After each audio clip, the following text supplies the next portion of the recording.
I genuinely believe Young Justice's first season is perfect. Without a doubt in my mind, I find it to be perfect, and I wanted to share that love for the show with all of you. Over the last, since October of last year, I've been talking about this show, going individually through each character and their arcs in the first season, and so I wanted to put it all together in a nice little video for anybody who's a little late to the party and wants to watch them all in one nice place, where I've done a lot of work to make the audio congruent through all of the videos. I tried my best to get rid of errors. I also tried my best to smoothen out the audio in certain places, so hopefully it flows perfectly. There are a few things I couldn't fix, and I truly apologize for that. I've also added like another half hour of new content, specifically with talking about Zatatana and Red Tornado. There's going to be a timestamp on screen right now in case you've seen everything, you just want to skip to that stuff. So go for it. You're not going to hurt my feelings. And without further ado, let's get into this, because I figured this video is probably long enough as it is, and I don't want to take any more of your time. But if there's one thing I could ask from you guys, that you like, comment, subscribe, or dislike, depending on how you feel about the video. Thank you all so much, and present me will see you guys at the end of the video. Wally West was actually the very first iteration of Flash I was personally introduced to through both Justice League and Justice League Unlimited. Despite my comic book reading habits when I was a child, Flash comics never really interested me very much, and so my exposure to Flash came from TV shows and other forms of media. And Wally West was the predominant Flash in said media. So it was honestly quite a shock for me to see Wally be Kid Flash in a few different shows in my childhood as well, those being Teen Titans and most aptly Young Justice. But for me, Young Justice's version of Kid Flash became the definitive one. I spent a lot of my time in my youth watching Young Justice, especially watching reruns, and I'd go out and remember buying the toys, even getting Kid Flash's cool little figure from the McDonald's Happy Meal set. Kid Flash was my favorite character from the show, for much different reasons when I was a kid than reasons why he's one of my favorites now. And I really want to detail his entire arc throughout the first season of Young Justice, because I honestly think it's amazing. And with all of that being said and prefaced, let's get this show on a road, because this video is long enough as is already. So the very first episode in which we see Wally West, we get a fairly good idea of what kind of a superhero he is. He's not exactly the most traditional, hyper-responsible superhero, mainly because in the world in which Kid Flash lives, his entire family is superheroes. From the very first episode we see him in, which is Independence Day, originally airing as a two-part special, which was condensed later into two separate episodes, we are formally introduced to Kid Flash, one of the three founding members of this show's version of the Young Justice team. And as will be shown throughout a majority of the show, Kid Flash's relationship with being a superhero is far different than anybody else's. His uncle Barry is a superhero. His grandpa Jay is also a superhero, all three of them being speedsters. His family is very accepting of what he does, so for him, being a superhero is almost like working a regular but way more fun job. Everybody is extremely supportive of that, and it causes him to treat being a hero far differently than, say, someone like Robin. While Wally does still see the value in being a hero, and also the value in which he brings doing what he does, he still views it as far more fun and a lot less seriously than his counterparts, and we're shown that throughout a majority of episodes. It also just comes with his personality. Wally as a person isn't a very serious dude. He very much uses humor to deflect from just about any sort of problem he's facing, and he'd much rather be the funny guy in the room than the sad and brooding type, or something along those lines. He's often used for comic relief, and almost constantly hits on women in this first season. And I'm just gonna play two clips now, and then hopefully not mention it, because he hits on McGann like at least 10% of the time he's on screen in this show, which was hilarious, but also got kinda old. After this, whoosh, I'll show you my moves.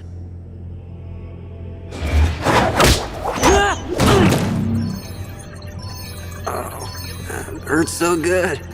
Just give him space. Me, stick as close as you want. It is worth keeping in mind, though, that the dude is 15 years old.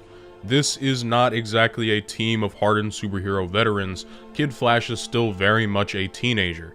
Dude isn't even 16 yet, he can't legally drive, yet he has the responsibility of being a superhero.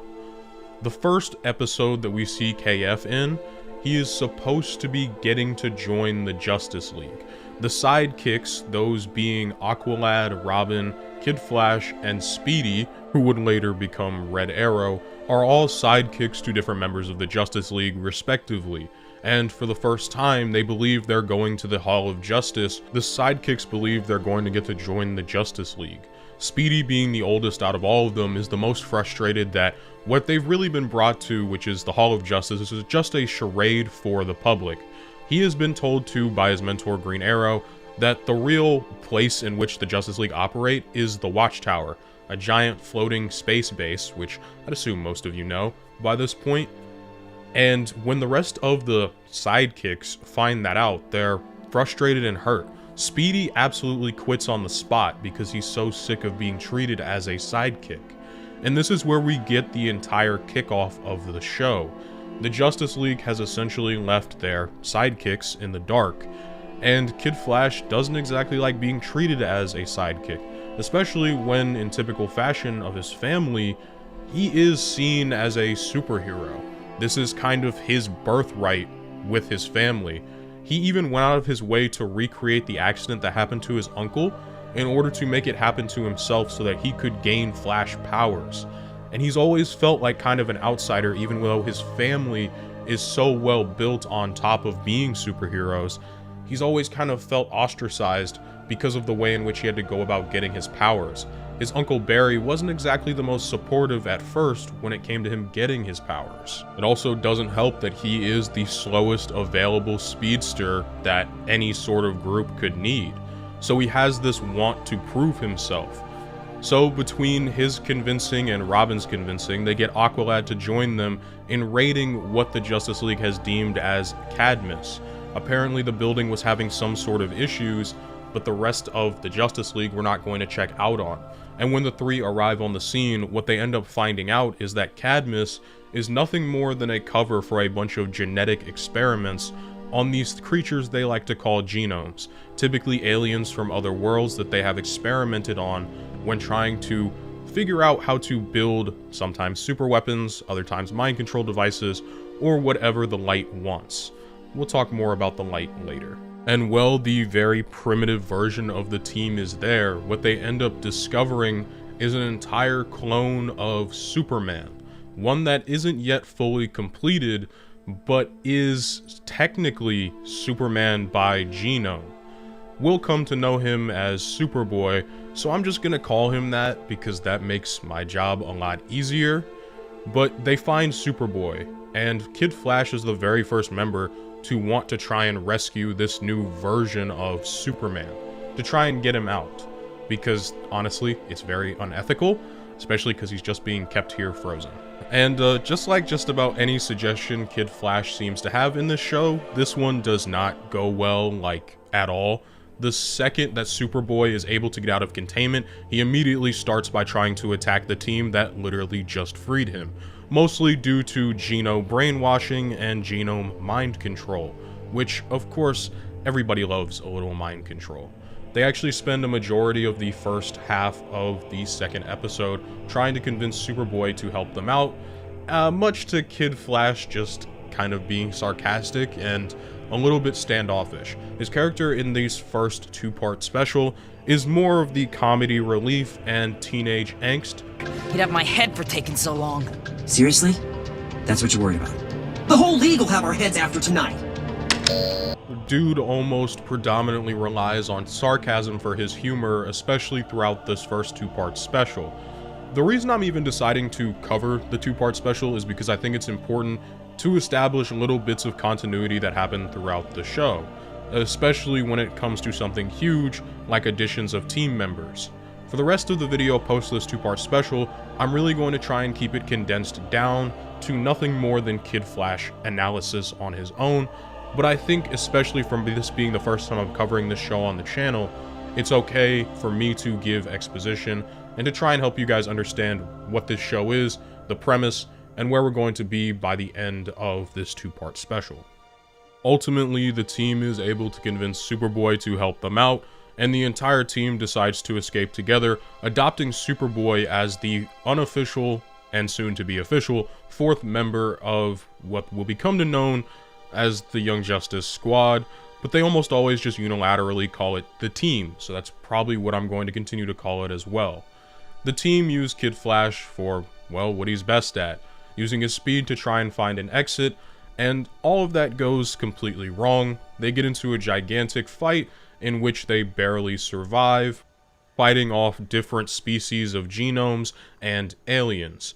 You know, despite the man they're saving also technically being a genome himself, an idea they hadn't toyed around with a lot yet. Regardless, the team is able to essentially blow up Cadmus and escape, and that's when the rest of the League finally shows up. And it's also the defining moment for this young group of teens in which they put their foot down and say, we want to be more than just sidekicks. We want to run as a group like the Justice League, and they essentially tell the Justice League this is their ultimatum. We're going to do this with or without your help, and you're either going to get in line or you're going to get out of the way. If this is about your treatment at the hall, the 3 of you... The 4 of us. And it's not. Batman, we're ready to use what you taught us. Or why teach us at all? Why let them tell us what to do? It's simple. Get on board, or get out of the way. And with all of that, it marks the birth of this brand new team, along with the introduction of one of our mainstays that is important to Wally's character development, that being Miss Martian. She is the 5th and, for now, final member of the team, leading them to having a squad of 5. And with all of that said, done, and out of the way, we can really start to dig in on Kid Flash as a character and understanding sort of why he is the way he is.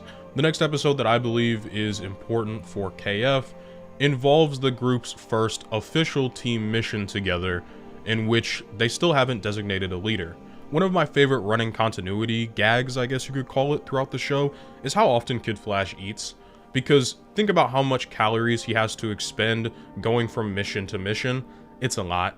But it's also just one of my favorite gags that is shown throughout the show. Now, this entire episode revolves around a stealth mission to Santa Prisca, in which we are also able to see the team's stealth suits, which are so awesome. But we're also given insight into Kid Flash and how he operates more on actual regulated missions, which is to say the dude is a loose cannon, especially when not given any sort of directive or direction at all. He almost immediately gets the team's cover blown, if Superboy hadn't already blown it with a seismic event on the island beforehand. But Kid Flash officially gets the team's cover blown when he runs out into a gunfight involving both Bane and the Cobra Society, in which he essentially outs the entire team. But we're also shown in this episode that Wally can be very intelligent. We have an entire scene where he's able to decipher different kinds of chemical compounds and show off his intelligence, something the show doesn't do a whole lot of. Guessing it involves venom, but... This one's Venom, and that one's... Whoa. The blockbuster formula from Cadmus. Mixed correctly, Cobra's new juice is 3 times stronger than Venom. And permanent. For me, I don't see Wally's sometimes fluctuating intelligence being a plot hole in the writing, but a way in which Wally conducts himself as a person. Wally very much uses his humor and sometimes idiocracy as a front for avoiding his emotions and avoiding his feelings. This is often just his way of compartmentalizing what he does, and it's a lot easier for him to keep a smile on his face and to continue joking than it is for him to look at the reality of the situation he's in a lot of the time. But that doesn't mean that I don't enjoy the times when the show actually acknowledges his intelligence, especially because the dude was smart enough to recreate the accident that caused Barry to become the Flash in order for him to become Kid Flash. It's also worth noting in this episode, Calder, aka Aqualad, is the official leader of the team going forward. And this leads to, quite honestly, the most consequential character for Kid Flash's growth throughout this season to finally appear. The episode begins with Kid Flash having to go to school early, whereas the rest of the team who are in school all get to start at a later date, meaning he is feeling as though he's missing out on team events, especially by the time he gets off of school. It's already time for another mission, meaning no time to hang out with his friends. And to make things even worse, he is introduced to a new teammate and Green Arrow's new protege, that being Artemis. Kid Flash is almost immediately defensive against Artemis because he believes Artemis is trying to take the place of his close friend, Speedy, something Kid Flash doesn't take kindly to. KF is loyal to a fault. It's one of his character traits. He's extraordinarily loyal to Red Arrow and has zero love for Artemis because of this. Perfect for extortion, manipulation, power broking. Yeah, sounds like the Shadows. Like you know anything about the Shadows. Who are you? I mean, KF is so loyal to the point that he doesn't even want to take into account that potentially it wasn't Red Arrow that had saved them in the previous episode like a savior from the heavens, but instead that it was Artemis looking out for the team even before she joined said team. And an arrow that was so consequential that it actually saved Kid Flash's life potentially. But he refuses to believe that it could potentially be Artemis, as the two characters have been bickering the entire episode. What? No, that was Speedy's. Red Arrow's arrow, right? Not so much. Well, still not giving her the satisfaction. You know, I can still hear you. Kid Flash and Artemis get off to a very shaky relationship in the start. Again, because Kid Flash feels indebted to Speedy and feels so close to him, he has absolutely zero trust for Artemis, nor does he want to put any sort of faith into her, and they spend the entire episode arguing with each other over this fact, something that will become very important later on. But nearing the end of the episode, the two gain a sort of mutual understanding for each other and a type of respect, even though Artemis hates how much Kid Flash hits on McGann, or just doesn't take her seriously. She eventually just comes to reconcile with the fact that that is kind of just who KF is as a person. And Kid Flash comes to accept that Red Arrow's never going to join the team, and so he should probably stop really taking it all out on Artemis. I say all of this because in the very next episode, when Kid Flash is introduced to the fact that they have to deal with a magical sorcerer, that being Dr. Fate, he doesn't believe in magic in the slightest. Kid Flash is always trying to explain it with science. It's part of the thing that keeps him grounded to reality. He believes very much in science and has very little faith in the mystical arts just at all. And so when the team is told that they will be doing some work involving Dr. Fate, I find it odd that the first person he goes to confide the fact that he doesn't believe that magic exists and that this is all a sham is Artemis. He spends the whole episode, as a matter of fact, confiding in her about how much he doesn't believe. More like Dr. Fake. Guy knows a little advanced science and Dumbledore's it up to scare the bad guys and impress the babes. At least until McGann reveals that she's super heavy into the mystical arts and very much believes in magic, and then Kid Flash's tune changes completely because this dude would literally do anything to get with McGann. What are the chances we both so admire the mystic arts? And despite blatantly lying to McGann, he still continues to confide in Artemis that, hey, I don't believe in magic. When they land at Dr. Fate's house, he is absolutely convinced that it's some sort of technology hiding the home, and it has nothing to do with magic. Even as Artemis tries to give him pushback on this, he continues to hold firm in his stance, until McGann gets around, which honestly pisses Artemis off. It probably would make me mad too. And it's actually Kid Flash's false belief in magic that gets them into some trouble when they enter Dr. Fate's home. In an attempt to try and impress McGann, he almost gets the entire team killed by answering wrong to Kent Nelson, who is the owner of Dr. Fate's home, at least right now. The reason, personally, I believe that Wally doesn't want to believe in magic is because he can't explain it, nor can he understand it. Everything about his powers he can explain and understand. Everything about the supernatural, quote-unquote, that he sees in his daily life, he can explain away. It's a way of him having some semblance of control over his life, especially considering a superhero life can be so uncontrollable. But he's willing to fake it if it means getting with a girl, until he gets called out, that is. I gotcha. Enough! Your little impress Megan at all costs game nearly got us all barbecued. When did this become my fault? When you lied to that, whatever it was, and called yourself a true believer. Wally, you don't believe? Now, granted, I've never really, even despite having watched this show recently again, twice over, for this analysis, understood why Kid Flash pined over McGann so hard, outside of the fact that, well, come on, shape-shifting girlfriend, I guess he's got that on his bucket list. But regardless, understandably, I think Kid Flash is just a teenager. He's like 15 years old, and he sees a girl he likes, so he's willing to do some stupid stuff in order to hopefully make that crush come true. And throughout a majority of the rest of this episode, though, now that he's been exposed, Kid Flash refuses to cut back on his stance. So at least now he's standing firm in the idea that he doesn't believe in magic. Actually, he stands way too firm in this belief because he continues to make Artemis mad, which leads to the two characters ending up separating themselves from the rest of the group. But this episode, because it chooses to really focus on Artemis and Wally, we get to see their two dynamics as characters a lot more clearly. We also get to see the fact that these two characters were probably going to often be paired next to one another for the rest of this show, as they make a really great pairing, with Wally's incessant joking and sometimes obliviousness being cut through by Artemis being very serious, cut and dry, and very much more of a realist than Kid Flash is, despite how much of a realist he claims to be. And while this episode is great for setting up both of those characters' relationships with one another, I honestly think what happens later in the episode is slightly more important, at least for early Wally, than just the setup for this relationship.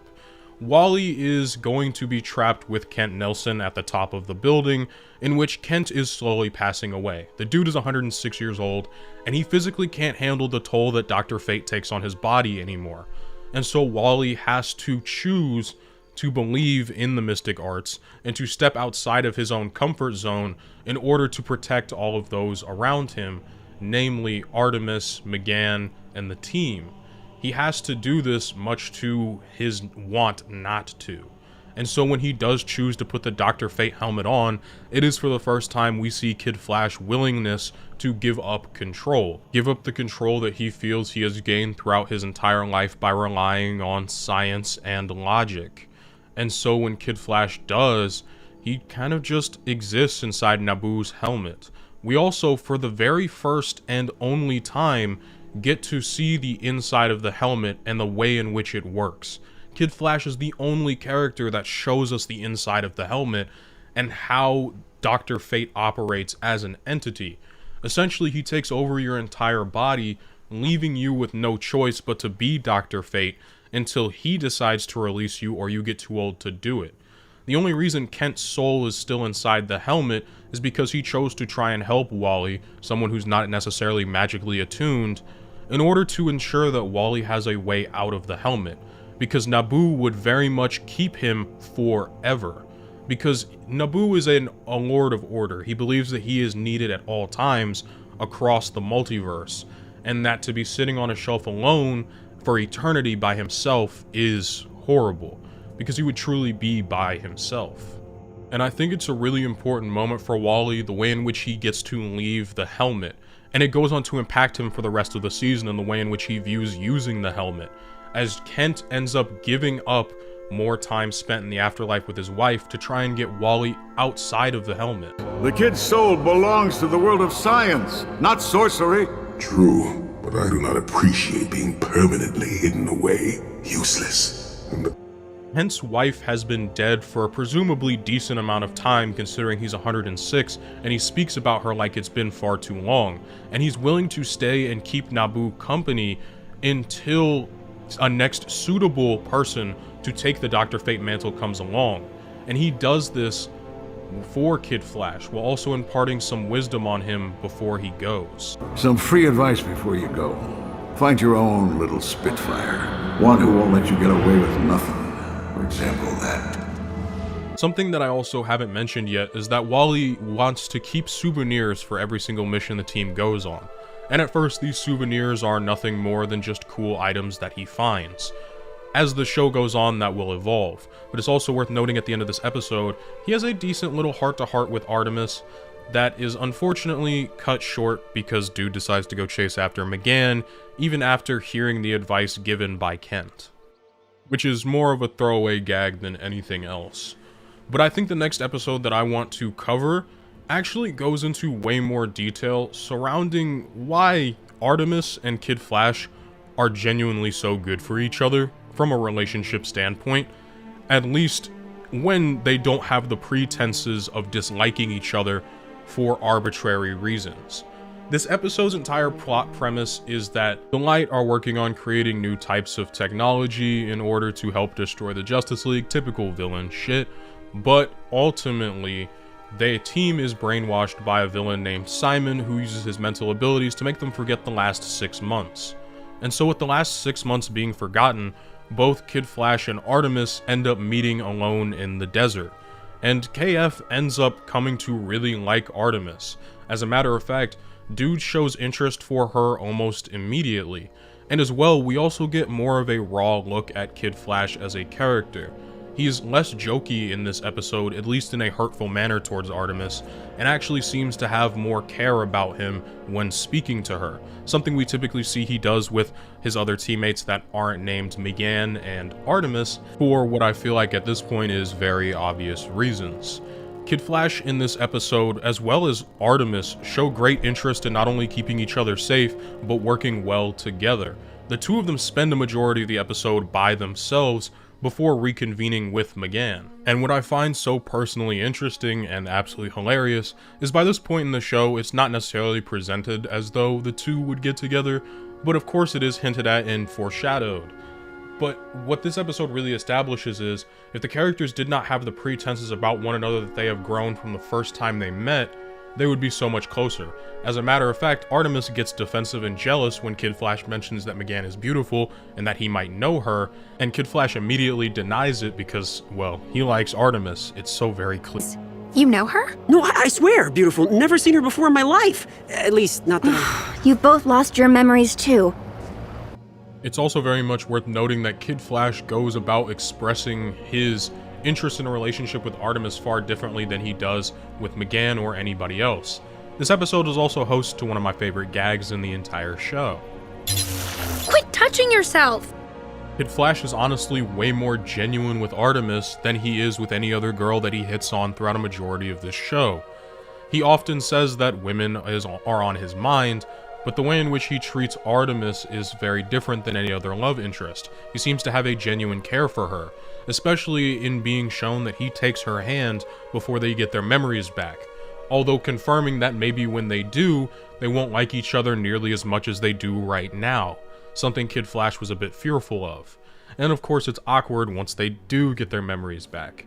And what's even funnier is that Artemis previously in the episode had mentioned that her dad might have hired her to kill Wally, and when coming up for an excuse as to why she said that, she mentions a movie in which Wally would be her ninja boyfriend.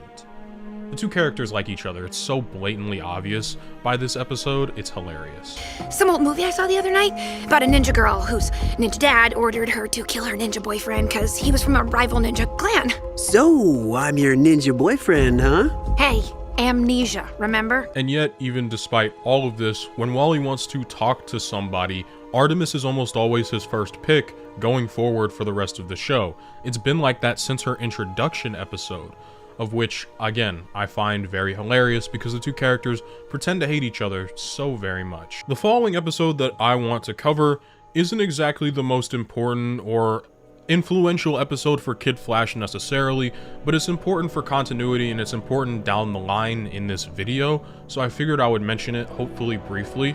This episode is all about dealing with the fact that there has been revealed to be a mole in the team a few episodes prior.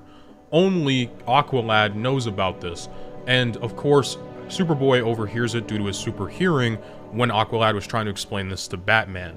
Essentially, the idea is that the mole of the team is one of three people. It is either Artemis, Superboy, or Megan. Those are the three top suspects for a mole in the team. And of course, the team is absolutely blindsided by the fact that Aqualad just didn't tell them. Not only is Aqualad supposed to be their leader, he's also supposed to be one of their closest friends. As a matter of fact, him, Wally, and Robin are extraordinarily tight, and so Wally feels extremely betrayed, just like Robin does, by the fact that Aqualad didn't tell them.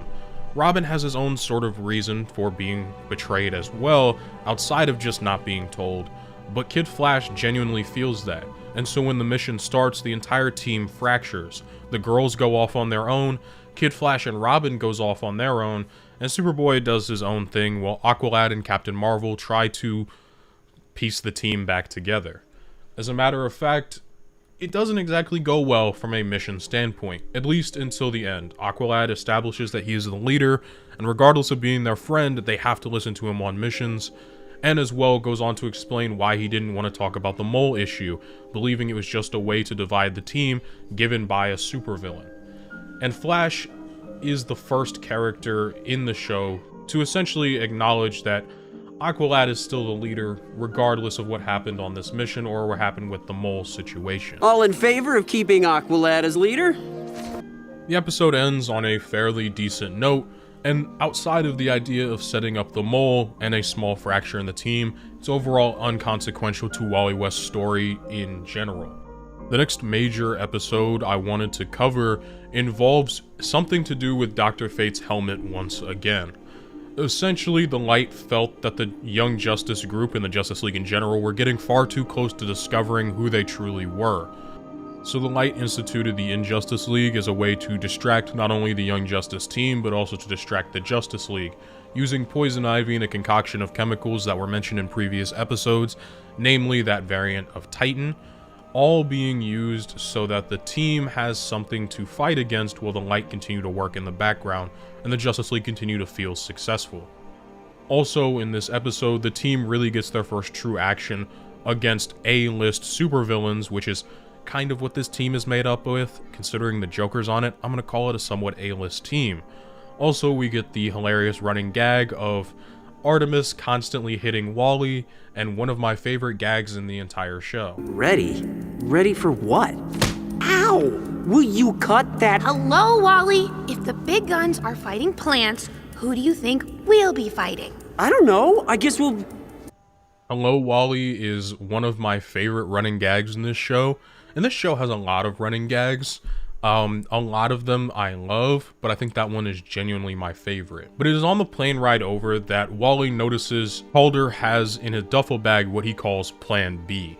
That's important for later. It's also worth noting that Artemis, after nearly drowning for the third mission in a row, still decides to bring a rebreather for Kid Flash. It's very sweet of her. On a completely unrelated note though, this is like the worst iteration of the Joker I have ever seen. I don't like it at all. It's just very bad. And we're just gonna leave that at that. The rest of the episode is fairly bog standard, with the team trying to beat the Injustice League, but they are so woefully outmatched, it's bad. From them trying to come in stealthily and immediately being caught, to their attempts to trying to defeat the Injustice League almost one-on-one, it doesn't go well. But it's also worth noting that Wally West, anytime Artemis is in any sort of danger, reacts almost extremely to her being in danger. And we also get to find out what Calder's Plan B was. It was Dr. Fate's helmet, and he's going to use it. And Kid Flash almost has a straight up conniption at the idea that Calder would try and use the mask of Dr. Fate, because he knows what it means. He knows that once you put that helmet on, you might as well have just given up your life. It is very clearly evident with what Wally has to say at the end of the episode. While the Young Justice League were able to take down the villains, mostly due to Dr. Fate's help, as is the only reason they survived the toxic poisoning at the end, Wally is scared because he knows this is potentially the last time he'll ever get to see his friend Calder outside of being Dr. Fate. What were you thinking? How could you let him put on the helmet? Nabu will never release him now. Calder will be trapped inside Dr. Fate forever.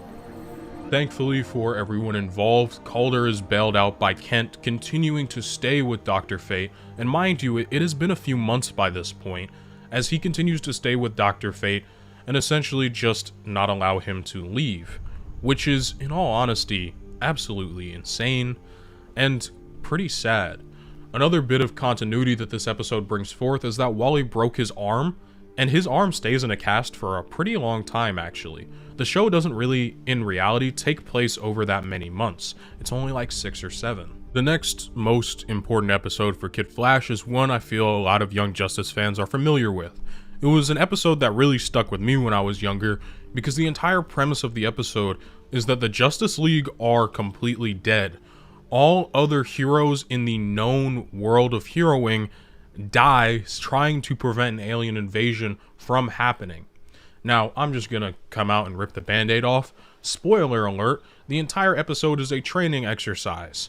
None of this is real, but it's presented to you as though it is real, but you are given some foreshadowing hints that none of this is real. For example, the team is extraordinarily calm throughout a majority of this situation, especially Kid Flash. If you had told KF that his Uncle Barry died, somebody he looks up to, somebody he cares a lot about, Kid Flash probably would lose it, because the dude is extremely emotional. Despite how he presents as cool, calm, and collected, and as though nothing really bothers him and everything is a joke, he does experience a lot of emotions, and he experiences a wide variety of them. He just simply seems very neutral, just like the rest of the team in this episode. We are Earth's heroes now. So what are we waiting for? A theme song? And that's because to them, they all know that it is an exercise. So for right now, they're all very calm and collected. They understand what the mission is and what they have to do in order to try and stop this alien invasion. And so they put together a plan and try their very best to enact it, hopefully trying to essentially understand how the aliens are using their technology and where their home base is. But unfortunately, in the process of doing all of this, they lose one of the core members of their team while trying to adapt some of the alien technology. And it's important to remember what I had said previously about how emotionally invested Wally is in his teammates and in the people around him, and why it was so strange that he was calm at the beginning. Because when Wally ends up seeing that, spoiler alert, Artemis dies in this episode, she's the first to die, Wally has an extraordinary conniption. The dude completely freaks out, because to him the thought of losing Artemis is overwhelming. It's something that he hates to the fullest, and we see an extreme reaction. I don't even think Kid Flash would have had this type of reaction to seeing McGann die. It's just to seeing Artemis die. They're dead! Every single alien, if it's the last thing I do! We literally see Kid Flash go through all 5 stages of grief: anger, denial, sadness, bargaining, and acceptance. We see him go through every single one of these throughout the entire episode because he is truly mourning the loss of Artemis. And at the mere thought that she could possibly be alive, he goes with it as pure factual truth. I knew it! Look! It's giving off Zeta beams, the same stuff that powers our Zeta tubes. This thing doesn't disintegrate, it teleports! And while other team members have slight doubts that this is true at all, the appearance of Martian Manhunter on the planet only serves to bolster what KF is saying. It actually drives Kid Flash to offer up Superboy as a sacrifice and distraction for the rest of the team, with the idea that they can simply get him back later, much like how they're going to get Artemis back. He's bargaining. The dude literally goes through all 5 stages of grief over Artemis's death. It's honestly so sad. He doesn't make jokes anymore. He's not laughing, he's not smiling. This is a complete destruction of Kid Flash's character. He is extremely serious and angry and sad. He literally just is functioning off of the want for revenge by the time he realizes Artemis can't come back. And it leads both him and Robin to deciding to make the ultimate sacrifice in trying to stop these aliens. He ends up willingly getting himself blown up if it means getting back his revenge. It's finally just hitting acceptance. Which is funny because we as the audience by the end of the episode understand that it is all for nothing. It was an amazing twist episode when I first watched it, but essentially what the team was going through was mental training enacted by John Jones, that being Martian Manhunter, and it's essentially you're supposed to fail. Like, you're never supposed to beat this situation. It's just to test resiliency and thought process and thinking things through. That's why the team was so calm. But the second Artemis died, McGann consciously knew that she wasn't dead, but subconsciously didn't. And so McGann's mind literally took over the training exercise because it has been foretold multiple times that she's more powerful mentally than John ever was as Martian Manhunter. And so using this, McGann essentially nearly killed her own teammates, because when the teammates died in the simulation, they honestly believed they were dead in real life. It's why John Jones showed up, because he was trying to stop the exercise. So, in any sort of lesser show, they just kind of move on from this with no issue. But I love the fact that the very next episode revolves around all of the characters going to get therapy. The entire mood in Mount Justice is completely down. All of the characters are miserable and sad, and they all are literally receiving therapy to deal with the trauma that they just went through, because what they experienced was extraordinarily traumatic. And I love the idea of sending superheroes to get therapy or having a space for them to talk, because that is realistic to how things need to be handled, especially with such young heroes. These cats are... Robin is 13 years old, Kid Flash is 15, Aqualad's 16. They are young children. And while everybody else is having this big heart-to-heart, except for Superboy, because he's too good for therapy, while everybody else is having this great heart-to-heart, exposing depths of levels to their character, instead, Wally just is like, yeah, no, everything's cool. I'd rather try and hit on the person trying to give me therapy than anything else. To him, it wasn't that huge of a situation. Diana points out he's in denial, but KF completely refuses to accept that fact. To him, everything is perfectly peachy and fine. It isn't until Dinah decides to bring up his reaction to Artemis that Kid Flash even bothers to flinch. So you really have no interest in confronting your extreme reaction to Artemis's death?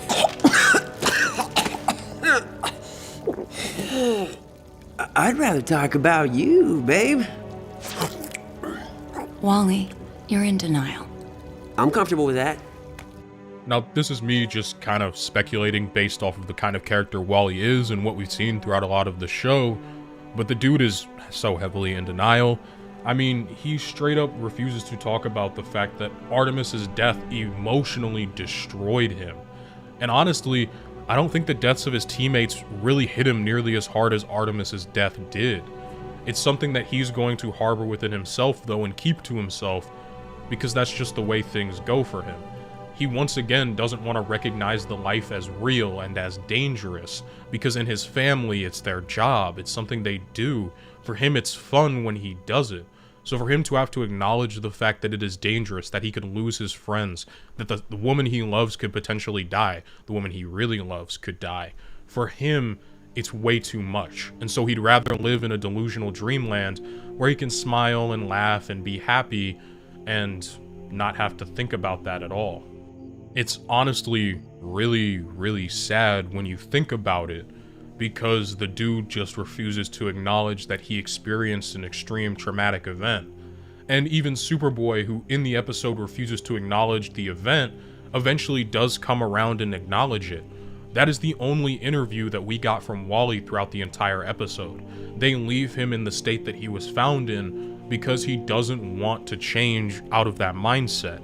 He believes that he is perfectly fine, and so he's going to continue to move that way. But I think it's important that we hold on to the notion that this is Wally starting to understand that this life is more than just fun and games for not only him, but the people around him.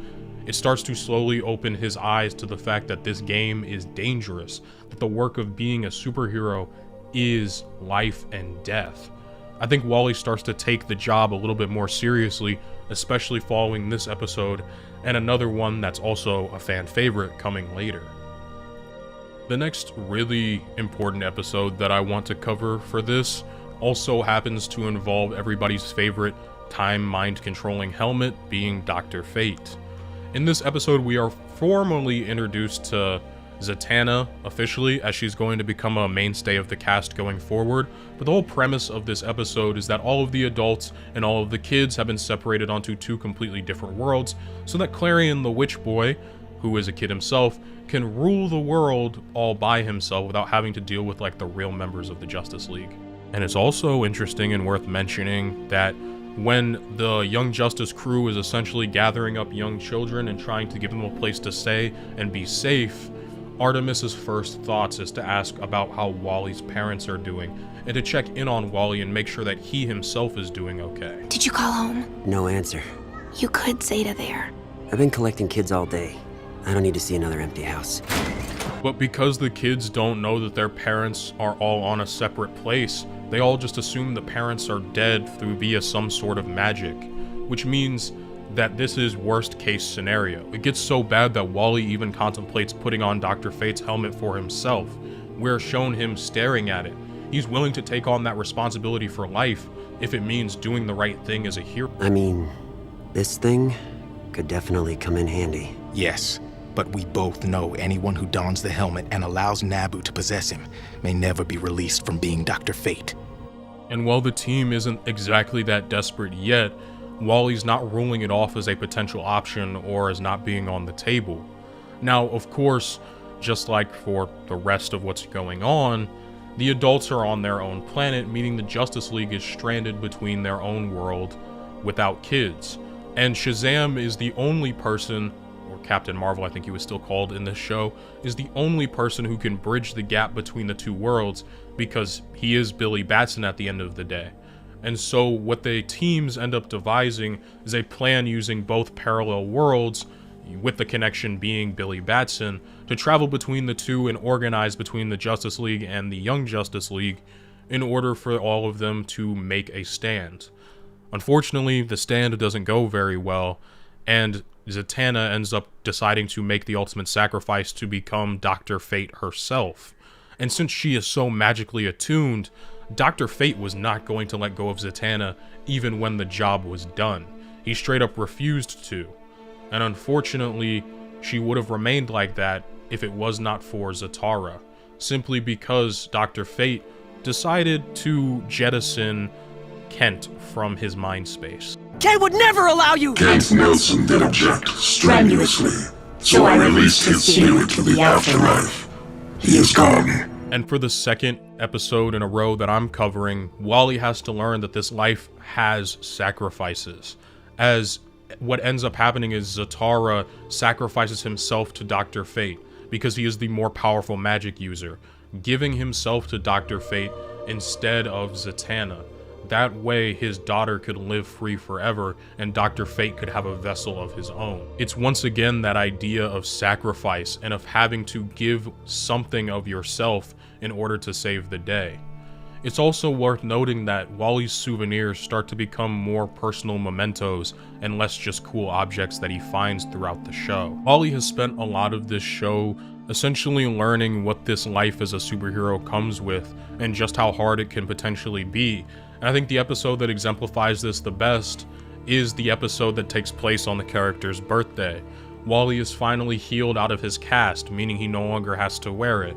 It's a snow day, which for Wally is amazing, and it's his birthday, which means the dude gets thrown a gigantic feast with his family and hopefully gets to have a party with his friends and the Young Justice League. Those are really the only friends we're shown that he has. It's also another gag that he just eats so much.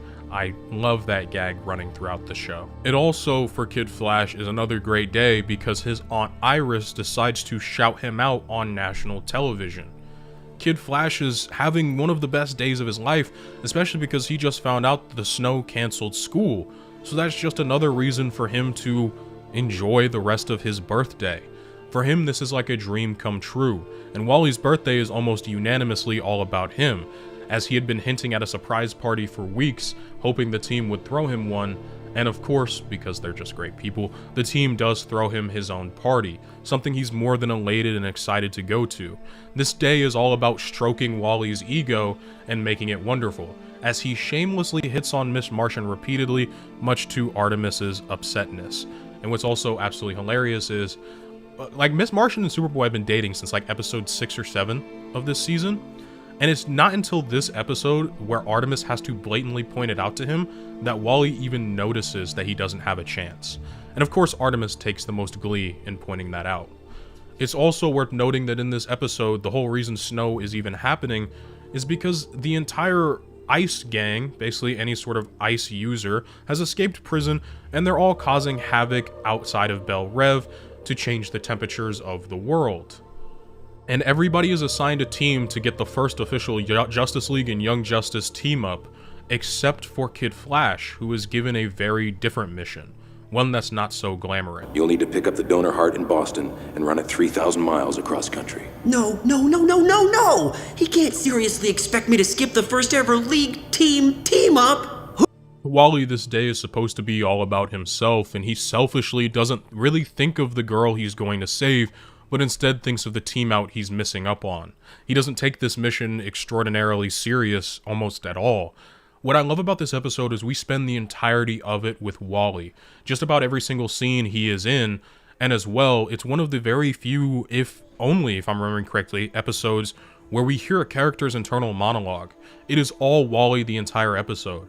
We also see just how unseriously he's taking this assignment, because the dude stops and waits and hangs out just to hit on a nurse, even though he has a 3-hour timer to get a heart across the country. You have 4 hours to deliver the heart before it's no longer viable. Is that clear? As crystal, babe. Then go. Guess asking for her number's pointless. And the whole time, Wally is even deciding to run this heart across the country because all conventional means of heart transportation are out of the window, he's way more focused on watching the events of the Justice League and Young Justice team, well, team up together. He pretty much isn't paying attention to what he's trying to get done, because it's not really what's most important for him. He crashes nearly multiple times, which is a problem because the heart needs to be handled with extraordinary care. He is very much thinking more about what he can eat and a lot less about what he is doing. For him, this is very unimportant. This isn't the most important thing for him. As a matter of fact, when he runs into Vandal Savage, he would much rather run the ones with Vandal than focus on the fact that he needs to deliver that heart on time, otherwise the organ is just going to be expired. As well, the little girl he is trying to save is on the operating table waiting. She doesn't have the luxury of time, but Wally decides to waste time with Vandal Savage. The whole arc for Wally in this show is him slowly realizing that this life has consequences, that being a hero isn't all about fun and games and doing what he wants to do, that people's lives are at stake throughout all of it, whether that are his teammates, the poor little girl who needs a heart transplant. Everybody matters when it comes to this superhero life. And Wally wasted a valuable and precious 12 minutes, something that is used against him when he shows up to the hospital and he is late with the heart. Although it says he has 20 minutes left, the Queen had died 12 minutes previously on the operating table. Kid Flash had failed. No! No! Look, I've got almost 20 minutes to spare! I know, but she passed away 12 minutes ago. 12 minutes? Now, we, as the viewers, who've probably seen this episode before, it's my favorite episode of the show, I've seen it more times than I can count, understand that this isn't true. As a matter of fact, the Queen was still alive and in desperate need of that heart, and Kid Flash had just been duped by one of Vandal Savage's goons. I think the idea of telling him that she had died 12 minutes previous was to really psychologically affect Kid Flash, because that's the same amount of time he wasted trying to fight Vandal Savage. It's just a fairly interesting concept in all reality. Now, Kid Flash does try his absolute best to try and get the heart back. He gives it his all, especially when fighting Count Vertigo, who we have seen previously in the other episode to easily dispatch Kid Flash and make him too sick to run. We see that Kid Flash overcomes that, all in the ability to try and get this little girl her heart. We also find out that this little girl is the Princess of Latvia, somebody very important, because if, say, I don't know, she dies, then Count Vertigo will be the person who ends up with rulership of the country. As you can see, this is just another supervillain plot to take over the world, and so Kid Flash absolutely pushes himself to the point of literal exhaustion so that he can try his best so that that little girl has a chance at living. It's in this episode that I really feel like the idea of Kid Flash being the heart of the team was expounded upon and truly given focus. Only 2 characters truly got solo episodes in this show, and one of them was Kid Flash, the other being Calder. But at the end of the episode, Kid Flash once again shows off that he is extremely smart by tricking Count Vertigo into incriminating himself. You're busted, jerkface! I believe you know Queen Perdita. No. It's called regicide. Kid Flash came up with a brilliant plan to trick Count Vertigo into admitting that he was trying to kill the Queen of Latvia. And so, by extension, Kid Flash was not only able to save this little girl's life, but also take down Count Vertigo. And he's actually offered Vertigo's staff as a souvenir by the Queen herself, the idea that he would like it. But Kid Flash, by this point in the show, he chooses his souvenirs in a different light, ultimately deciding not to take the sword, but instead the thing he used to carry her heart, the thing he used to save the day. And while he plays it off cool to Robin, I love his inner monologue at the end of the episode. It is so sweet. The man who finally figured out that the sweetest birthday present a lucky stiff like me could ever get was seeing that little girl smile. I genuinely love that episode so much. It's what made me such a fan of Kid Flash as I got older and watched the show. When I was younger, I loved this character because he was goofy and funny and he made a lot of jokes. As I got older, I found him to be mildly annoying at some points. But it was this episode that truly opened my eyes to the character of who he is, of who Wally West in this show is, and that simply everything else is really a front for how he actually feels. I think the idea to have us spend time in his head, hearing his inner monologue, was amazing. The idea to have that last few sentences of the show not being said out loud to anybody else, but for all of it to be said to himself, essentially, is an amazing storytelling device. This episode is by far my favorite of the first season, and possibly my favorite of the television show in general. I love it to death, and it's this episode that has really cemented my enjoyment of Kid Flash. It's the whole reason I wanted to start with him via this. It's why he's my favorite character in the show, at least in the first season. The next episode that is important to Kid Flash is, why is my Spectacular Spider-Man transition playing? And what is this? I thought this was Young Justice. Spectacular Spider-Man was last week. You were warned, Mr. Jones. No one likes a crusading reporter. Please! Please! Not in front of my daughter! Alright, I'm just messing with you guys. I just thought it was funny that Greg Weisman, the showrunner for this show, also ran Spectacular Spider-Man and decided to bring Josh Keaton back to play Black Spider, who is like DC's Spider-Man evil variant ripoff. I think it's absolutely hilarious. It has nothing to do with this episode. So let's move on to something that actually does matter when it comes to this upcoming episode, which is the fact that Red Arrow is about to be inducted as a member of the Justice League. He is so close to getting there, but he is asked by Green Arrow to set a good example by joining the Young Justice team first for at least a mission or two, so that he sets a decent example for them. And in doing so, in coming back, Artemis feels like she is out of place, as though her place on the team is no longer being fulfilled in a proper manner, and that a true Archer has finally joined the team, as Wally had once called him. Even though Wally and Artemis have grown so close, she sees it as a threat to their relationship. But Wally is very, very quick to make it clear there is no threat to the relationship at all. This could wind up being one of those things that sounds better in my head than out loud, but you are a real Archer. No, I mean, I'm jazzed about Red Arrow. We go way back, you know? But you've made your own place on the team. You have nothing to prove. Well, not to me, okay? Wally, by this point in the show, has done a complete 180 on how he feels about Artemis. As a matter of fact, he spends a majority of his time sticking up for Artemis throughout this entire episode, and it's honestly really sweet, especially because Speedy is incredibly hard on Artemis and still contains a grudge for her taking his place on the team. He very much doesn't trust Artemis at all and is very frustrated by her. Therefore, he doesn't really take her seriously, something that Kid Flash is always pointing out to him and is very clear to defend Artemis about in just about every single confrontation that is had between the two, which is a complete 180 to how it was previously in the season. He has come to care for Artemis so much that he doesn't even seem to really question her even when things don't add up. Artemis is doing some shady stuff. She wants to go after Cheshire on her own and doesn't want the rest of the team to be there with her. And therefore, Red Arrow is extremely, rightfully so in this case, suspicious of her reasons for doing that and is frustrated with her.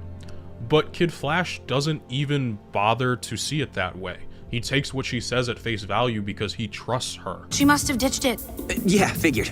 Wait, then how did you and Red end up here? And when Red Arrow accuses her of foul play and of not doing the right thing, Kid Flash is the first person to jump up and defend her. It's honestly such a sweet moment that turns into a really bittersweet one at the end of the episode. You know, I'm getting pretty tired of you dumping on her. Her tracer, so Cheshire ditched it. No. Once Kid Flash finds out that Artemis not only was lying to the team and potentially put them in danger, but lied to him, he's extremely hurt by this. A relationship that took so long to cultivate and to put together was shattered in an instant. And the relationship doesn't just immediately get repaired. Again, it's why I like this show so much. Well, nice going. What you proved is that you're insecure and selfish. Keep the sigh. This is the right souvenir for the mission. Because in the episode immediately following this one, Kid Flash is still extremely upset with Artemis. He's still angry that she lied to him and wasn't being fully truthful. To him, it was extremely hurtful, and so the two aren't exactly on great speaking terms. But another thing this episode introduces is our final member of the team, Rocket, who we've seen a few times in like just clips of her being shown, and honestly, I don't understand why they introduced her so late into the season. It low-key felt disrespectful, but that's a topic for another day. The entire premise of the episode harkens all the way back to the idea of there being a mole on the team, just as previous. The team goes on a mission in which they get duped and are completely jumped by a bunch of supervillains, leading to the idea of there possibly being a mole on the team once again. But this time, they go about handling it in a much more mature and adult way, where each and every body isn't pointing fingers, but instead taking care of one another, especially the three being accused. We had intel that there was a traitor on the team. Namely Artemis, McGann, or me. It is more complicated than that. Although, funnily enough, it is revealed in the episode that the three most likely candidates for being moles are all being blackmailed by their respective families, with Artemis and Superboy being their family, quote-unquote, and, of course, McGann just being Queen Bee, because Queen Bee is a capital B, you know what I mean? Regardless, all three of the characters suspected to be moles were being used somewhat as moles. But what I find most interesting is that all of the characters had revealed this during this episode previously. They spoke to the team and genuinely aired out their grievances as to why they've been acting shady for different reasons, and Artemis specifically goes out of her way to explain why she wanted to get Cheshire first and by herself with nobody else, to ensure that it got done. And Kid Flash is almost completely and immediately apologetic towards Artemis. Again, a little communication goes such a long way in relationships. And he's sending my sister, Cheshire, to fly me to Santa Brisca too. That's why? Yeah. I was so desperate to make sure none of you found out. This episode serves to completely wrap up the idea of moles, while also wrapping up a bunch of side stories I've been skipping because they're important for other characters' videos, and I'd like to cover this series on a more regular basis. As well, we also get to see the repaired relationship between Kid Flash and Artemis, with the two becoming close once again, with Artemis giving Kid Flash his souvenir. And with all of that being done and said, we are in the home stretch for this video. It's time to finally address the finale of this show, which I really loved as an ending for the first season. We get the entire core team together, and it is finally revealed to us, well, it was revealed in the previous episode, that the true traitor amongst the team was actually Red Arrow. Speedy had been kidnapped sometime before the events of the show, taken away to a lab, and has been cloned in order to make Red Arrow. It's also worth noting that Artemis really wants to comfort Kid Flash, but doesn't. This information, of course, is going to hit Aqualad, Kid Flash, and Robin the hardest. The idea that their lifelong and very close friend is a mole. But also, something is completely amiss. For example, Batman called the team kids. He never does that. And Red Tornado inexplicably shut down for absolutely no reason. What it turns out has been happening is that Vandal Savage used Red Arrow as a mole to secretly infect each and every one of the Justice League with a sort of piece of Starro technology that essentially would make them into a hive mind, all to be controlled by Clarion the Witch Boy using a little magic. So now the team, a little bit fractured, has to essentially find a way to defeat the Justice League and also cure them, with the help of Red Tornado and Black Canary, of course, and Red Arrow, who has finally revealed this entire plot to everybody during this portion of the episode. I also love that this episode comes up with a really good reason for why the Justice League is able to be dispatched so easily by the Young Justice Squad, because that's something I would see constantly be brought up in other shows that wouldn't really explain away the reason for all of this happening, simply because it was plot convenience. I like that this show has an explanation, and that's just because I'm a nerd who makes over 1 hour video analysis on children's characters from children's cartoons. They're still alive. It's because they're being controlled. They're limited by whoever's pulling their strings. The very thing putting us in danger is the only thing giving us a chance. Artemis, kid! As far as season's finale goes, I felt like this one was really good. We wrapped up a lot of different plot points and threads that were left hanging, either in the episode previous or in this episode. I thought it was genuinely really well done.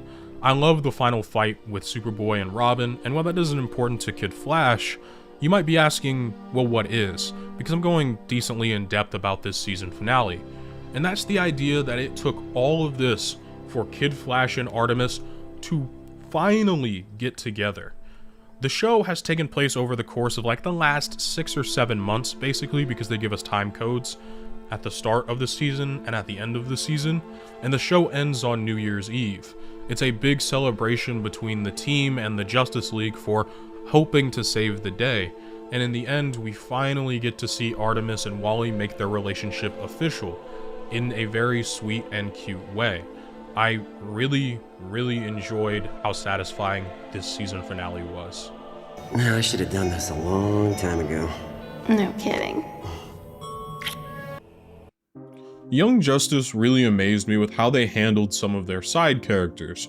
Take, for example, Red Tornado, someone who I didn't think was long enough to get his own video, but I very much wanted to talk about him in the first season while he's still, you know, relevant, because I feel like what they did with his character was interesting and it was fun, and even though he didn't play a huge part in the show, he played a wonderful part.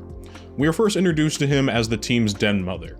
He's a robot, so he doesn't sleep, he doesn't eat, he also doesn't have a secret identity, which helps him to be there constantly to monitor these young kids and to help them grow and learn. For example, during McGann's first ever mission, when she failed, she turns to Red Tornado for help, and while his advice may seem as though he's not giving any help, I feel like he had some subtle undertones in which he was trying to tell McGann she's got to go out and get it on her own.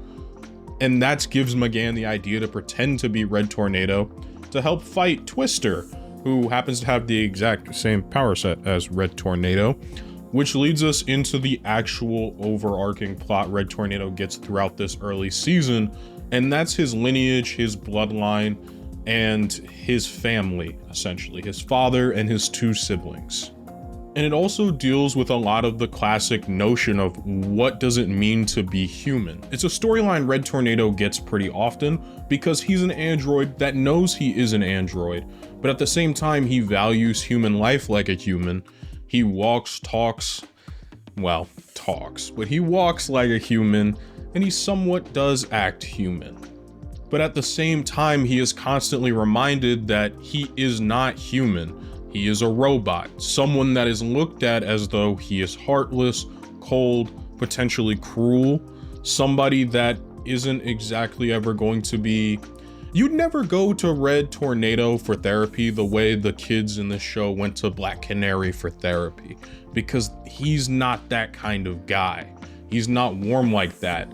And the team even makes that known to him. And by the team, I mean Robin, because Robin can be a dick sometimes. Rather. Yes, I know it was lame. Just play the clip. Guess if we're gonna have a babysitter, a heartless machine is exactly what we need. Dude, harsh. And inaccurate. I have a heart. Carbon steel alloy. And while it might seem as though that was innocuous and didn't matter to him much, I feel like, especially with what we learn later on as the show moves on, that really does affect Red Tornado, because he's not exactly programmed to think that he is human, nor is he programmed to be human, but Red Tornado does desire those aspects. He's very much like Pinocchio in that sense, and the show points it out. It's also worth noting that in this episode where Calder talks to him about the mole, he doesn't have like the robotic voice synth on, and it's like the only episode that I have found that happened where they just used the raw voice of Red Tornado, because every other episode he has like that robotic synth voice, like the synth overlay. I literally spent so long searching it up online and could not find a reason why. Now, Red Tornado isn't exactly an only child. He does happen to have two siblings, two that we are introduced to when they try to absolutely kill all of the members of the Young Justice League. And it doesn't exactly go well for his siblings, but at the same time, they do nearly succeed in murdering a bunch of teenagers. What a wild and wonderful success. They also impersonate Red Tornado's voice and essentially try to kill all of these kids. I cannot, like, seriously, what does that accomplish? But more importantly, this is all during the midst of the mole epidemic. So we're still in a time in the show in which the mole problem is very much in the forefront of the team's mind. Accusations are still being thrown out left and right. And it doesn't help that Red Tornado not only has affiliation to these two, but as we can see, he ends up quote unquote joining them. Man, he ain't really evil. I think everybody knows this at this point. But like, he does quote unquote join them and leave, which then signals to Superboy that this dude's the mole. Now, mind you, if I was being called a mole and then I happen to find what appears to be the mole, I'd be pretty pissed at them too. So not too much shade on Superboy. And when we catch up with Red Tornado a few episodes later, we get a pretty good explanation and look into why Red Tornado has siblings, why Red Tornado is the way he is. And it all stems from Tio Moro, his quote-unquote father or creator. You see, Tio Moro always wanted to destroy the Justice League for reasons I never really understood, nor can I remember, or that I wrote down in the script apparently. So, you know, that's fun. But essentially he wanted to destroy the Justice League, and his thought process was to intervene and to try and, you know, infiltrate them. And so he wanted to do so by making androids that believed they were human. The first prototype that he made believe was human was Red Tornado's brother. And once his brother found out that he was a robot, he got really depressed and tried to figure out why he wasn't human enough, why he wasn't good enough. And that's a very real sentiment to have, especially when you're having an identity crisis. So Tio Moro shut him down and made his sister instead, who was fully in belief that she was a hero and a human, but the problem is she believed she was a hero too much, sacrificed her own life in the pursuit of being a part of the Justice League, or Justice Society, I believe is what it was called at the time. And then we get to Red Tornado, successful because he knows he's a robot, he knows what he is, even if he has human-like emotions. Yet our intrepid scientist would not quit. And this time, the android would know he was an android.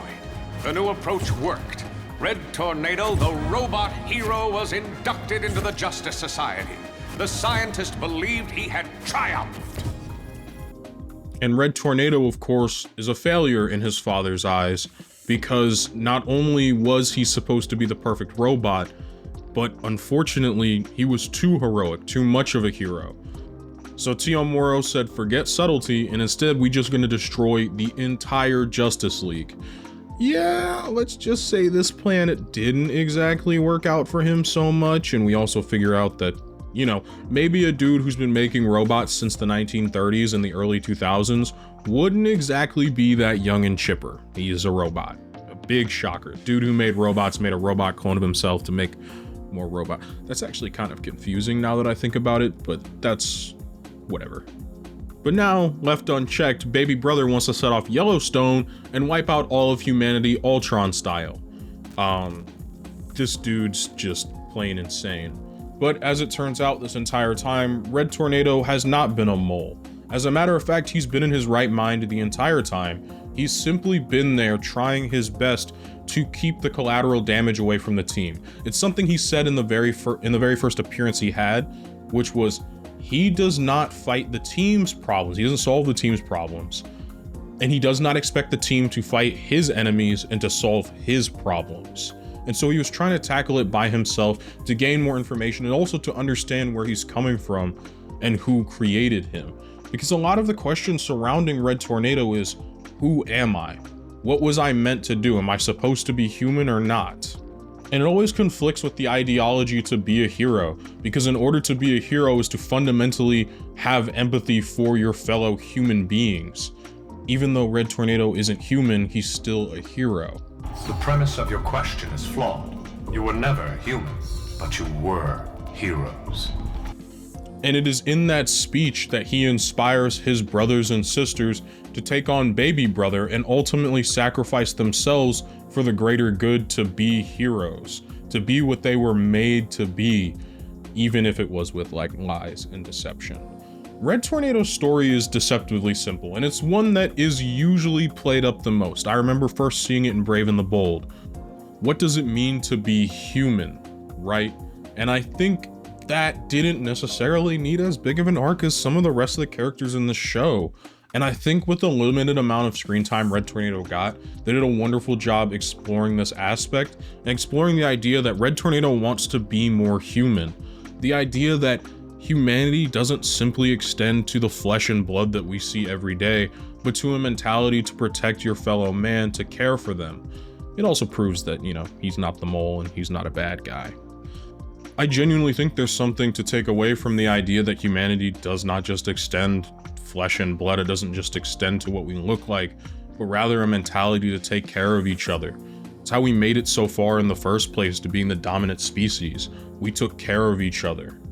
And I think that's a beautiful thing to show, even if obviously, well, actually, you know, with how robotics are moving, we might see androids here in the near future, but this all wraps around to the idea that Red Tornado didn't just take this job because he can't eat, he can't sleep, he doesn't have a secret identity to maintain, but because he wanted to be more human.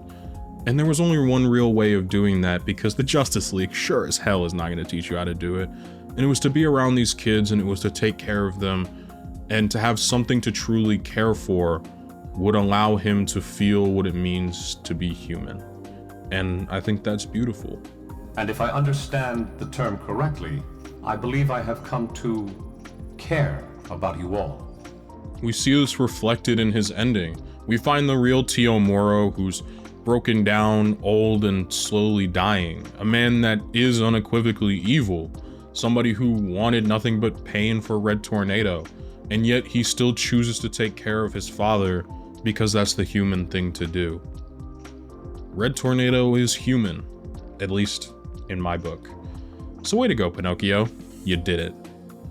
But wait a minute, weren't we introduced to another character in this episode that I skipped out on talking about? Oh yeah, that's right, Zatatana. And that's my segue, because I'm great at them.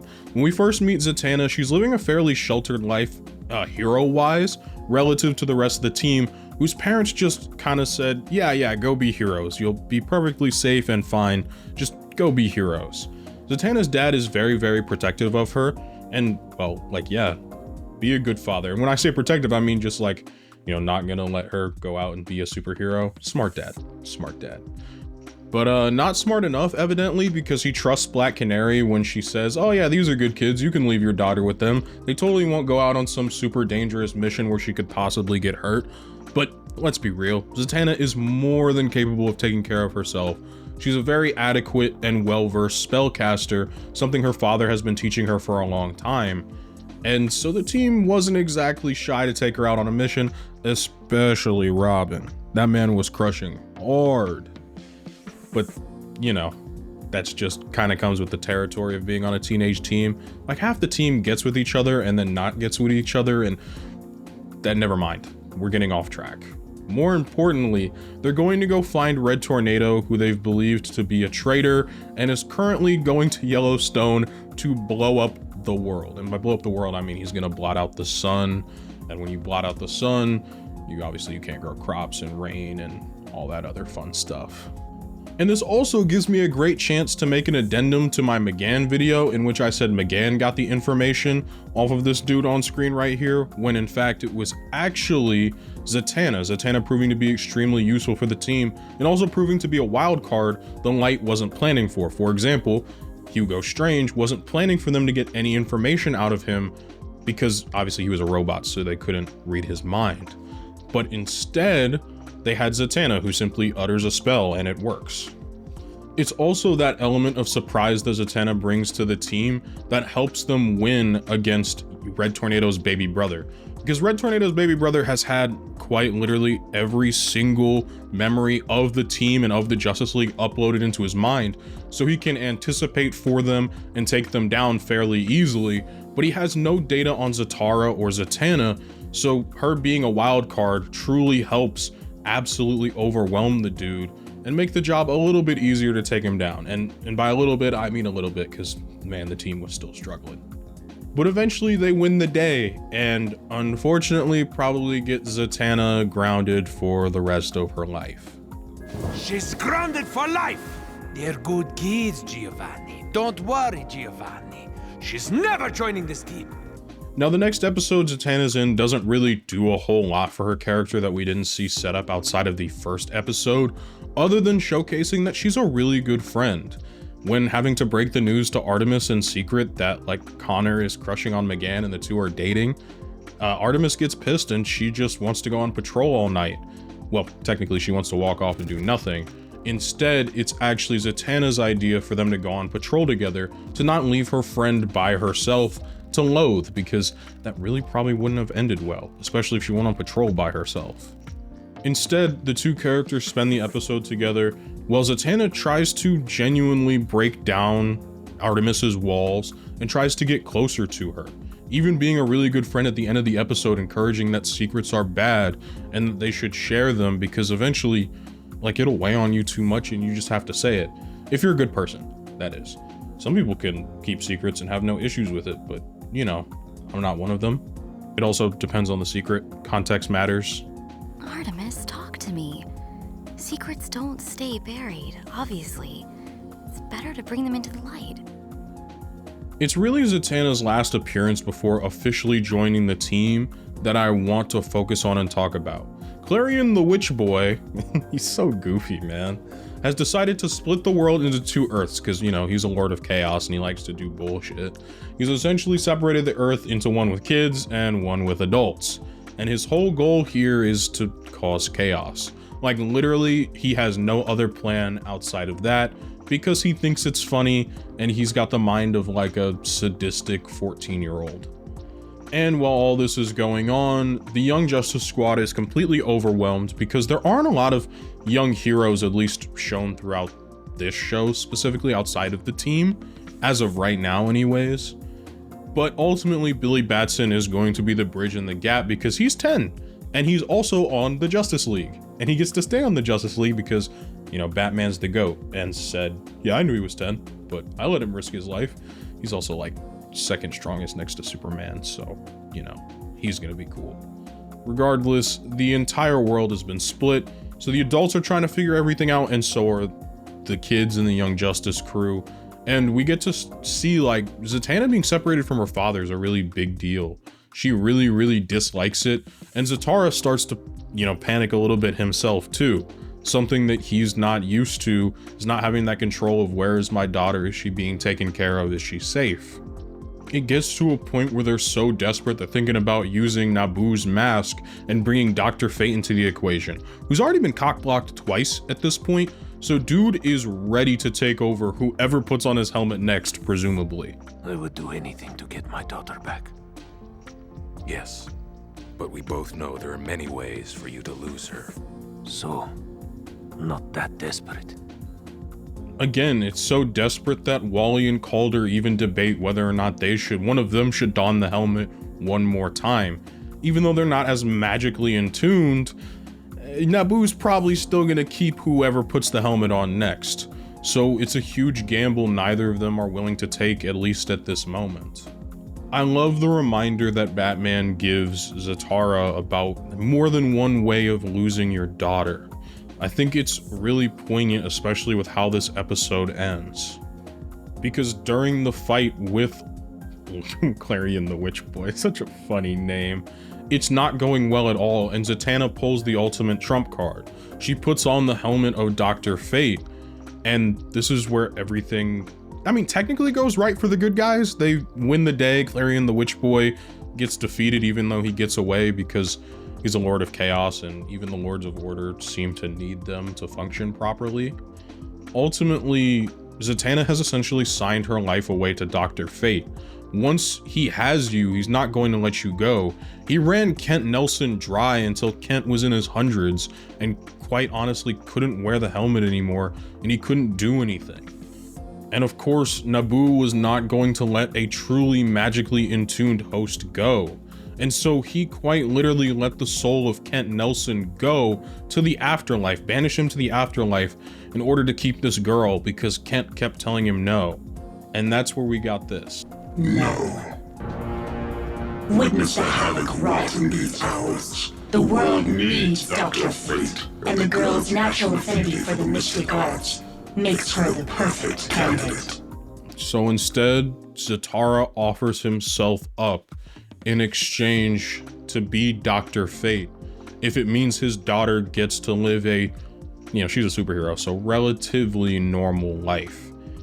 There's more than one way to lose your daughter, and in this situation, it was him or his daughter. This means that he's Dr. Fate full time.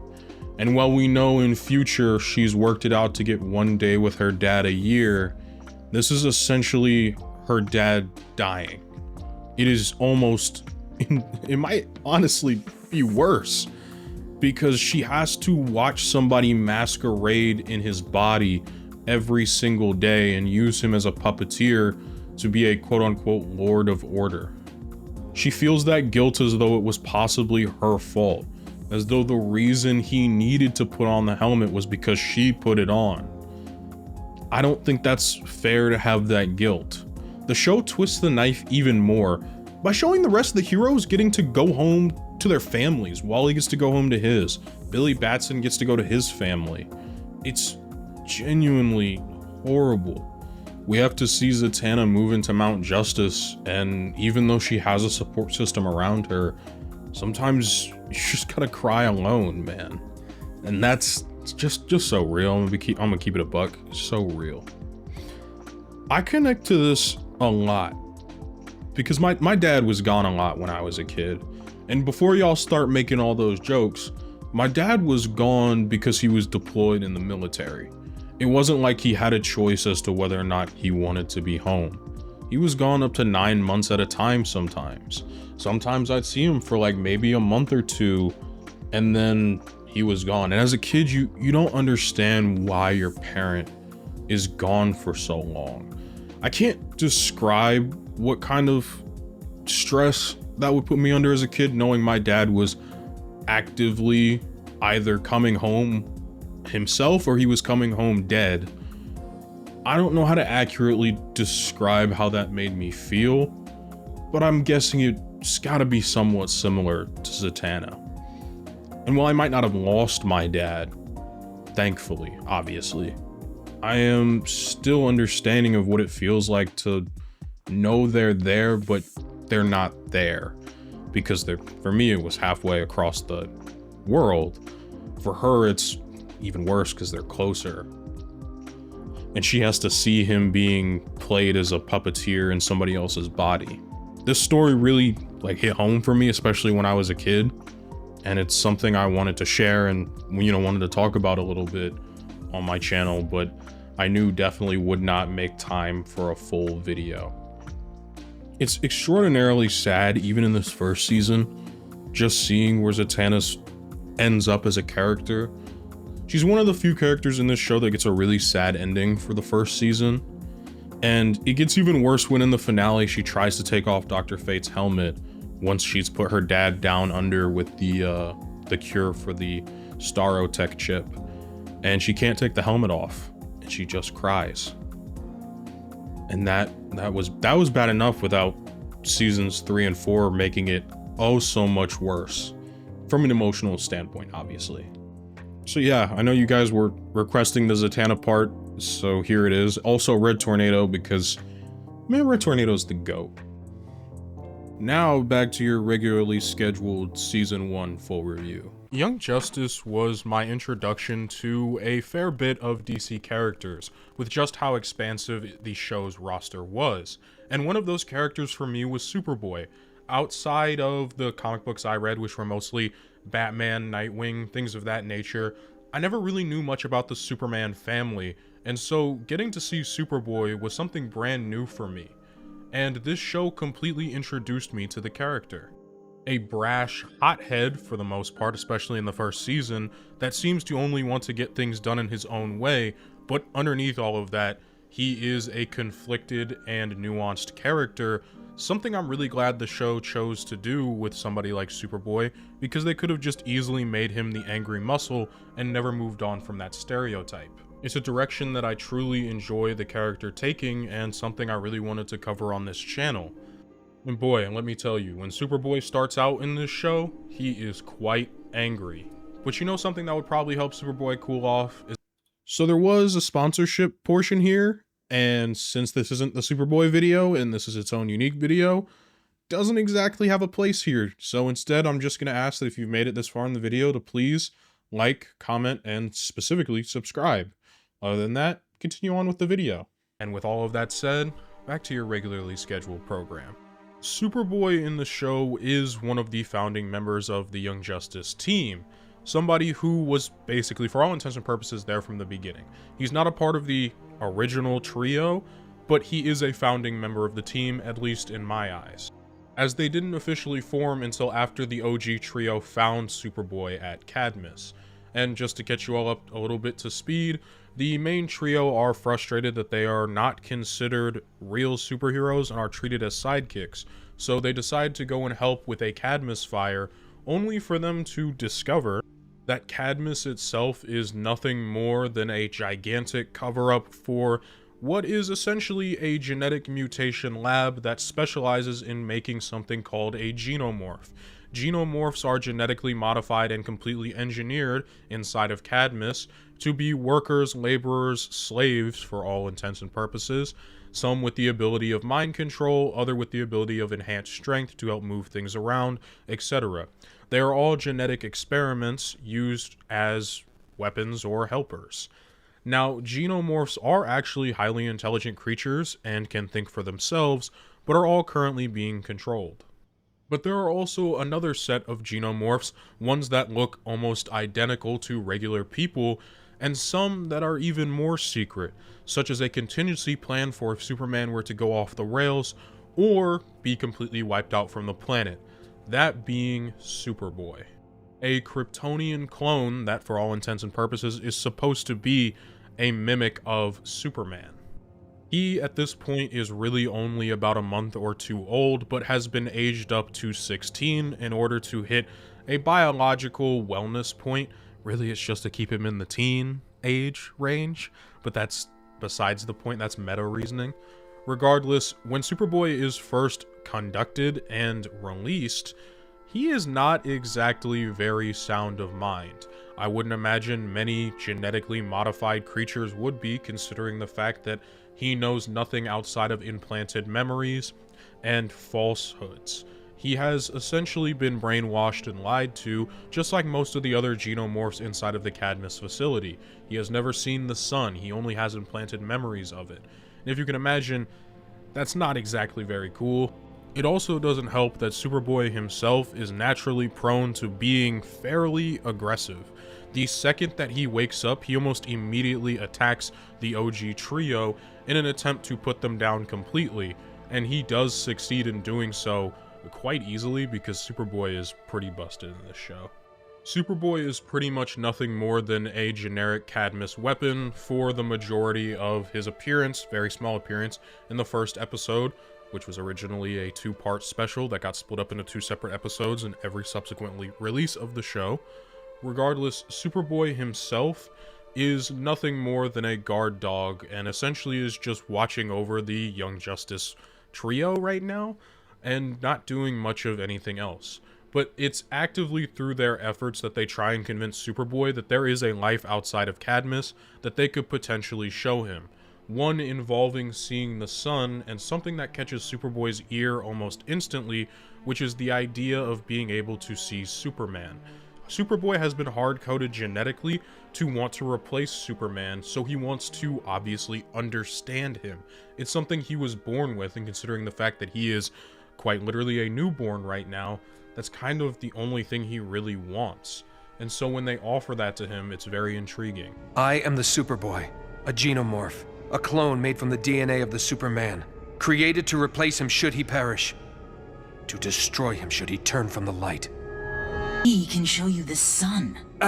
Pretty sure it's after midnight. But we can show you the moon. We can show you, introduce you to Superman. Superboy genuinely sits and has to think with the idea of what it would be like to not only get out of Cadmus, but to potentially himself get to meet Superman, get to do something outside of what they want him to do. And with Superboy sitting with those ideas and thoughts, he ultimately decides to help the Young Justice trio, and this is where we get to truly meet Superboy proper in all of his crash out antics. God, that word is so gentrified. Superboy has already been shown to not have heat vision, and so already he is off to a perfect start at being a Superman replacement. But even further into the episode, it's revealed that not only does he have severe anger problems, as shown previously, he also is sporting only half of Superman's moveset currently. He can't even fly, something that seems to really bother him. I'm falling. Superman can fly. Why can't I fly? Don't know, but it looks like you can leap tall buildings in a single bound. Still cool. And that's simply because dude is a clone. He is a genomorph. For all intents and purposes, Superboy is never going to be the perfect Superman replacement, but he can be something else. At least something else to the genomorph people. They believe that Superboy could be an ambassador of sorts for them. And that is all set up for us when Duplex reveals that the fire was his doing, and that helping break Connor out of his mental conditioning was also his doing, as he wants Connor to be a bastion for genomorph freedom. What is your choice, brother? I choose freedom. But I'll keep it real. Connor does not really care about genomorph freedom at all, for the most part, or changing a culture and trend-setting that. He's still very focused on meeting Superman and at least trying to escape Cadmus. And I really enjoyed the way the show decided to take the relationship between Connor and Kal-El, at least in the early stages of it. When Superboy finally gets out from under the rubble and the team has escaped Cadmus, thankfully, he sees Superman. He looks at him with almost reverence and curiosity. This is a man he has been implanted to want to not only replace, but to be. He wants to be Superman. He wants to understand him. He also wants to be accepted by him. But Superman is completely repulsed by the idea that Cadmus, a corporation that is so evil, could potentially make something as good as Superboy, or just a clone of himself. I mean, how would you feel if there was a clone of you running around? And this causes Superboy to feel defensive. He is already being put in a position in which he can never be what he was designed to be, which is Superman. He can never replace him. And he will most likely never understand what it's like to be Superman either. He doesn't share the same power sets, and Superman clearly doesn't seem to care for him as a person at all, something that seems to deeply bother him. And it's made very clear that Kal-El wants absolutely nothing to do with Superboy. We'll figure something out for you. The League will, I mean. For now, I'd better make sure they get that blockbuster creature squared away. And from this moment forward, even though Superboy might not be accepted by Superman and not necessarily accepted by the Justice League at large yet, he is an instrumental force in creating what we will know as Young Justice going forward. He, in my opinion, is part of the original 5 founding members, as I don't believe the Young Justice team was quite complete without McGann, somebody who is completely integral to Superboy's story arc as a character, along with a few others such as Black Canary, and I'll touch on that as they show up, but I think this was a good segue and intro into the character of Superboy and how we got to meet him originally. And so with all of that out of the way, it's time to really get to breaking down Superboy as a character and just getting to geek out about one of my favorite shows. The following episode is the first time that we really get to see Superboy as a character shine in a multi-character dynamic setting, also outside of missions. For the most part, he is reserved and keeps to himself, and typically displays only one real emotion early on in the show, and that's anger. He is almost constantly angry at someone or something. If not, he portrays a sense of cold indifference.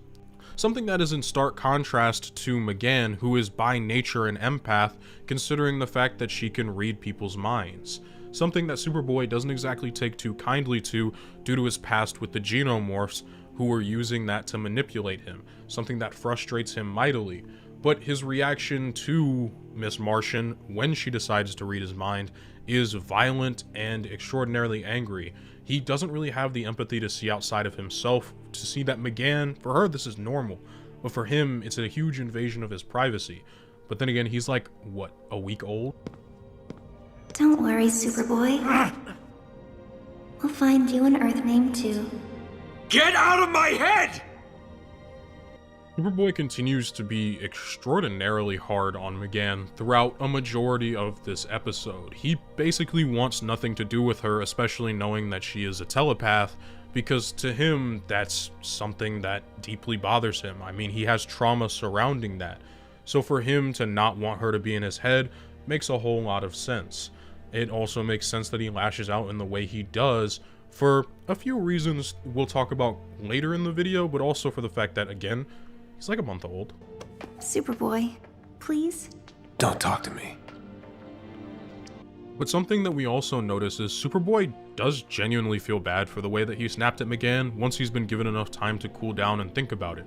Calder does offer him a few words of encouragement in trying to get him to, you know, be able to apologize to her, considering the concept of apology is probably a little foreign to him, just based off of what he is and who he is as a character, with those implemented memories and all. But he himself is very hard at saying sorry. It's not something that's going to come easy for him. Again, we've really only seen him express the emotions of anger, indifference, and the occasional sad side eye.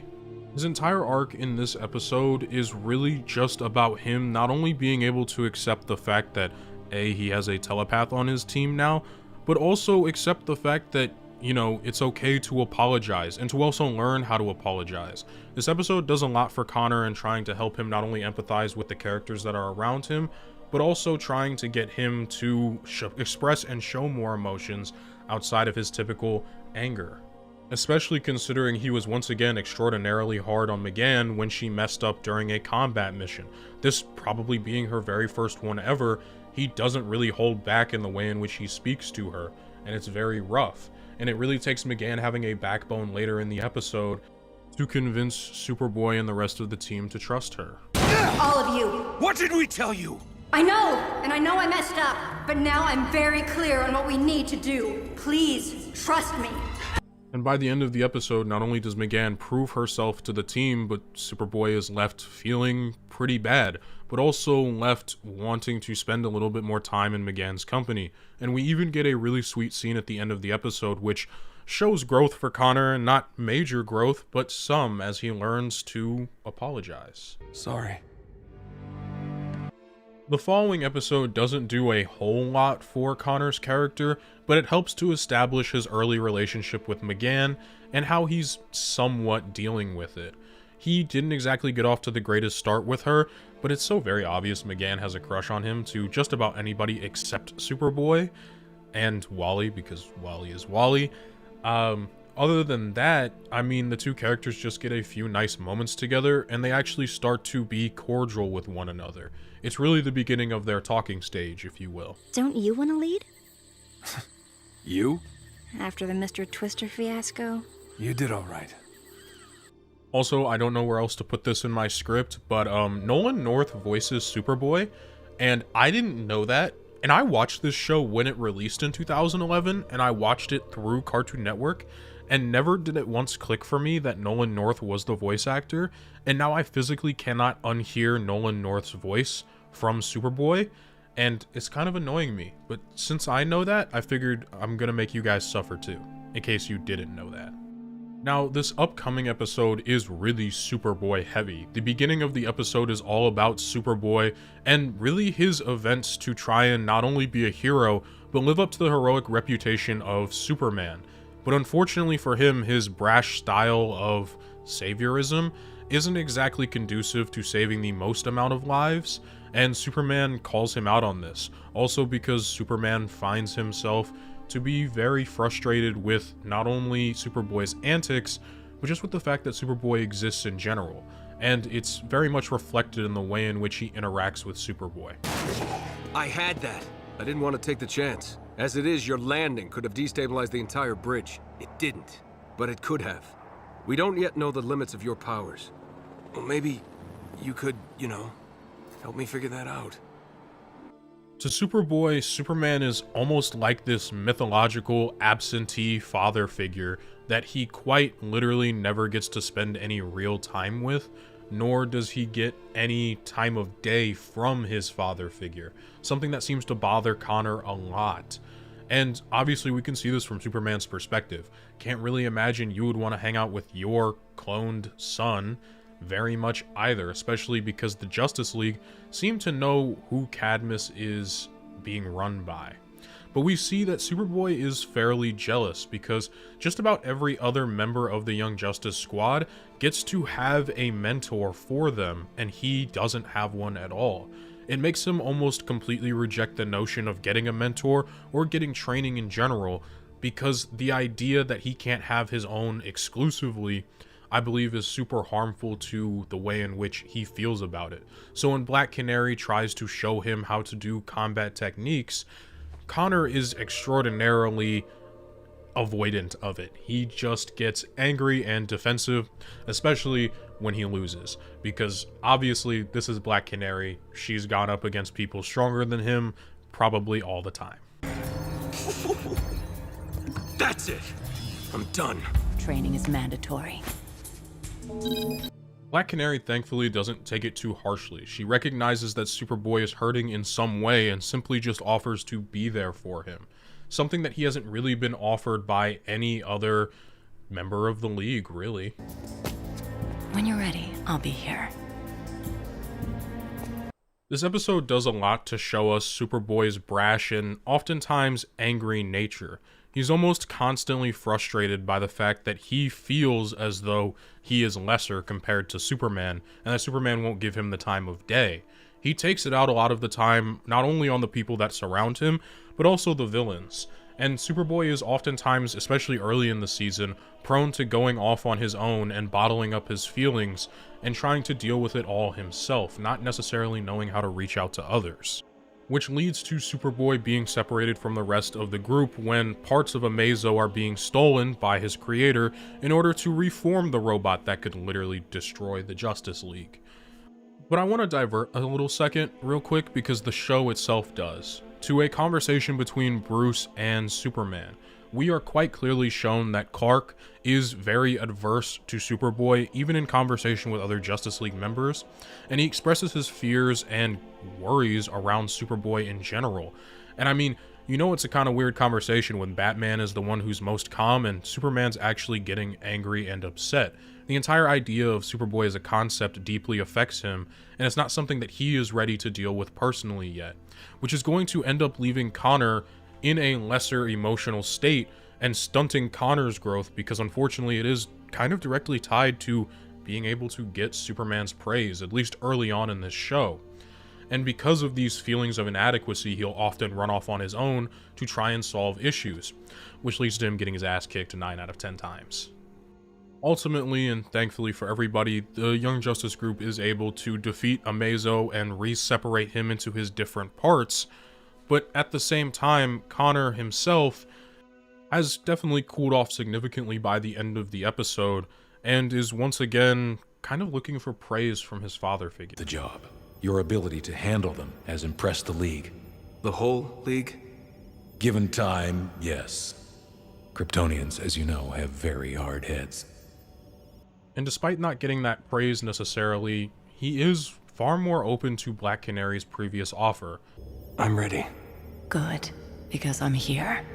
Connor has honestly come to a lot more of a level-headed mental space, at least from episode 5 onwards. It's not over the top like he's just a chill dude now, chill guy, but he's pretty much fairly regulated, and we see that in the episode Downtime, an episode that I love because I love the idea and concept of seeing superheroes when they're living their regular, normal, everyday lives. In this episode, we get to see that Connor is just hanging out with McGann, getting to spend time with somebody who not only cares about him, but also understands and accepts who he is. And as well, the two of them are, you know, still in a talking stage, doing all that fun little stuff. And outside of that, he's just enjoying living life and being free, even if it means getting absolutely drenched in McGann's cooking ingredients, because she doesn't understand the fact that other people do not have the ability to just catch everything she throws at them. And just to show how far Connor as a character has come, we end up getting a mind wipe episode. The entire plot of this episode is that everybody's favorite mental Simon has pretty much mind wiped the entire team, taking them to about 6 months previous to where they've been at. So this is even before the Independence Day, June or July. They're really taking them way back to March, which for Superboy does nothing more than regress him completely into the animalistic state he was left in when he first entered or exited, I apologize, the pod. It is essentially a complete reset of Connor, and all we see is a complete destruction machine, somebody devoid of really any sort of rational thinking. Something that Superboy has actually been really improving on, especially comparatively to episode 1, we've seen him do a lot more rational thinking throughout these last like 8 episodes. He's done a lot better at that. So this episode really serves to highlight and show just how far he has come as a character relative to when we were starting with him. And of course, there's only one way to beat amnesia via telepathy, and that's to remember via telepathy. And thankfully, Connor has the best friend for that.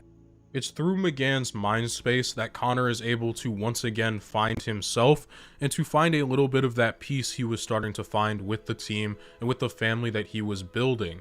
It also helps McGann because she was really losing that telepathy battle, but it is her care for Connor that pushes her through the forefront and pushes her through to being able to take down Simon. Sorry, I should have paid more attention. It was too much at once. Too much at once.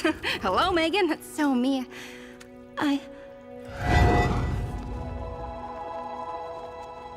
Kick his butt. It's a really sweet moment between the two characters that can really just be used to encapsulate their relationship, because that's majority of the clips that were shown between the two. But regardless, Connor is constantly there trying to help her. It's so obviously clear that he cares for her on a deep level, and that's a lot of character growth, especially from the first episode that they spent together, in which Connor was really an asshole to her. It's just a really sweet episode to help establish their close relationship as more of a situationship for right now, because they're so close to dating. And outside of that, it's kind of it for this episode. The next episode is more or less Connor and McGann having the B plot, and it pretty much just involves them going to school for the very first time. Again, this show starts in like the summer and kind of just takes place throughout the rest of the school year. And since Connor and McGann are not technically humans, they both have to come up with human names and end up going to school, because the Justice League believe in an education for the test tube babies too. Which means that Superboy, for the first time in the show, has to pick an actual name. And McGann, of course, suggests his name to be Connor. And his last name is also suggested to be Kent by Martian Manhunter, which they didn't know at the time was Superman's last name. At least Superboy didn't. Otherwise, he probably would not have taken that last name. But it's important to know that he did take the name Connor Kent. Connor's always been my favorite name. A last name will also be required. Perhaps Kent. Oh, in memory of Dr. Fate, the late Kent Nelson. Of course. Okay. Yeah, if you could imagine Connor trying to actively be a regular person at his high school, it doesn't exactly go to plan. Dude pretty much shows up on campus and accidentally almost gets into a fight with the school's resident jock, who's also wearing a Superman shirt, something that kind of pisses Connor off because we know his complicated relationship with that guy. Shirt's fine. Everyone's shirt is fine. Someone's fine. I also like the little bit of world building that superheroes are so revered in this show that a majority of people in high school wear the superhero gear. It's also worth noting that this episode goes to show that Connor is far more than just a regular meathead. They did a pretty good job of educating him back at Cadmus's lab, and that's shown throughout this episode. Anyone else? Modern Malaysia was created in 1855 and ruled by the Bokun dynasty until it was divided by the great powers into North and South Malaysia after World War II. Nothing else of real and honest note happens in this episode, outside of just slowly edging us to potentially a relationship between Connor and McGann. I mean, what a slow burn, man. Also, this episode serves as McGann's like, oh my god, I'm in high school moment. Like, that's really dope, but that's more of her episode and video that I plan. Connor's just kind of along for the ride. And while last episode wasn't super important, this one actually is. This entire episode's premise is that the team has to go undercover as the Terror Twins to hopefully infiltrate Bel Rev and to figure out why exactly the prison is being run the way it is, because apparently there's going to be a supposed breakout, which means sending both Connor and McGann undercover as the Terror Twins because they look the most similar. This episode does a lot for establishing Connor and some more of his mannerisms, specifically when it comes to McGann and the way in which he would do just about anything for her. And this episode also serves to introduce us to one of my favorite side characters, Icicle Jr., and his friendship with Connor himself. As well, this episode shows a lot of Connor's insecurity when it comes to being inferior to Superman. But your strength is... Not at Superman's level. I get it. No, that's not what I was... Whatever. Well, we've known pretty much since the start of this show that Connor feels inferior to Superman, and it's a topic they have tried their best to explore by mostly giving Connor the B-plot. This is the very first episode where Connor truly has the A-plot in regards to his feelings for Superman. Now, while his feelings for Superman aren't the central plot, it's actually part of the reason he was able to get so close to Icicle Jr. in the first place, because they both have a shared problematic history with their father figures in turn. Both of their father figures pretty much want nothing to do with them, and so that actually allows Icicle Jr. and Superboy to bond. It's something we see a lot throughout that entire episode, and something I really enjoyed seeing. I liked seeing the therapy session between both the Terror Twins and Hugo Strange, as it serves for McGann to help and try to deconstruct Superboy's feelings about Superman, even if he lashes out at the mere thought of doing so. It makes Tommy feel unworthy of... Or maybe Tommy refuses to live in Tuppence' stupid fantasy world where every problem's solved in half an hour. It's also the episode in which we see Connor start to break away from the notion of needing Superman to approve of him, basically. It's really in this episode that we start to see him break away from that, all because Icicle Jr. said one simple phrase. But I try not to live or die over getting his approval, you know? So, tell me about your sister. I would argue Icicle Jr. was closer to being helpful for Superboy than really any experience he had on the team outside of McGann for the most part. Connor's conversations with Icicle Jr. set to reframe how he looks at his relationship with Superman and how he looks at his need of approval of Superman. It's really interesting considering Icicle Jr. is supposed to be the bad guy, but through a majority of the episode we see the two characters continue to grow closer, to the point that Superboy uses this connection to not only manipulate Icicle Jr. into helping him get to McGann and essentially stop the prison riot, but also to help him further his own personal life. It's really nice to see, honestly. It also serves to demonstrate that Connor is a lot more than just brawn, because he's able to manipulate and use emotional tactics against his enemies when it suits him best. He just so happens to like to hit first and ask questions later for the most part. But when he needs to turn it on, he can turn it on. Don't you get it? You heard Freeze in the mess. This is his power play. He's taking what belongs to your paw. Traitor! And of course, this episode also serves one final truly important thing for Connor, and also for McGann. This is the episode where Connor officially gets with Miss Martian. It's really a nice culmination because we're like halfway through the season at this point, and they've been building towards this relationship since like episode 2. It was really nice, it felt really fulfilling, and it was a decent slow burn romantic relationship to where we're at. Icicle Jr.'s reaction is also just like top tier. The dude was pure comedy throughout the entire episode, and despite being such a minor character, he really did steal the show. So shout out to Icicle Jr., one of the best side characters ever. Is she? And are you? Oh, Dad's gonna kill me. And while we might have just hit a retrospectively very high point for Connor and the team as a whole, we're about to hit a fairly low point. It is when Connor and the rest of the team are kind of just hanging out and chopping it up inside of Mount Justice that Connor overhears a conversation between Aqualad and Batman, denoting that there is the potential of being a mole in the group, with Connor, McGann, and Artemis being the top suspects of being the mole. Specifically, Connor finds this to be extremely hurtful, because not only A, does his leader keep this from him, but also B, like, Connor has done a lot to make himself not only better as a person, but also to better himself in the ideals of being a superhero. So to be accused of potentially being a mole to him is extremely harmful and hurtful to his character, which makes sense. So when they go on their next mission, let's just say it does not end well, and Connor tries to play overprotective boyfriend of McGann.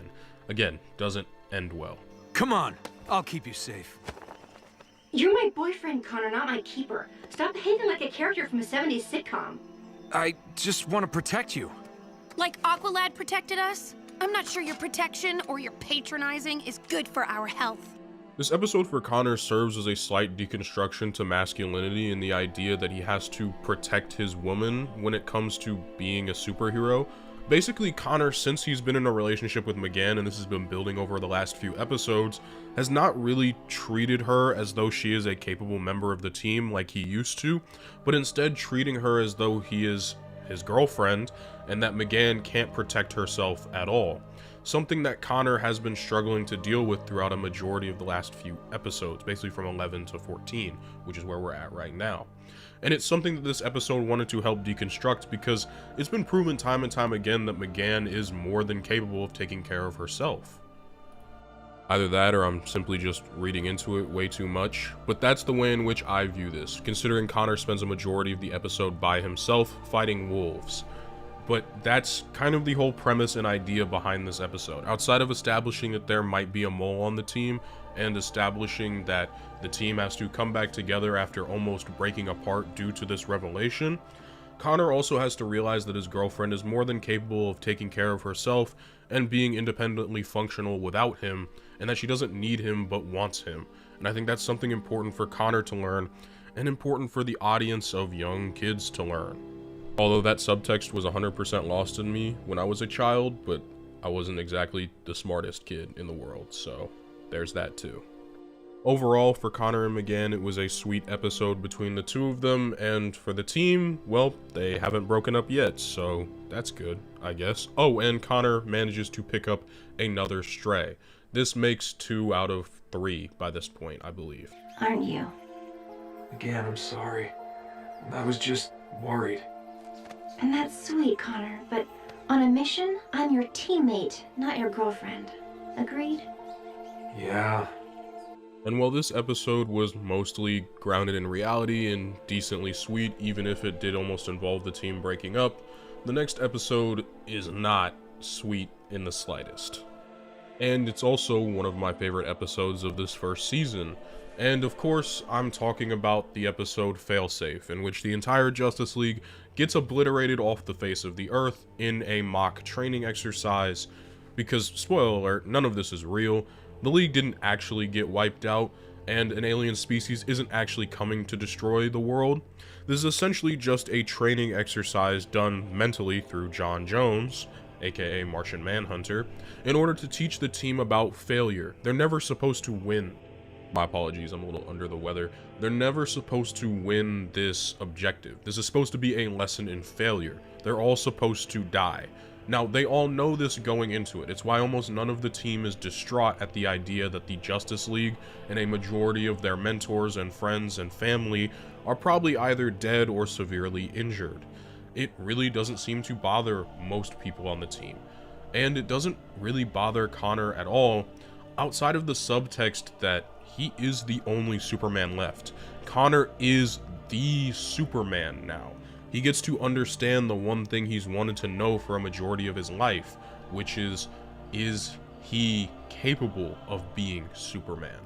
But none of that really matters right now, as it's just an exercise, and he doesn't really think that way. I mean, even when he loses Wolf, it doesn't really affect him as though you might think it would, considering how close he is to Wolf. Wolf! There was no indication of feedback. I'm sorry. Can't do anything for him now. It isn't until the unfortunate and accidental death of Artemis that this training exercise becomes real to not only the entire team, but more importantly to McGann. More on that later. But basically, Artemis's death makes the entire team fully believe that this is real and all of this devastation is truly happening. And while the team mourns and grieves in their own way, Superboy himself doesn't really seem all too broken up about it.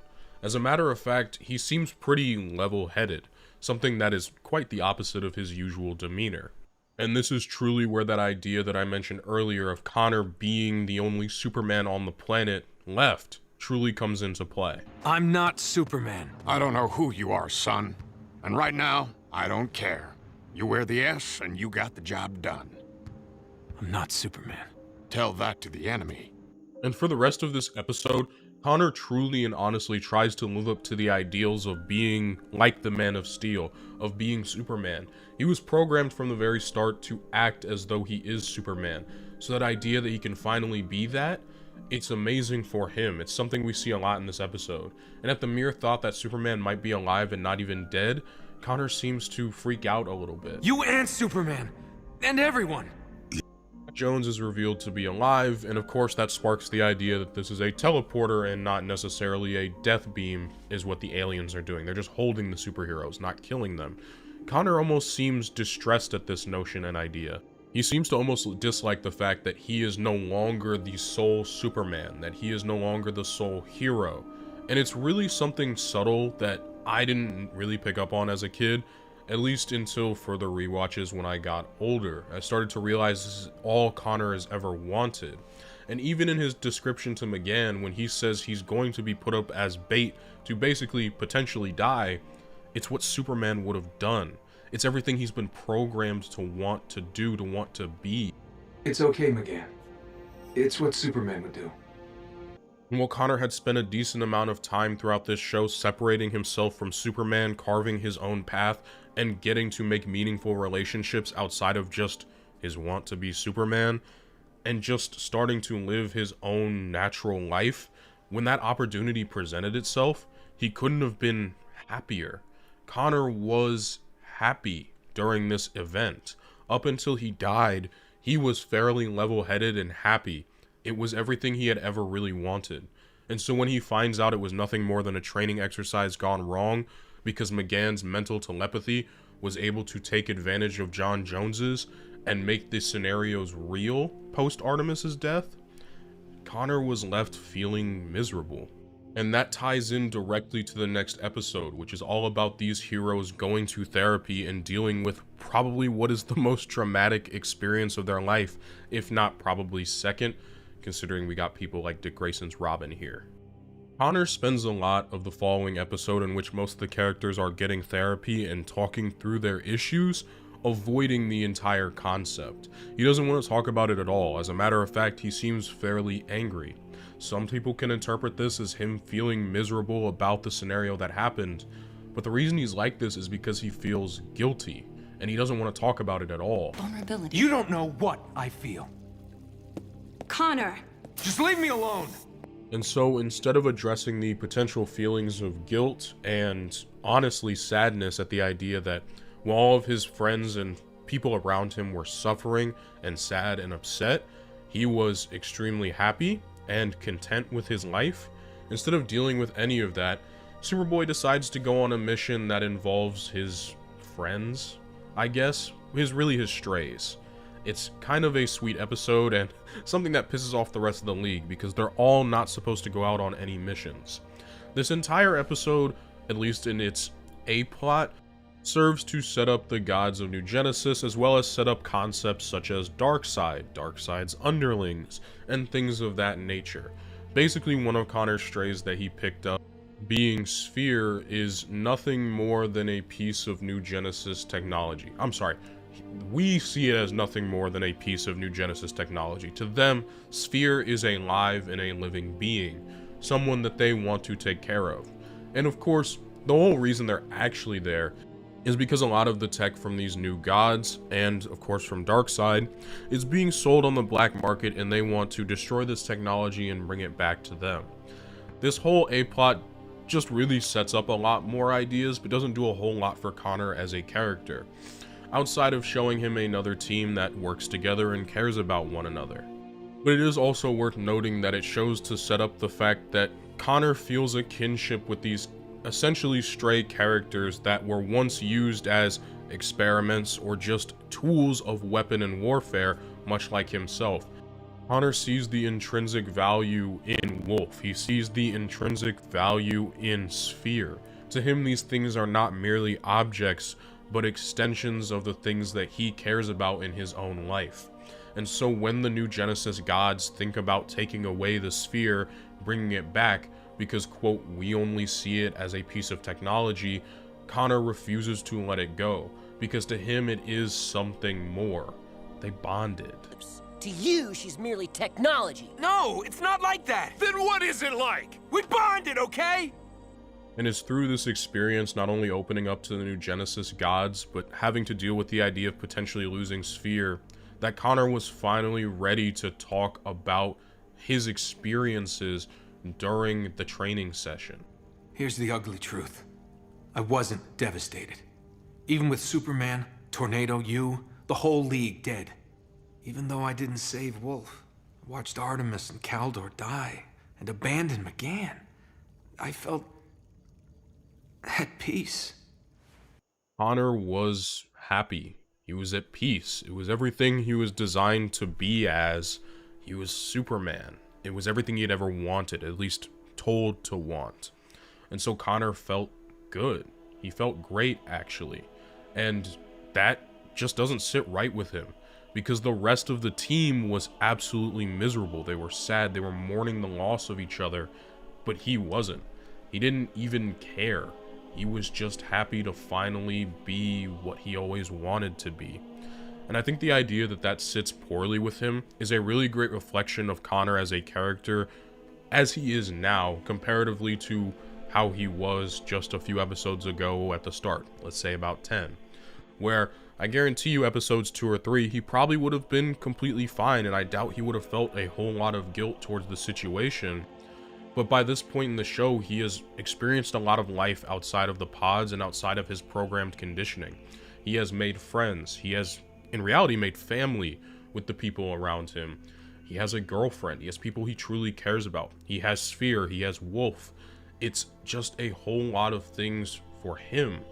And so Connor isn't really wanting to just be Superman anymore. We've slowly seen him move away from the idealization of Superman and the idea of being the perfect Superman.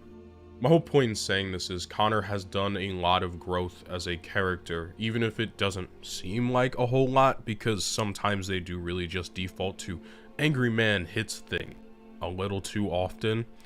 But Connor himself, at least to me, has felt like he has grown a lot from that first appearance of his. And with all that deep talk about Connor, it's time to segue to something just a little bit lighter and what is played for laughs in this show. I love that the start of this episode implies that Connor really has a thing for Black Canary, because this whole scenario is absolutely insane. It serves more as a lesson for McGann than anything else, but dude must really have a thing for Black Canary. Outside of this somewhat gag, because it's not really necessarily played for laughs, I just found it a little bit funny. This entire episode is nothing more than Connor essentially finding out where his name comes from, and also finding out a little bit more about McGann herself. That's really the whole thing that I got on Connor's end anyways out of this episode, because there's not a whole lot necessarily to get for anything else. McGann basically gets to meet the person she bases her entire personality off of in this episode.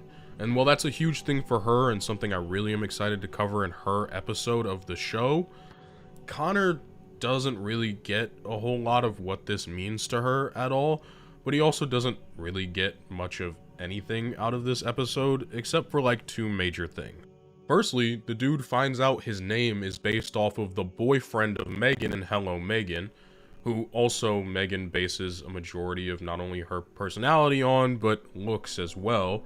Something that should be completely earth-shattering to the dude, considering he found out his girlfriend named him Connor with the intent of getting with him. But, you know, Connor's just chilling, I guess. He's just a chill guy, for real. Connor! I thought you'd never get here. I mean, it's even down to the voice. They were laying it on thick, man. Kind of funny, though. Regardless, for Connor, this leaves him with a few questions regarding who McGann is exactly. Like, who are you when you're not being what you're portraying, essentially? And when he does end up finding out, at least he knew McGann was a white Martian. He's known for a majority of the show. Like, that's not really a secret. He's known because they share a mind space. Connor makes it very clear to her that this is a lot more than just surface level looks for him, and that he cares about McGann as a person. He says that she doesn't have to do this for him, but it's honestly more of McGann doing it for herself. More stuff to cover in her video. Man, this next episode is really big for Connor, not only helping him understand who he is as a person, but understand a lot of things. Connor himself has kind of just been chilling at Mount Justice, enjoying his day, until he is called by a high frequency that pretty much only he and like Superman can hear. And it's by everybody's favorite bald entrepreneur and sometimes president, best voiced by Clancy Brown, aka Mr. Krabs, Lex Luthor. Now, Luthor comes to Superboy basically to tell him about another Superman clone, this one being Match. Now, Superboy was of course skeptical because he knows Lex Luthor's reputation, but he was at least willing to listen and to try and figure out what's going on with another clone of himself. The idea that another version of himself is being completely left alone, yes, we see the fit Superboy, is being completely left alone and abandoned much like he was, doesn't sit well with him at all. And Luthor knew this would be the case. So of course he goes to go see the genomes and to figure out, you know, what is going on and why is there another version of him stuck and trapped. And of course, our boy, the GOAT, Duplex, I don't know, I hope I'm saying his name right. Regardless, he's the one who's going to guide Superboy into finding the other clone of himself. And when we do, it's honestly a little bit of a nice parallel to how Superboy was found originally by the team. When Superboy finds Match, he is once again frozen in a test tube, but also completely and utterly insane. Much like Superboy, the dude woke up and was ready to throw hands off rip, but unlike Superboy, he features a full host of Kryptonian abilities, down to flight, freeze breath, heat vision, and whatever bullshit Superman gets for this week of powers. You can fly. Why can you fly? You see, Match is not only a version of a Superman clone, but one that actually has all of his powers. And one that absolutely trounces on Superboy just due to the fact that he has more raw strength. Superboy is honestly one of the weaker Kryptonians. Again, another idea that was really unique to the show in its entirety, because Superboy is technically one of the strongest, especially, you know, because he shattered the universe. But also what we see with Match is that the dude is genuinely crazy. He can't seemingly hold up to any semblance of regular thought.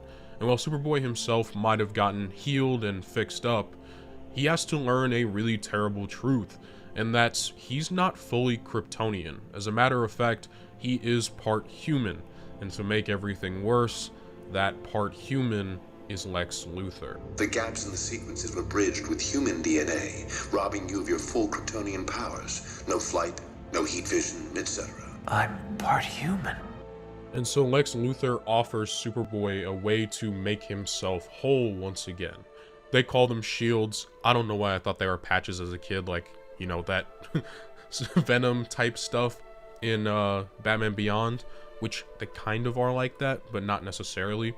Basically, these patches will suppress the human genome in his DNA, which, mind you, the human part of Superboy's DNA is the only thing keeping him sane and functional, because with full Kryptonian, Match is genuinely driven to insanity and doesn't have any regulation over his emotions or really any logical thought. It's just destruction. Being part human is what keeps Superboy normal and regulated, so if you can imagine what suppressing that portion of his body will do to him, it's not great. But we're also introduced to something called Genome City, a place where all genomes can live properly and happily together, away from the prying eyes of the public and the scrutinization that would come with those beings existing, considering, man, we hate each other for race. Could you imagine trying to get people to enjoy genomes? But that's besides the point.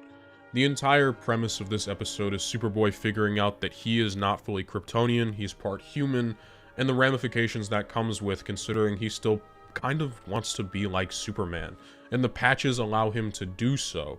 But unfortunately, the patches come with a disbenefit, which is it makes him highly aggressive and angry, more angry and aggressive than usual. He doesn't really have emotional regulation when he's suppressing that human portion of his DNA. And Lex Luthor did all of this just to figure out that Genome City existed. Luthor always has a secondary backup plan, but also to put Connor into his back pocket, because he is selling Connor on the idea that these patches will give him the ability to be like Superman, the person he so wants to desperately be like. Luthor also gets to play into the idea that Superboy doesn't have a father figure and that Luthor could be the father figure for Superboy, considering Superman refuses to fill that void, and I guarantee you Lex Luthor knows that. Face it, son. You have much more in common with me than Superman. That's a lie! What has he given you? Nothing. Not even affection. And why? Because Big Boy Blue lives in a world of black and white. And while Superboy doesn't necessarily buy into what Lex Luthor is selling initially, he does ultimately end up deciding to keep the patches. Because again, it's the fantasy that he could be like Superman. It's the reason he tries to keep them, because he believes it will make him a better hero. Even though he does just think about doing what he really should be doing, which is throwing them away. I don't ever believe that the patches were necessarily physically addictive, but I also believe that they were much more of a mentally addictive thing. And why do I say this? Because patches are treated in this show as though it is an addiction for Superboy. I mean, that's what we spend the next few episodes watching him do when he does use these patches. He's almost always using them to help try and better himself as a hero, even if it's at the detriment, potentially, to the people around him. We see that when he uses these patches specifically on missions, while it does help enhance their ability to sometimes do better on the missions, it almost always ends up being a hindrance in the long run. For example, when he's on the patches, he cares very little about his team's well-being. He doesn't even care about Miss Martian and would rather go fly off and try to fight the next big villain rather than take care of his girlfriend, who is quite literally dying due to the heat. It's something he doesn't even think about. And this entire episode that I'm talking about right now deals with the idea of Parasite, and Parasite gets more powerful based on the power of the people he's fighting. And even though Superboy knows he is being drained by Parasite, and that Parasite is taking his powers, he keeps using the patches, despite the fact that this is most likely putting his team in more danger by making Parasite more powerful. It's something he doesn't even bother to really think about, because to him, it doesn't matter. All that matters is that he can potentially be a better hero using the patches. You're drained! Parasite took more power than you even have. Heat vision? I have the genetic potential for it. Must have been enough for him.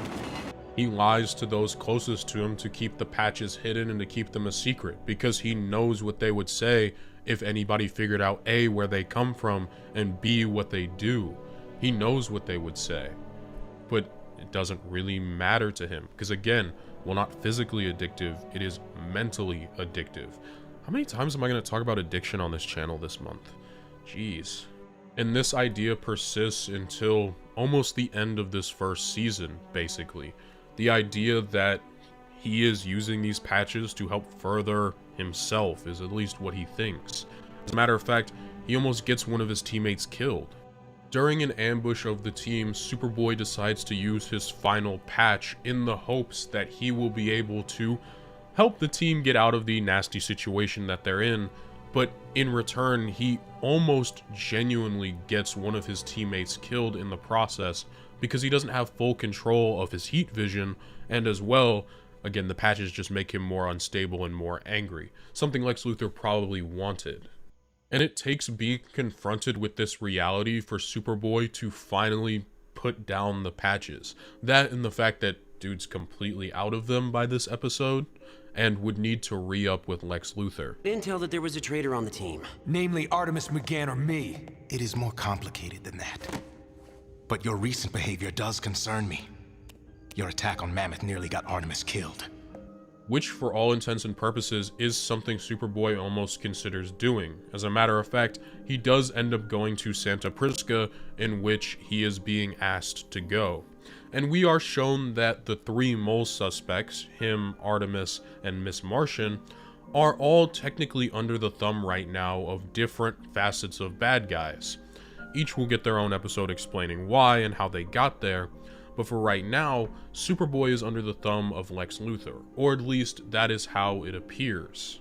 Because in reality, Superboy had actually admitted to not only being a user of these patches, but also to being under Lex Luthor's thumb to the team by and large, because he believes, as of course Black Canary had once told him, the truth is the best option, and it will make him feel better. He took that lesson to heart and applies it in this situation. The other half was human. That's why I don't have, will never have, full Kryptonian powers. You sure? Because you sure? It is also completely worth noting that McGann reveals herself to be a white Martian to the rest of the team, and Superboy pretty much says that he's known. If you go back to Season 1, Episode 9, when Superboy's memories are being restored by McGann, there's a slight flash of her being shown as a white Martian. Superboy has known for a long time, but didn't want to out her and instead waited for her to be comfortable enough to say something. Honestly, a really beautiful moment, but I believe it deserves more attention in McGann's video than Superboy's. But again, a display of his emotional intelligence. Regardless, the episode culminates in the idea that none of the people on the team, at least those three, were ever truly a mole. The idea that there was potentially never a mole is toyed with, and as well, the team is closer than ever. Superboy no longer needs patches and honestly has become really content with himself and his ability to just not have to be exactly like Superman, but to still be a hero. Oh, and remember how I said there might not be a mole? Yeah, I lied, of course. I think if you're watching this video, you've probably seen the show before. Red Arrow is the mole, and he just got the entire Justice League under Vandal Savage's control for 24 hours. And that leads us to the season finale.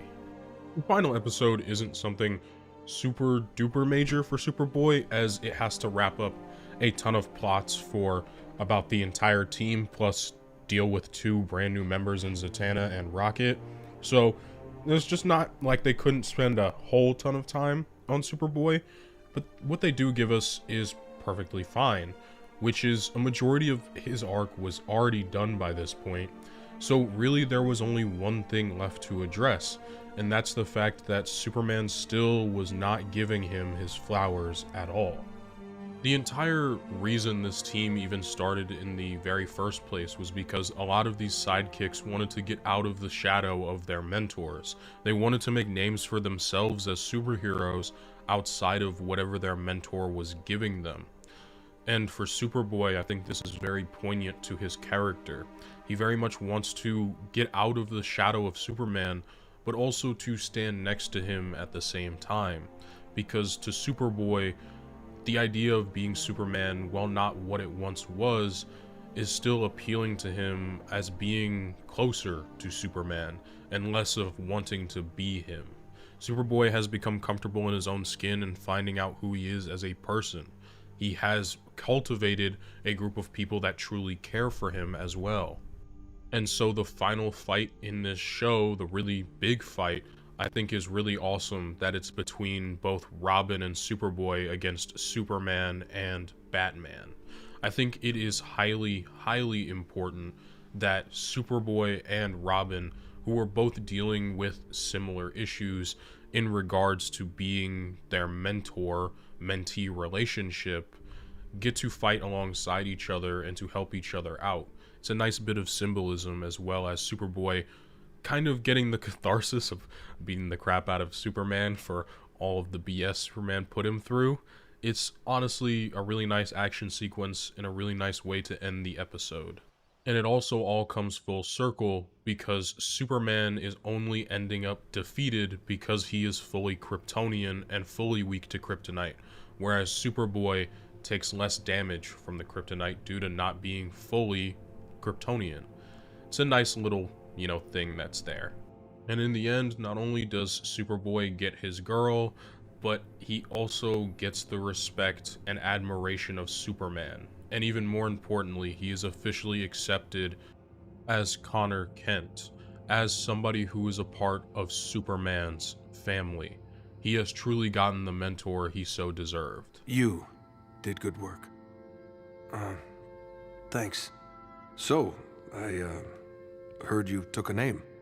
Yeah, Connor Kent. My secret identity is Clark Kent. I didn't know. I wasn't trying to... No, the thing is, I'm glad. Connor Kent. It seems right. I thoroughly enjoyed Miss Martian in Young Justice. This show was actually my first introduction to the character of Miss Martian, and so any and all ways that I look at this character will always be skewed towards the lens of this show, as it was my first introduction and is my favorite interpretation of the character, even comic books included. So when I did a little research for this video, specifically looking into Miss Martian in the comics, I was fairly disappointed to find that this show quite literally rewrote her entire character and made her substantially different than what she was, especially pre-52, previously to when this show came out in like 2010. And honestly, I think a lot of these changes were for the better, as they ended up giving Miss Martian a real character arc and real depth to her character. And I didn't really find her very enjoyable in the comics, but again, I'll just be honest, my view of the character will always be skewed towards this version. And so with all that being said, that's enough for a quick intro. I'm excited to talk about Miss Martian in Young Justice. And speaking of quick intros, the very first time that we see her in the show is at the end of the two-parter.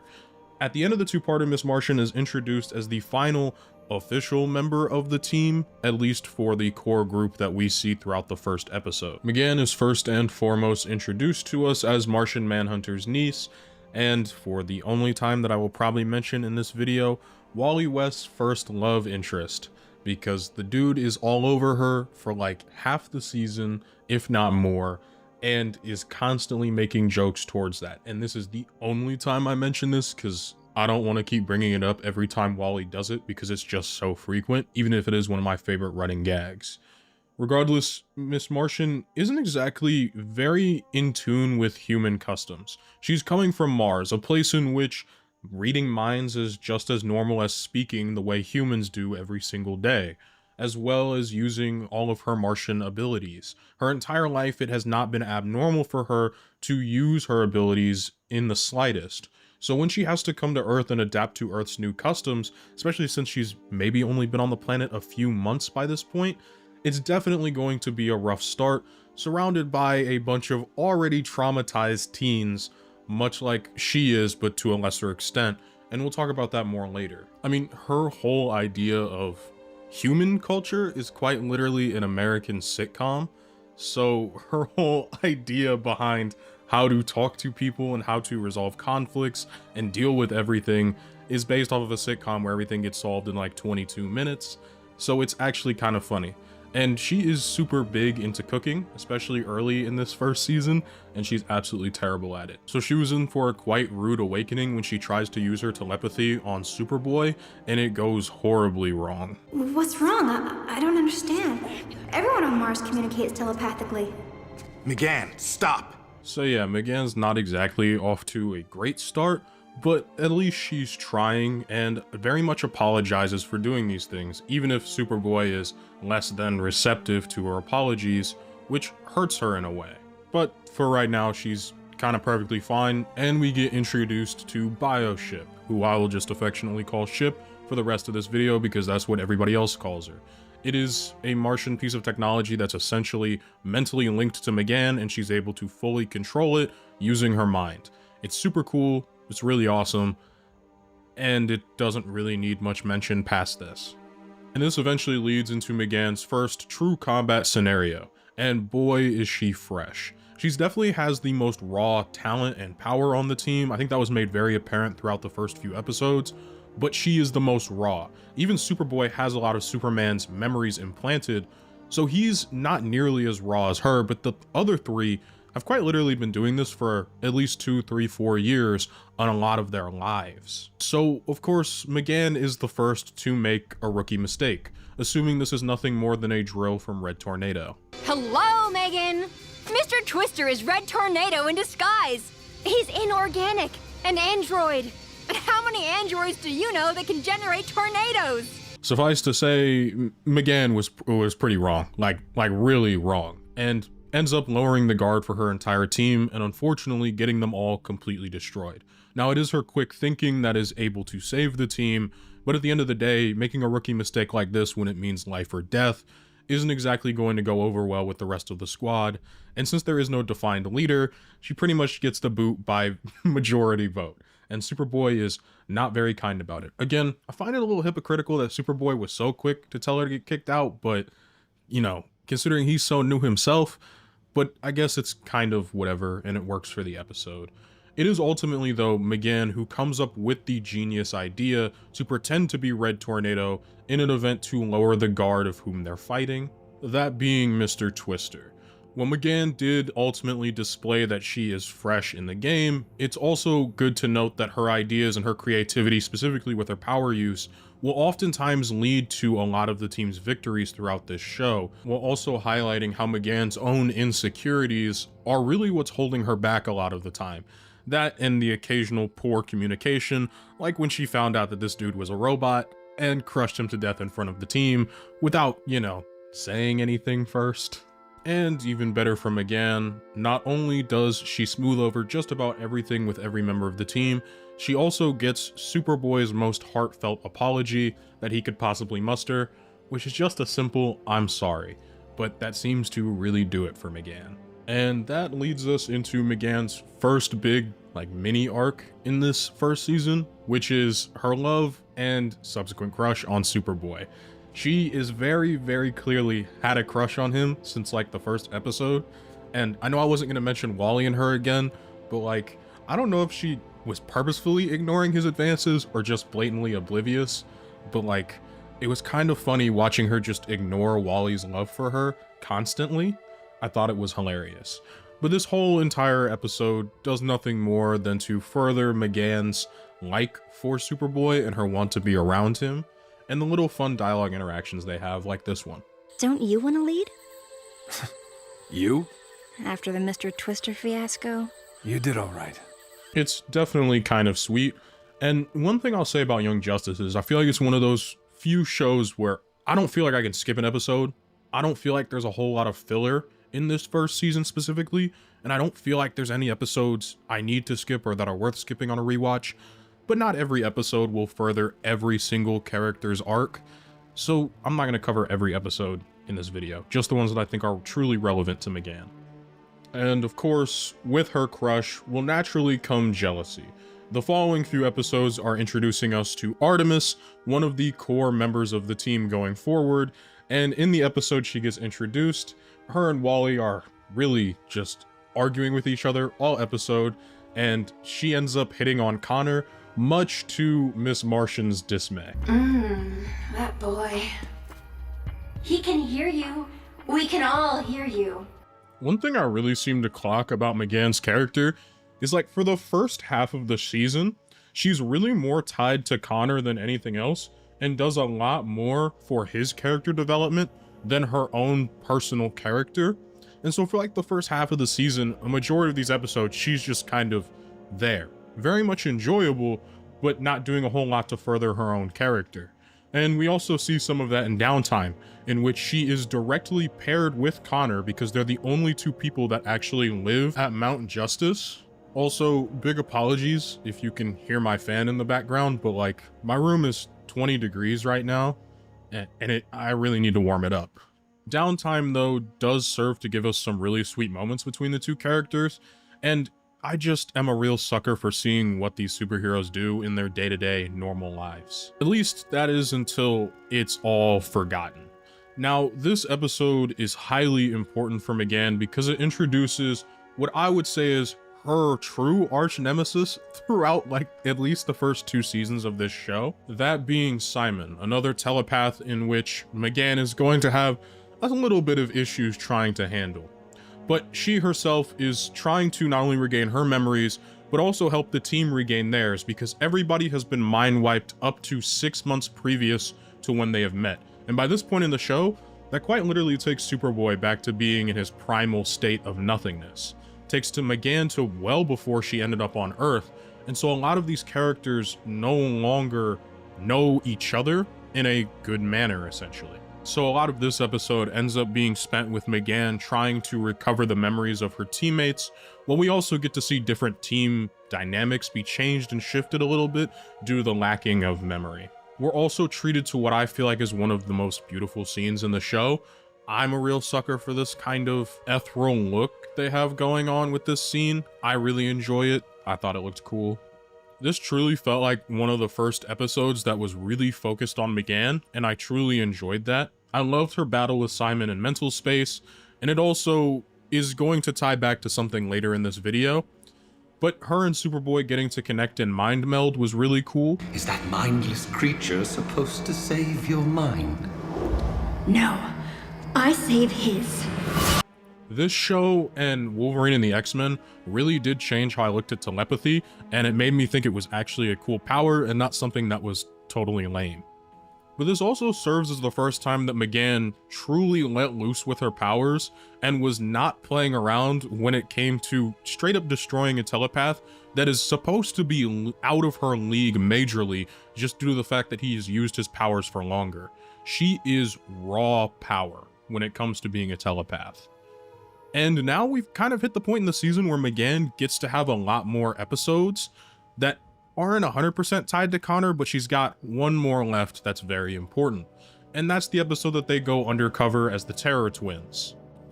In the episode, they're sent to Belle Rev in an attempt to figure out why a bunch of ICE villains are corroborating and hopefully try and prevent some sort of breakout attempt.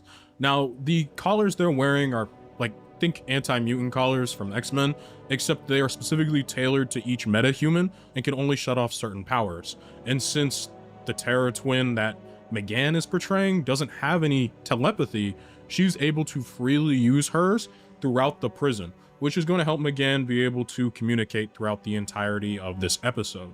But for the most part, the episode isn't really important to her character.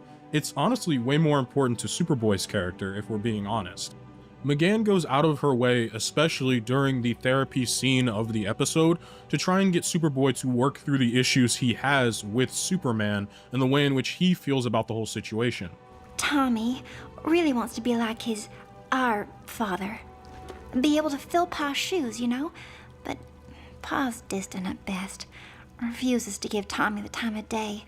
It makes Tommy feel unworthy of... Even if Superboy isn't very responsive, at least initially, she is always trying to go to bat for Connor, especially because she loves the guy. Like, I think it's pretty obvious by mid-season point that the two are very close and intertwined.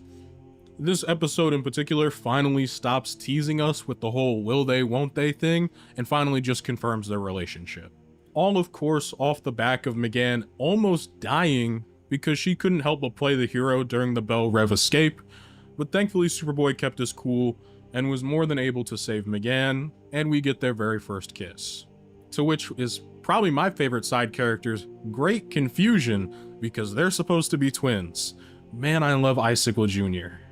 But of course, with all new relationships come complications, and for M'gann, it ultimately stems from her own personal autonomy and Connor's want to protect her. This episode completely opens with the fact that, unfortunately, there's a mole on the team, or at least there is believed to be a mole on the team, and Aqualad ends up talking to Batman about this, with Superboy overhearing. Specifically that it could possibly be him, Artemis, or M'gann, something that Superboy does not take kindly.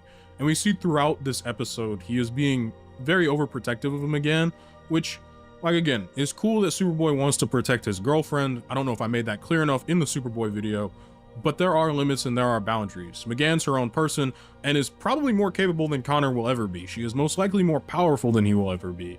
So it's very important that she establishes that line and is able to move forward with that. Is this really a big thing in the relationship and like grand scheme of her character? Not necessarily, but I really wanted to mention it because I thought this episode was doing a good job at inversing that trope that we often see in media where the man has to always protect the woman constantly. I thought it was good at doing that. On to some like more just team-based stuff, and that comes down to team trust. By this point in the show, we're almost like 20 episodes deep, and M'gann has developed such an amazing trust with her team that they almost do not speak out loud anymore. They almost all communicate telepathically because it is more secure. The League is not going to hear what they're saying, but that also makes everybody else kind of feel like an outsider. And it's also a testament to just how close M'gann has become with the rest of the Young Justice squad, because the team fully trusts her comparatively to earlier in the season when nobody wanted to mental link with her. I thought it was a really nice touch, and I thought it was really cool. You guys having a psychic conversation? Because I can't decide if that's cool or really rude. It also shows us once again just how much of a prodigy M'gann is when it comes to her telepathy, because she is easily able to rip through Morrow's mind for information on Red Tornado. It's nearly instant. She's really good at that by this point.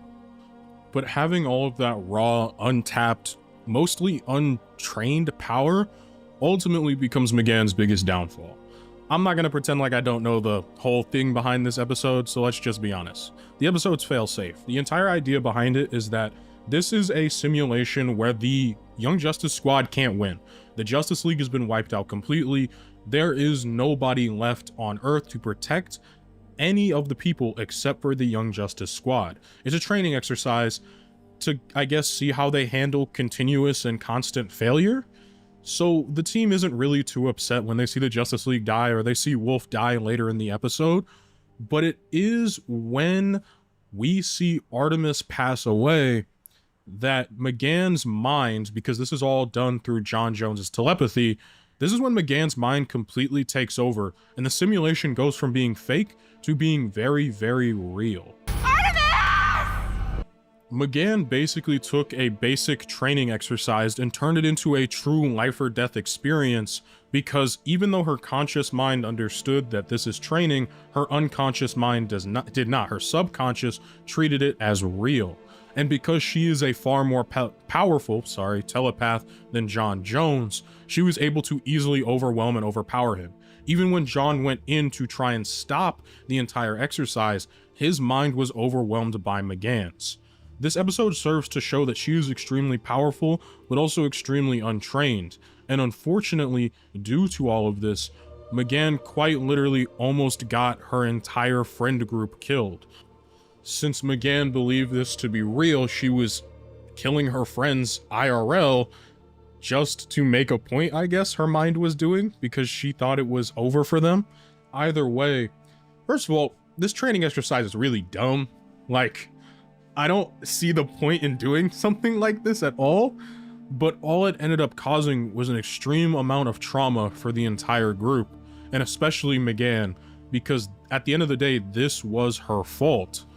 And no matter how much blame she wants to put on John or Batman, or how much they try to take the blame, she will almost always feel responsible.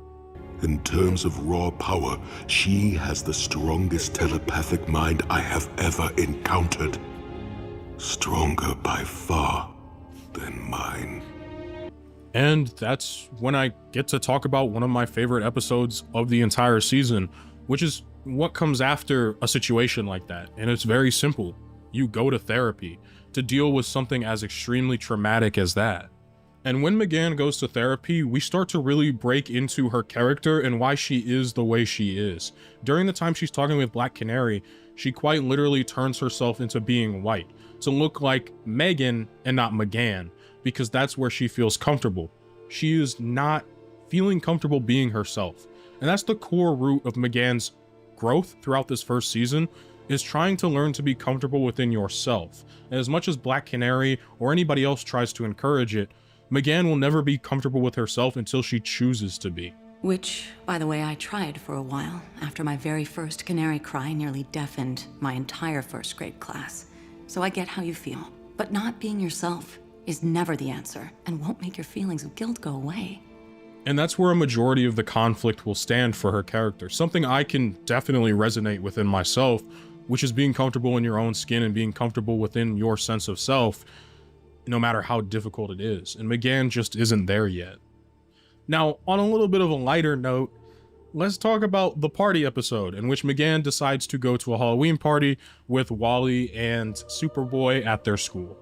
I'm only including this because I wanted a bit of a breakup between the heavier episodes, and I really thought this episode was cool. Again, I love seeing superheroes do normal people stuff, and we also get one of my favorite lines from this first season. Superman, done right.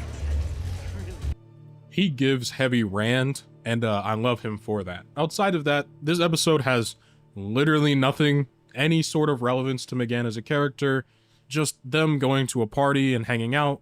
So I'm just gonna leave it at that, because now it's time for a way more serious episode. And I titled it Lies on my slide because that's what we're going to be exposed in this video. Lots and lots of lies.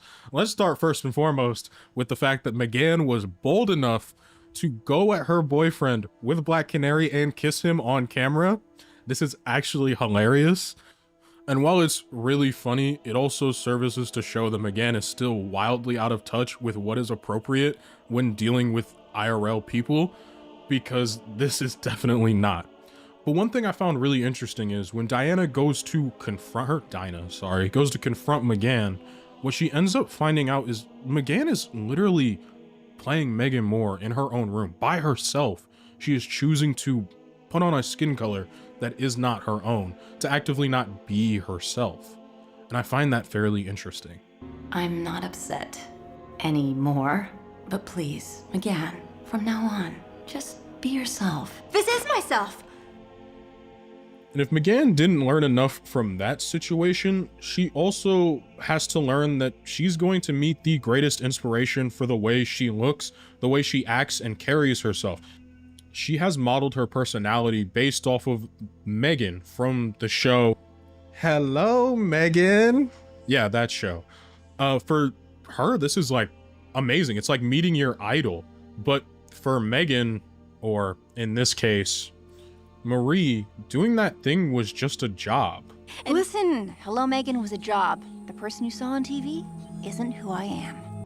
And it's honestly implied that she didn't even want to do it. We know how child actresses and actors are treated terribly in the industry. I can only imagine what somebody like her would have gone through being so young.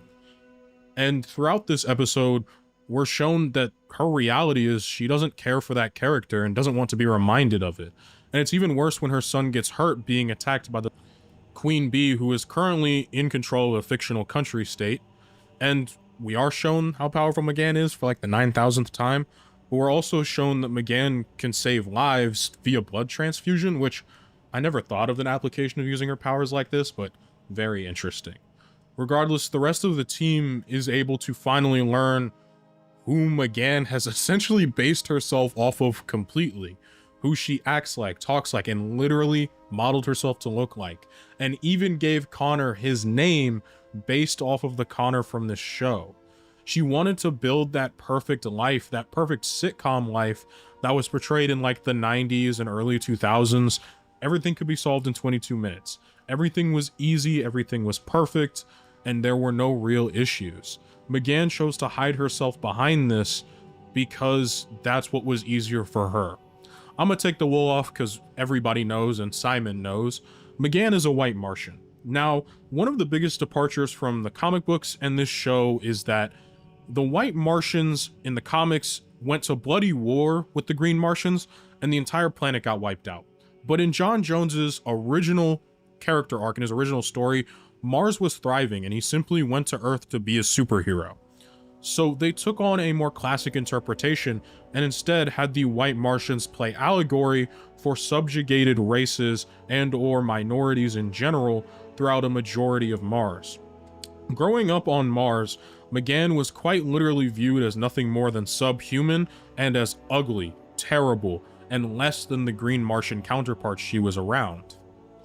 And she internalized that self-hatred from everyone and everything around her for the rest of her life, to the point that she chose to hide as nothing more than a green Martian because that was easier for her. She protected herself by pretending to be a green Martian in front of everybody. And Simon threatens to reveal that, threatens to reveal her greatest insecurity. And this is very important for future seasons. McGann chooses to literally break his mind completely so that he cannot tell anybody. She leaves him catatonic. And McGann is given the chance to actually expose herself, to show who she really is, and she decides not to, because that internalized self-hate will not let her show who she truly is ever, because she hates herself. Let's just be clear. Maybe it was the way all Megan's problems could be solved in 22 minutes. All I know for sure is that Megan helped me smile through a lonely childhood. So, when I came to Earth and had to adopt a human form, I chose you. She instead simply presents herself as being bald like John Jones is and moves on, instead of showing herself to be a white Martian. Even when Superboy reassures her that his love for her is not skin deep, she still refuses to show who she really is for fear of rejection. And it's all made worse when Queen Bee not only threatens to kill Garth, who she has happened to become very close with, but also threatens to expose her secret, to take away the family she has built with the Young Justice Squad and with Garth and Marie.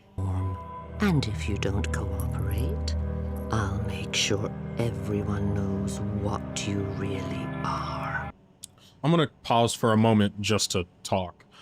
I very much resonated with this part of McGann's character arc. The internalized self-hate.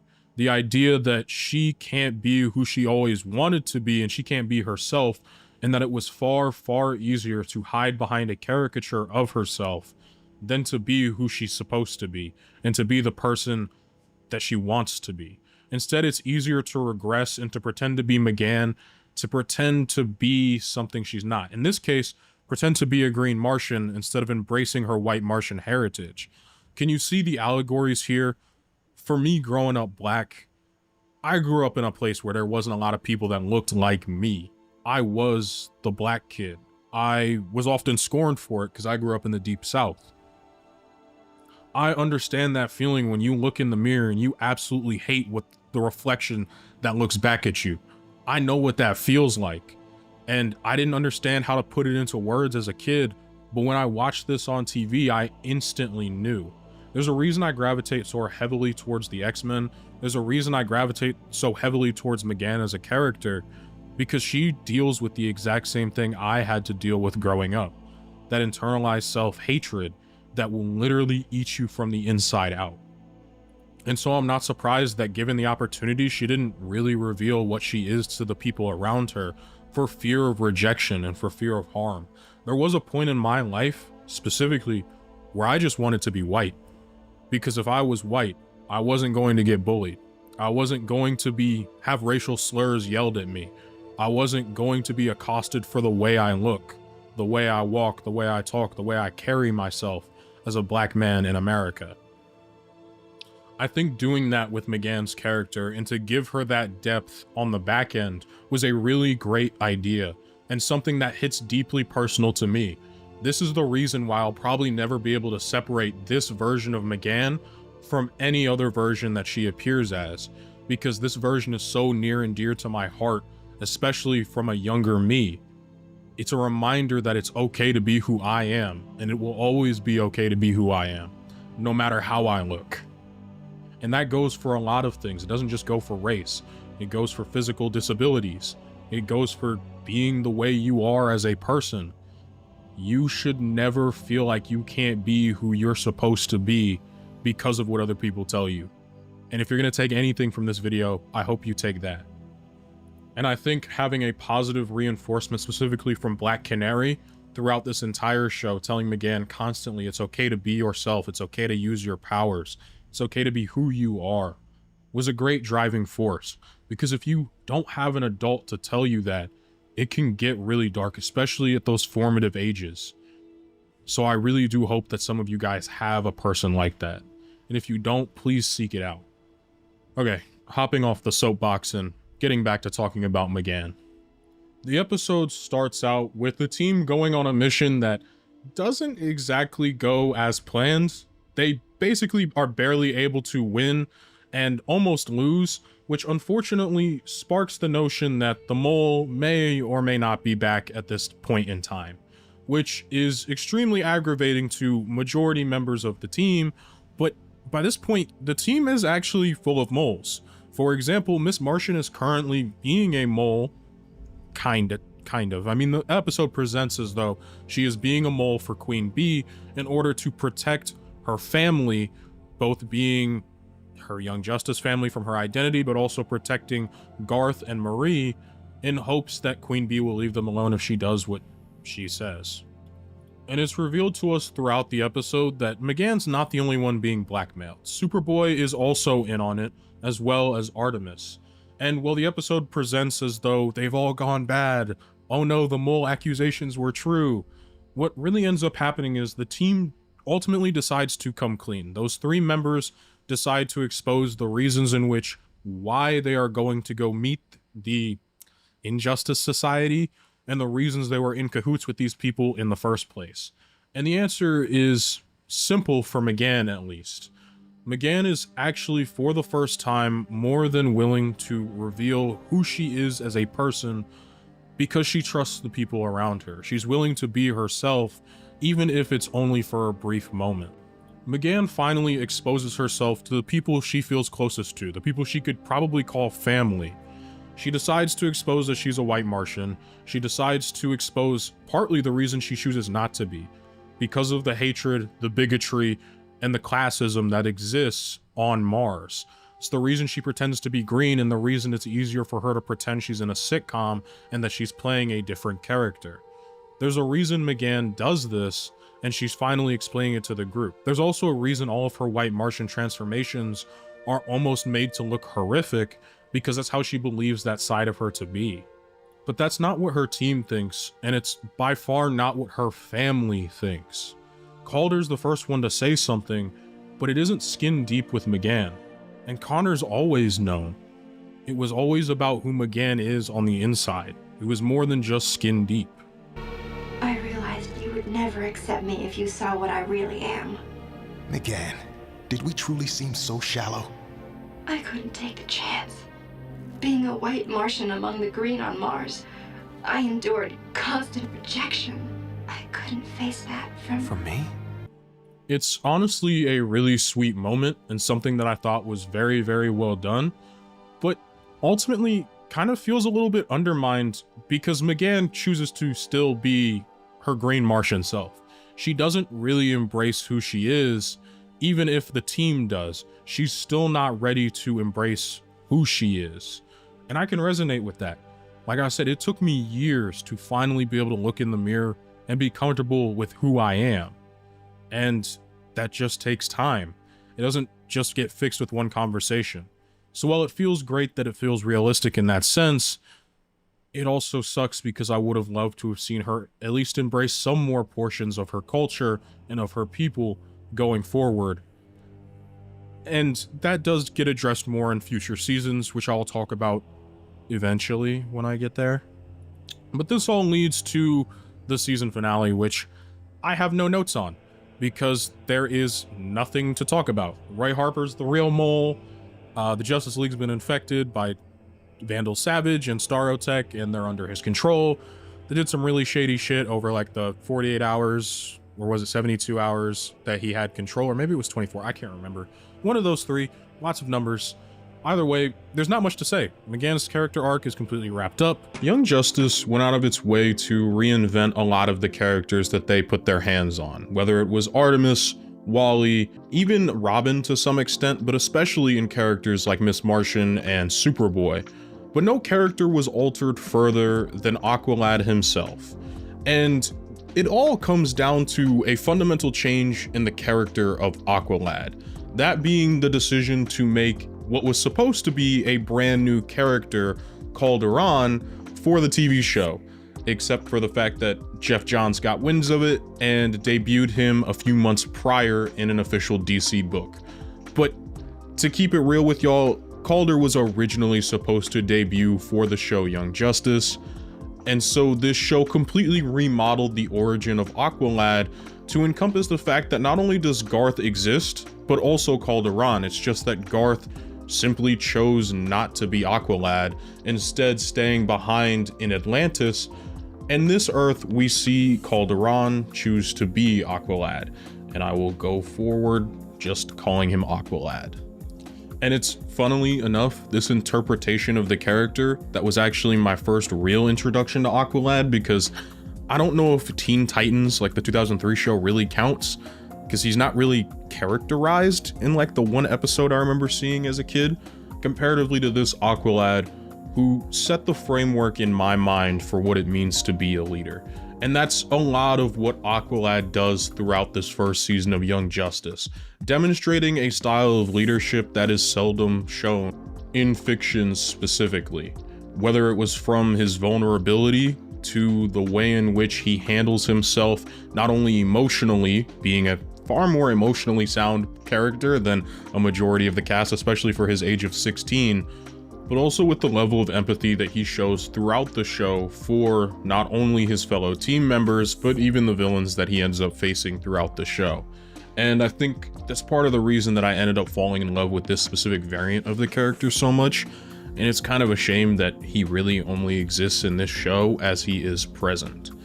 But without further ado, preamble over, let's talk about Calder in Young Justice. When we first see Calder in the two-part special that will be known as Independence Day, he is the only member of the team, despite him and Wally being the same age of 16. I cut Grayson slack because he's like 13 years old. He's the only member of the team that seems to be taking his matchup against an ice-based foe even remotely serious. Calder himself doesn't really care much for talking about his special day that's upcoming until after the threat is dealt with. Then he finally expresses his excitement. Calder is always business first, and he takes the mission very seriously, unlike his two counterparts, which were making quips and jokes and not really taking it all too seriously. But we also see that Calder isn't just an uptight stick in the mud, like, say, Scott from X-Men Evolution. He shows a lot of excitement for the fact that finally he is going to be welcomed into at least what he believes to be the Justice League's secret playhouse. Yeah, that doesn't exactly go as planned, because the Justice League had zero intention of showing any of these guys the actual playhouse, which is the Watchtower, and instead we're simply just bringing them there as a show of faith, continuing to treat them as sidekicks, taking them to a place that's really for tourists and nothing more. And that realization hits Calder pretty hard, specifically because he feels as though he is almost equal to Aquaman, especially when they're out fighting, considering he is Aqualad, and he's also the oldest and most mature on the team, at least that's the way he views it. And so for him, it almost feels like they're treating him as though he is not mature enough to handle this responsibility. My mentor, my king. I thought he trusted me. It's this idea of betrayed trust, and also the idea that these guys are too young to handle any sort of big responsibilities, that actually spurs the team to form. This is the making of the Young Justice Squad, because once they hear that there is a fire at Cadmus, the three of them decide to go investigate on their own, rather than involving the Justice League. Calder reluctantly agrees, and ultimately decides this is their way of proving themselves. But they end up biting off way more than they can chew, because as it turns out, there's not just any ordinary fire that's going on. This was all orchestrated by the xenomorphs that live underneath Cadmus in order to not only expose them, but to expose Superboy. Yes, I'm telling you that that's not how the characters come across it, but it's not really important for Calder's video. And it's in Cadmus that they end up finding a Superman clone hidden underground known as the Superboy. Or, you know, the backup plan in case Superman goes crazy. And it is, of course, Calder's first idea to call the League, because he's the most pragmatic of the group. Unfortunately, that doesn't work in the slightest, and instead they all get beat up by Superboy and kidnapped. That's great first mission, team. It's also where they find out the fact that the Superboy has never known a life outside of the lab that he has been birthed in. It's also revealed that he was nowhere near in control of every one of the actions that he made when he attacked the group. Calder is not only the first to realize this, but the first to actually try and reason with Superboy instead of just insulting him like Kid Flash does. Gotta love KF, man.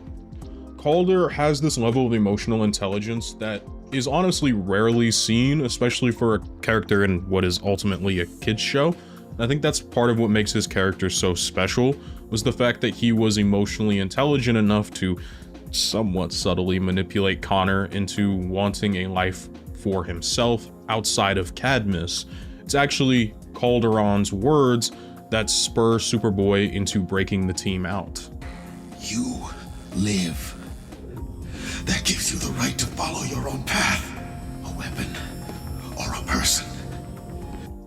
Calder ends up spurring Superboy not only into freeing the team, but also into joining them to see a life outside of Cadmus and outside of everything he was mind taught, I guess, via some of the xenomorphs that are under Cadmus control at this point. And ultimately, it is Aqualad who ends up standing up for the team firstly in front of the Justice League and declaring themselves a sovereign team, essentially telling them to get in line or get out of the way. I am sorry, but we will. Aqualad, stand down. Apologies, my king, but no. We did good work here tonight.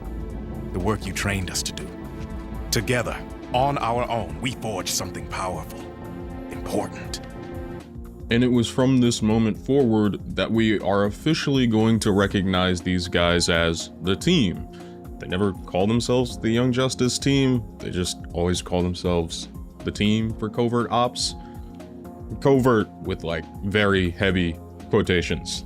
This team is so far from covert is hilarious.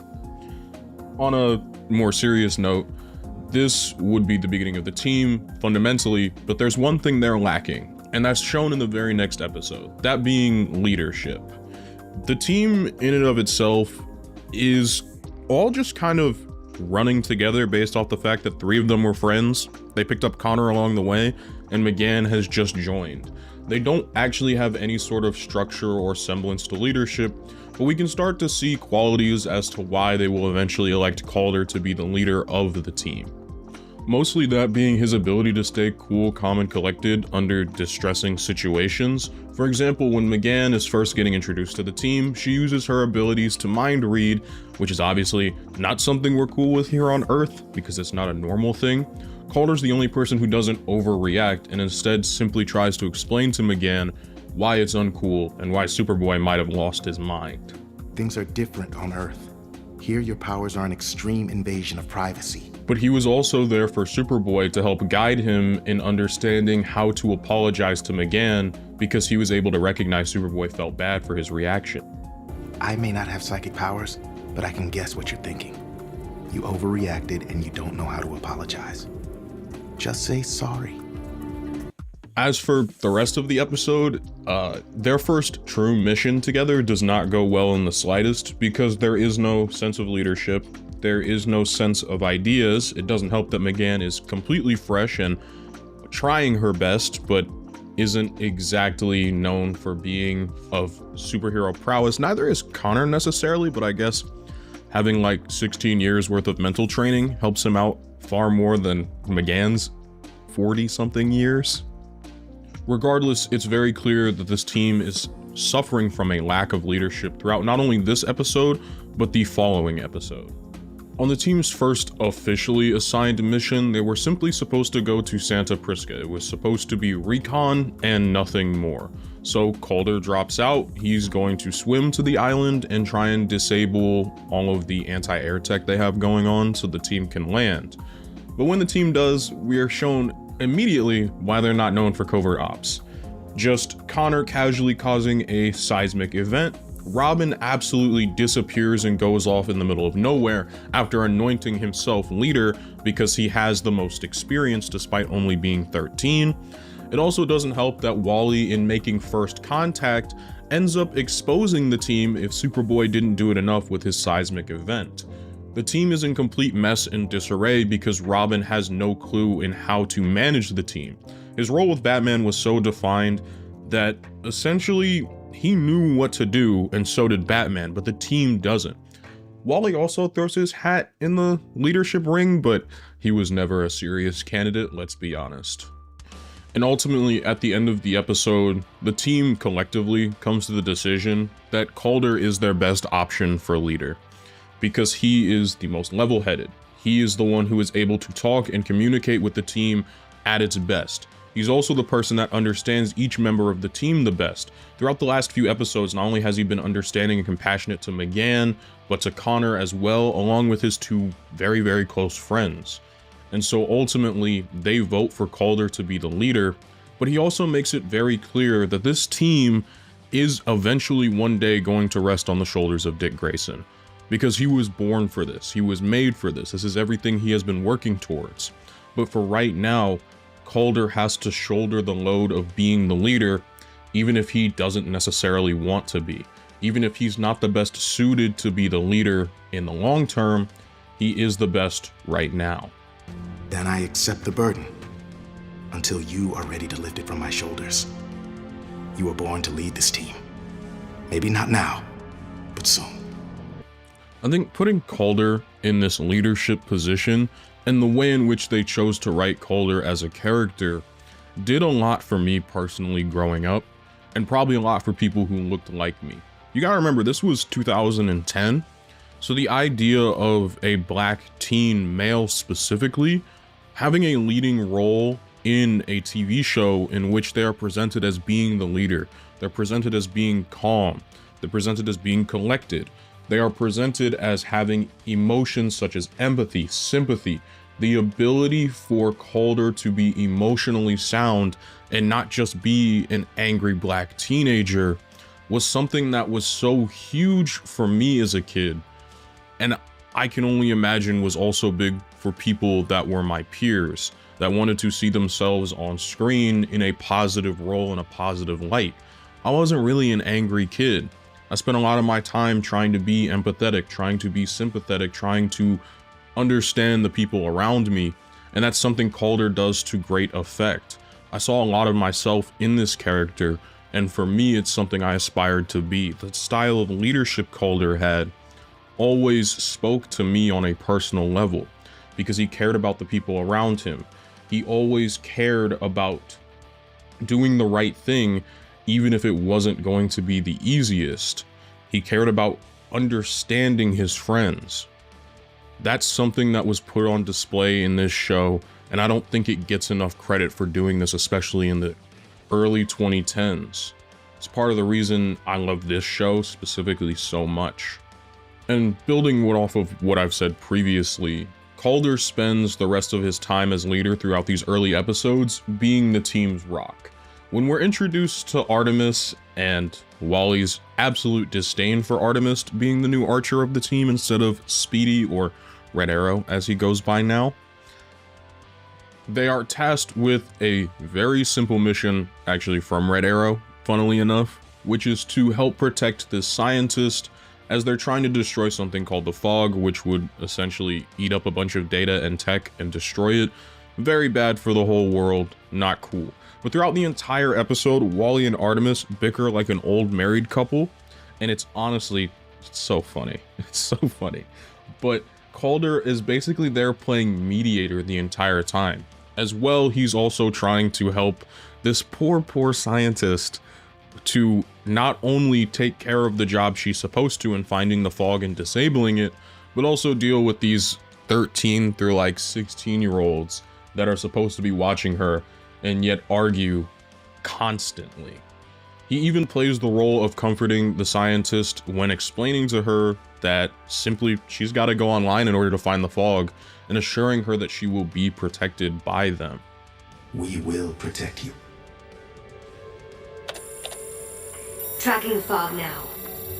In a following episode, in Wally's wild abandonment to try and impress McGann, he pretends to know magic, and that almost gets the team killed. Calder doesn't even jump on him, unlike Artemis does, after this incident. Instead, he diverts attention away from them. He then instead tries to explain to McGann why Wally doesn't really believe in magic and why he's always trying to control the world around him. He's sticking up for his friend while also not condoning Wally's actions because Wally was being an idiot. Wally uses his understanding of science to control what he cannot comprehend. Acknowledging the existence of magic would be to relinquish the last vestige of that control. It's also worth noting that this episode introduces us to Dr. Fate and the helmet of Dr. Fate, which will become important later. So just keep it in mind that this episode introduces it. And also the idea that Dr. Fate is looking for a new host for the helmet since Kent died, and that host would be permanently attuned to Dr. Fate and would never be allowed to take the helmet off, as Wally was nearly trapped inside of it. And the very next episode, I think, covers Calder's character really well. It's all about downtime. One of my top 3 favorite episodes from this season starts off with the team getting absolutely trounced by Clayface. Also one of the only few times we see Clayface in this show. And it ultimately ends with Batman having to come in and save the day.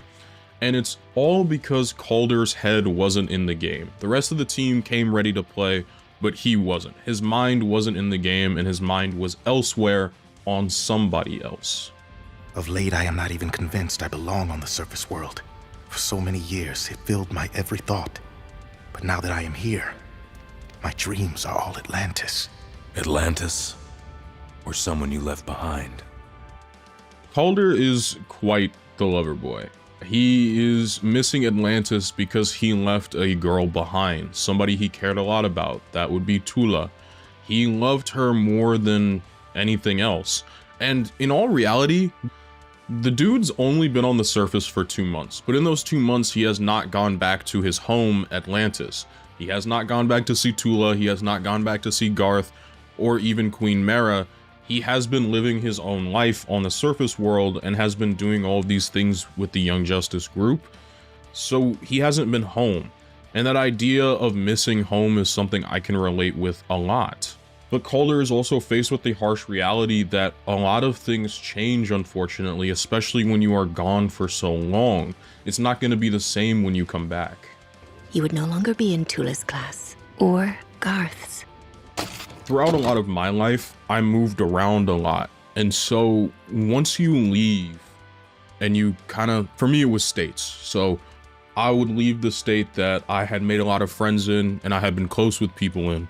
And so when I left, it sucked. And all I ever wanted to do was go back. And that's a lot of what we're seeing Calder deal with right now. It's the idea that he left and he's only been gone for 2 months, but all he wants to do is go back because he was happy there. He had a girl that he really liked, everything was good, and all he wants to do is go back to that place. But ultimately, when I would come back to visit, or even in some cases come back to live in that same place once again, it was always different. Your friend groups change. People who you were close with, you're no longer close with. For me, it was years. So my whole friend groups would change. People I was close with would change. Girls I may have been interested in are dating other people because I'm not even there, right?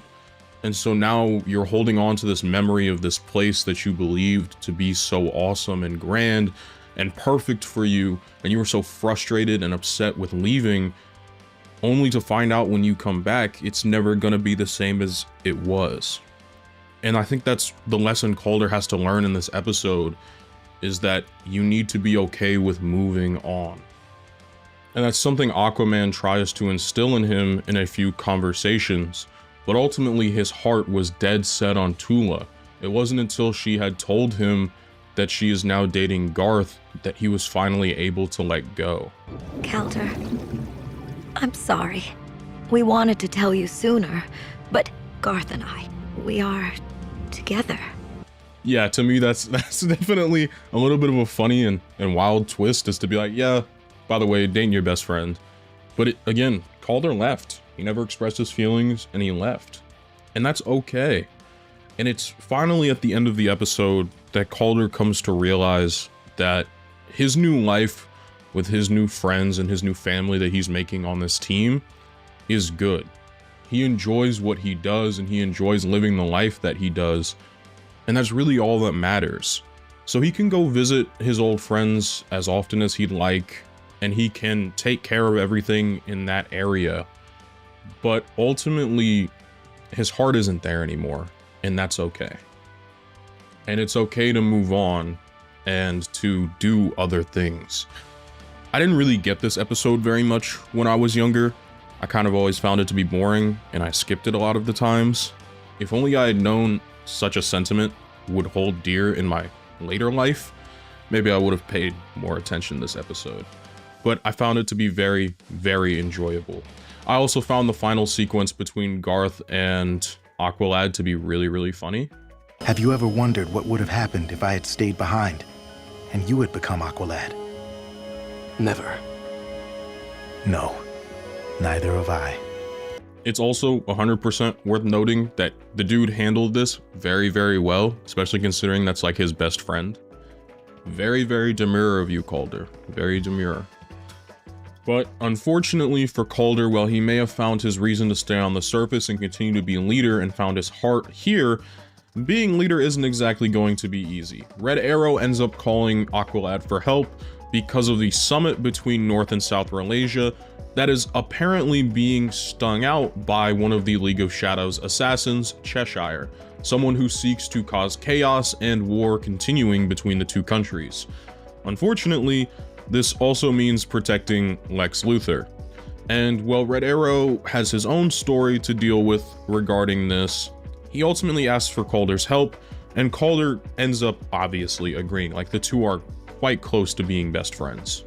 But it's during this episode that Calder is put out on a tip via Sportsmaster that there is a mole inside of his team specifically. Also, this episode has that really weird Cheshire scene. If you know, you know. But Calder isn't quite ready to just take Sportsmaster's word for it, and so he's not exactly ready to spill the beans to the team. It is over. Is it? I heard what Sportsmaster said.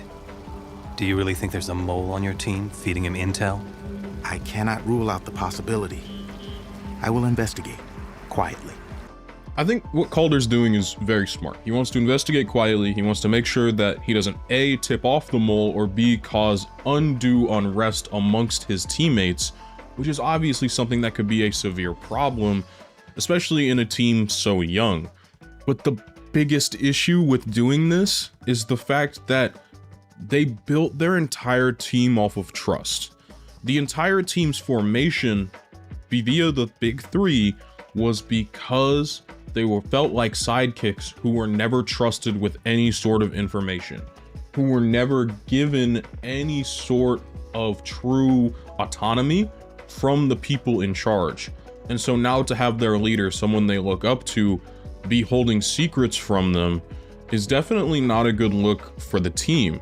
But you know, Calder's really smart, and I doubt this will bite him in the ass. Like, what's the worst that could happen? Okay, so quick pause.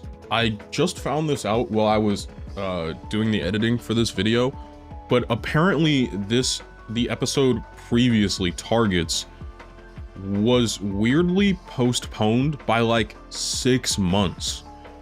It was originally supposed to air in like June 3rd of 2011, but then it got postponed for a reason we have no idea about.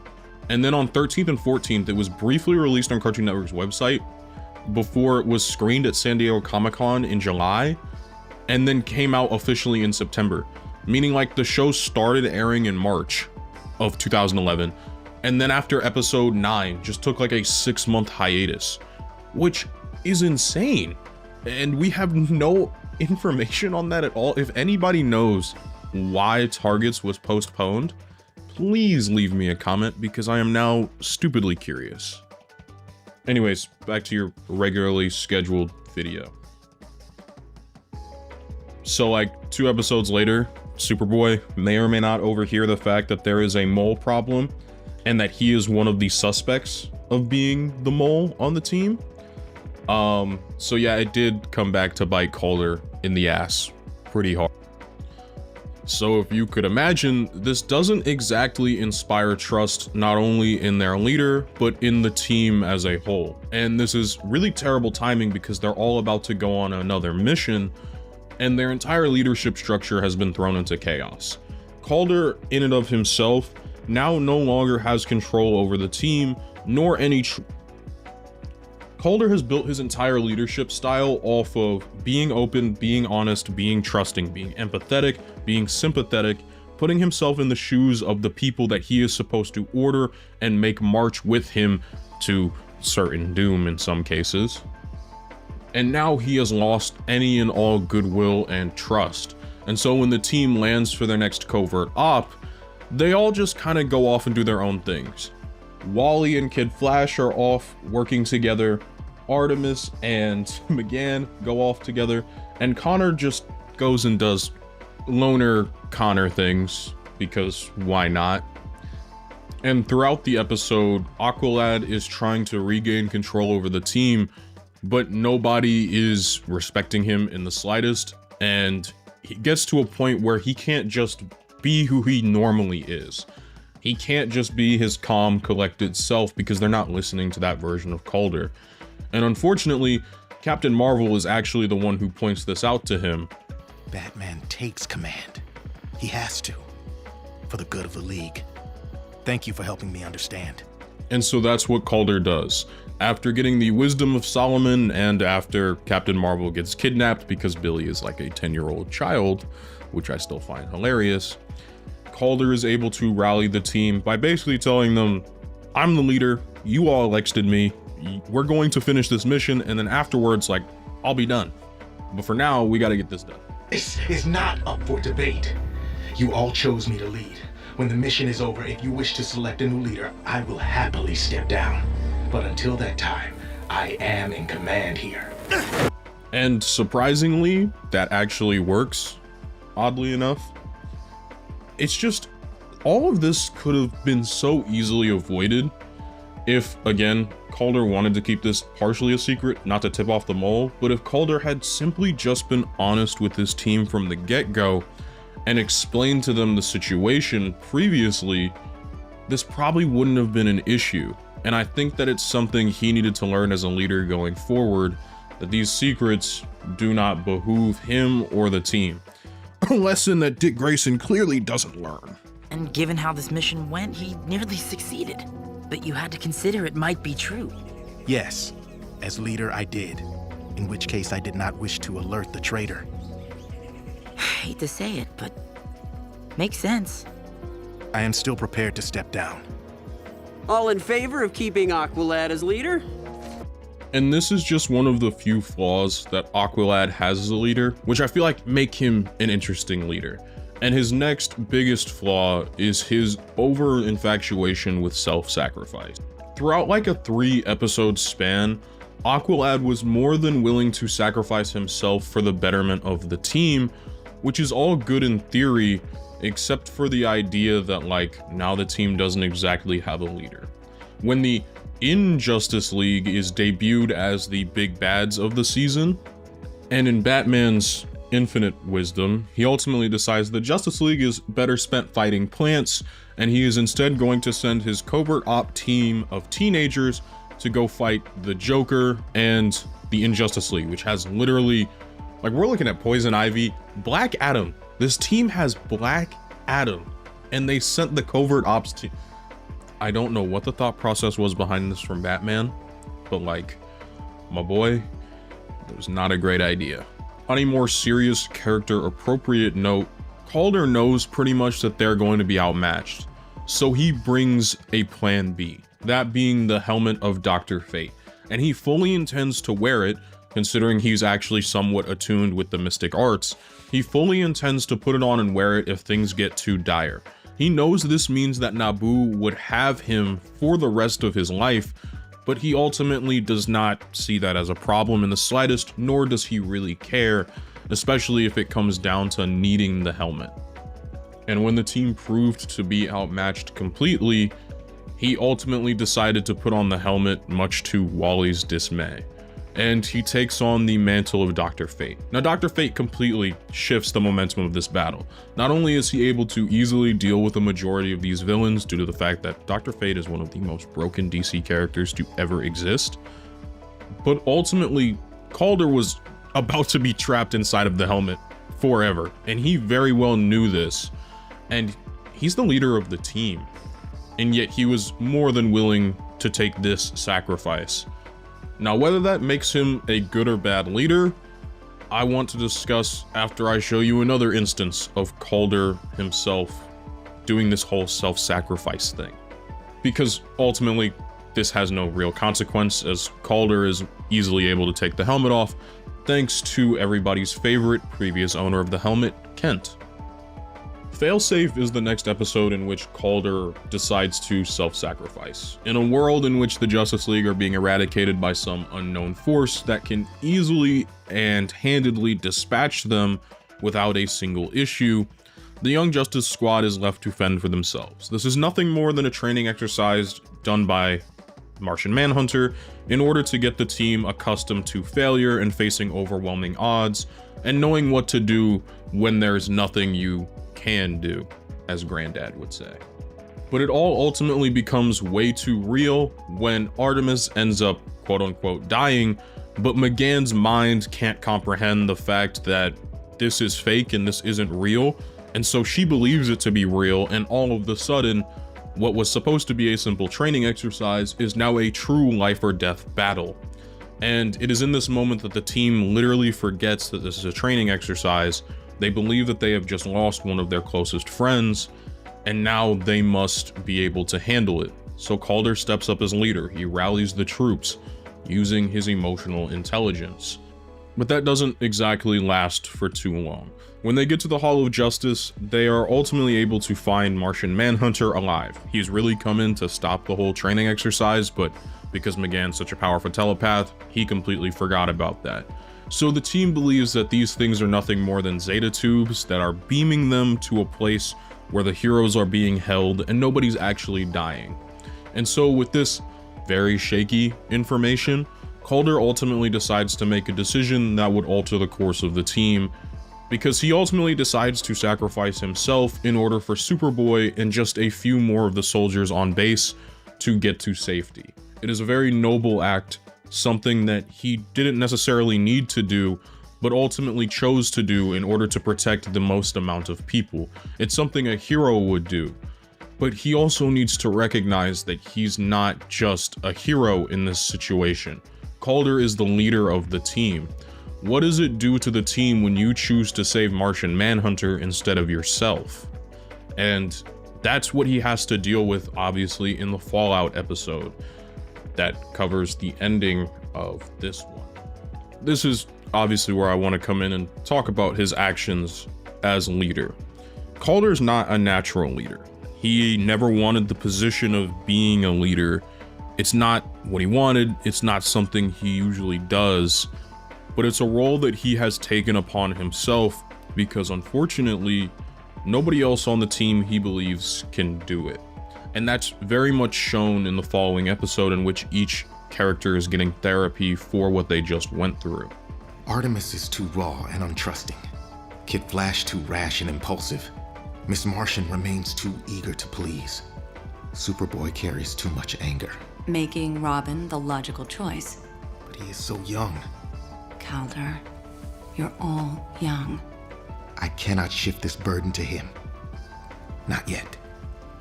Calder had always seen himself as a soldier and not a general. Somebody who would make the sacrifice for the betterment of those around him because that was the right thing to do, even if it is to the detriment of himself. But when you're a leader, you have to think about what self-sacrificing does to the rest of the people around you, to the group that is around you, who is supposed to be picking up the pieces when you're not there. And he realizes that he was unfairly shifting that burden to Robin, who was far too young and not ready to take on said burden, unfortunately. He is the only option right now. Honestly, I think Calder is the best option. He doesn't want to be a leader. He wants to take care of the people around him, and I think that makes for good qualities of a leader. He's not there for the power, for the status, or anything else. He's there because he believes that this is the only way forward, unfortunately, for him, since he doesn't want to do this. But I also don't think he's the perfect leader. He's never going to stop sacrificing himself in the way that he just did, because that's just who he is as a person. But unfortunately, if you're gonna be the leader of the team, you need to be around. You need to actually be permeable. And so while it is admirable that he would rather stick himself in the line of fire than one of his subordinates, unfortunately, if you throw yourself in that fire enough, you're going to get burned.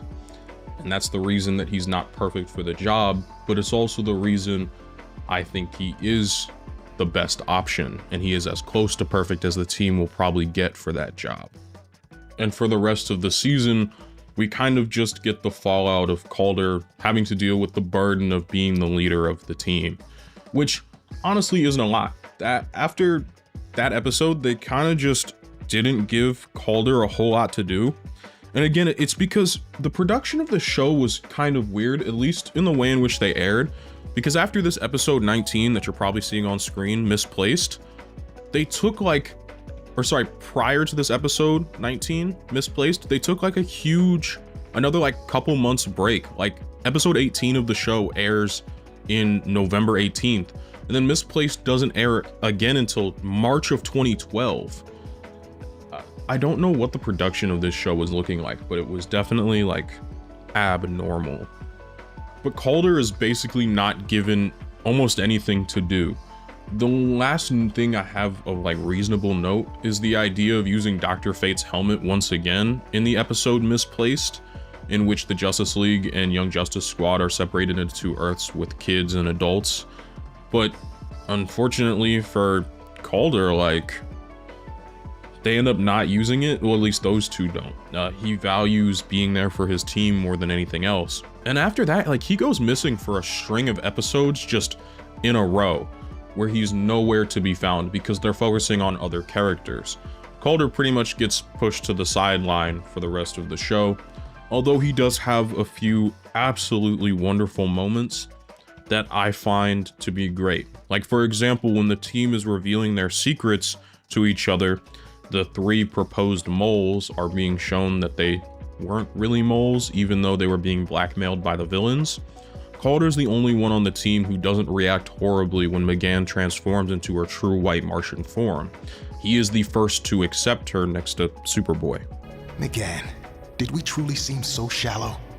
I couldn't take the chance. And as far as the season finale goes, he doesn't really do a whole lot.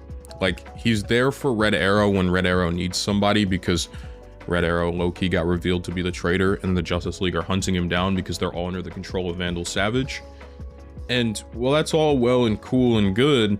Like, the rest of the show, he basically either is absent or is just doing more of the same. His character development kind of ends after that episode, which is kind of sad to see, but it only ends for this season. They end up doing a lot more with his character throughout season 2, thankfully. But ultimately, my boy is kind of just left hung out to dry, which is okay. Like, this show was juggling a lot of characters by the end of the season, each having great arcs, in my opinion, especially when looking at characters like M'gann and Connor, who are far more like M'gann's more back heavy to the end of the show when it comes to her arc, whereas Connor's more evenly spread throughout. And I think Calder was just simply front loaded. Like, they had a lot of his specific episodes in the front of the season, and by the end of the season, like, they were done trying to grow his character any further from where it was, which is perfectly fine. Ultimately, what I think we got in terms of getting an Aqualad adaptation was really fun, and it was novel, it was different. And it also spoke to me as a young black kid watching this show.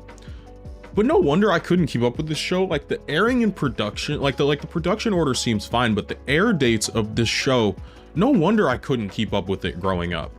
Like they would just take these huge hiatuses for absolutely no reason that we can figure out, and then they would just come back like nothing else is going on. All of that aside to say, I really enjoyed this interpretation of the character, and I thought for a first season they gave us a wonderful character, even though he has a Michael Schofield-ass hairline. I am very happy with what we got. I am in firm belief that Young Justice put to screen one of, if not the best, interpretations of Dick Grayson's version of Robin, especially during his early years. Not only is Dick shown to be incredibly smart, he's also shown to have a great sense of humor. He's shown that when things get tough, he needs to actually take something serious. He can do that. There's a range of emotion and depth to the character that some lack. I feel some interpretations of Dick Grayson, for example, Brave and the Bold, play a little bit too much into his easygoing, laughable, joking side.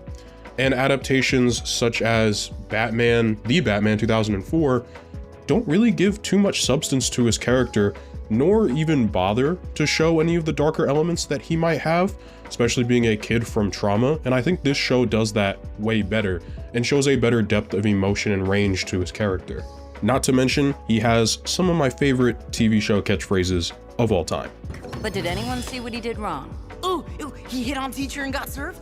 Dude, clearly you're not feeling the Aster. The infiltrators have been outfiltrated. I'm a little overwhelmed. You're overwhelmed, Freeze was underwhelmed. Why isn't anyone ever just whelmed? I have 100% found myself since watching this show using Aster and whelmed in my own personal life. And then of course, people look at me like I'm crazy. But getting back on topic, this show also finds time to delve into the idea of the weight that comes with taking up the mantle of being Batman, the weight of leadership on Dick Grayson, a character who has been fighting crime since he was 9 years old in this show's continuity and has been built up to take a leadership role at the ripe old age of 13. And they're able to jam in all of that depth to his character while also handling 5 other main protagonists, along with a ton of separate side characters the DC Universe has, and I thought it was absolutely fantastic. To me, it really reminds me of how EMH was able to handle so many characters, except I never felt that anybody was thrown to the wayside in the main cast like Black Panther was. And with all of that squarely out of the way, it's about time that we delve into the first episode of the season, which is all about independence. You see, from the very offset that we see the character, Robin actually has the most independence, in my opinion, from any of his counterparts in the Young Justice squad. Because he works with Batman and because his role is so defined, he has a level of independence to himself that we don't necessarily see the other sidekicks get. For example, when he is fighting the Ice Villain of the Week, all of the other sidekicks are doing so directly alongside their partners, whereas Robin is almost seemingly by himself until Batman is there. So there's a level of independence he has, his other counterparts simply don't. Great, but I'm kinda in a hurry here. Kids, always in such a rush. Not talking to you. But it is also this same independence that acts as a double-edged sword later in this episode, and all throughout this season, because his role is so defined with Batman. But that's for a little bit in the future. Today is about celebration. All of the sidekicks are being welcomed to the Hall of Justice because today is the day that they are no longer treated as or viewed as sidekicks. Today is the day they gain their independence, and today is the day that they stand proud next to the Justice League. Only for that entire notion to all come tumbling down when it's revealed, the Hall of Justice is nothing more than a tourist trap that essentially sits as the Zeta Tube, used for the League to transport themselves to their actual clubhouse, that being the Watchtower. Now, when the team is found out about this due to the fact that Green Arrow kind of let it slip to his sidekick that existed, Roy is relatively pissed and he walks out on everybody. Mind you, Roy is about 17, give or take. He's the oldest of the group, so I can kind of see why he's more upset than everybody else. But for the rest of the League, like, I think Calder is 16, Kid Flash is like 15, and Robin's 13. but that doesn't dissuade them, especially with how Robin has been treated and has had his upbringing. Since he's become a superhero, he's been treated as an equal by Batman, so it's not really surprising that he especially feels slighted and underappreciated, as though his independence doesn't really exist. So of course, when the team hears that there's a fire at Cadmus, the three of them decide to go investigate, or at least what is the team for right now.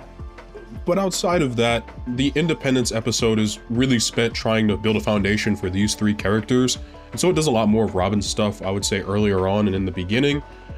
At least in this episode. Again, this was originally aired as a two-parter, and a lot more of Robin's cool actions and tactical mindset is shown near the end, whereas for this first episode, as it's split up, it's a lot less of that. One thing Robin does a lot in this first season that I felt was desperately lacking from the second is the constant hacking and use of technology on his suit, which I thought was really, really cool and a really cool look for his tech. And I kind of wish that was carried over in the second and further seasons. I know why it couldn't be for Robin, but maybe for some other characters. But all of this leads to the finding of Superboy, clone of Superman, and I have my own video on actually everybody in this room except for Robin. I'm just getting around to him a little late. Maybe I'll link those in the description if I remember to be good at my job. But ultimately, the invasion of Cadmus and search for what was originally just a fire, only to find an entire underground nest of xenomorphs and living experiments, has led to them unfortunately being captured because, man, Superboy is just absolutely busted. And unfortunately, the team was not only tortured and kidnapped, but humiliated. And I know they're taking the blood, and I almost wish they went somewhere with this little plot thread that they set up, considering this place makes a lot of clones, but that'll never be revisited. Man, this show got away with a lot for being a kid's show on Cartoon Network. Anyways, thankfully, due to Calder rolling a perfect nat 20 on Persuasion, he was ultimately able to get Superboy not only to see the group as friends, but also to help them escape as a team. And of course, Robin was already too busy lockpicking his way out, because of course Batman taught him how to do that. Finally! Lucky Batman isn't here. He'd have my head for taking so long. Seriously? That's what you're worried about? The whole league will have our heads after tonight. It isn't really, though, until the end of the episode that we get to see Robin's tactical genius, something he displays a lot of the times throughout this first season. And in this episode, they are completely outmatched strength-wise, even with a half Kryptonian on their team. So Robin has to devise a plan that is more strategic rather than just upfront brawn. So he literally uses, in one of the only scenes he ever does this, a 3D holographic display in order to show everybody destroying pillars so that they can hopefully drop the entire building on this dude. As well, he sets up perfectly for Calder's water powers. Again, I swear this had a higher production value because it was a two-part special, even though some of the suits are inaccurate, like Kid Flash's suit gets an upgrade later in the show, but that's a side tangent. Either way, it was Robin's ingenuity and quick thinking that ultimately allowed him and the team to succeed against this behemoth. And it was on that day, unlike any other, that the Young Justice Squad was formed, ultimately standing up to not only the Justice League, but the injustices that were held at Cadmus. The team has formed a strong bond, being the initial 4 members, and Robin firmly believes himself to not only be the leader, but the tactical genius behind the team. And who can blame him? Dude was trained by Batman, and he even had the balls to stand up to Batman at the end of the episode to cement the team as being a thing. And I think as far as setup episodes go, it was absolutely wonderful and does a lot to help build the foundation of what Robin is and who he is as a character, and how we'll see it play out, even down to his little immaturities. Granted, he's stupidly young. Dude hasn't even really fully hit puberty yet. And it doesn't help that this team is super green, as in this is really the first time they're all going to be working together, especially with the addition of McGann being a 5th member.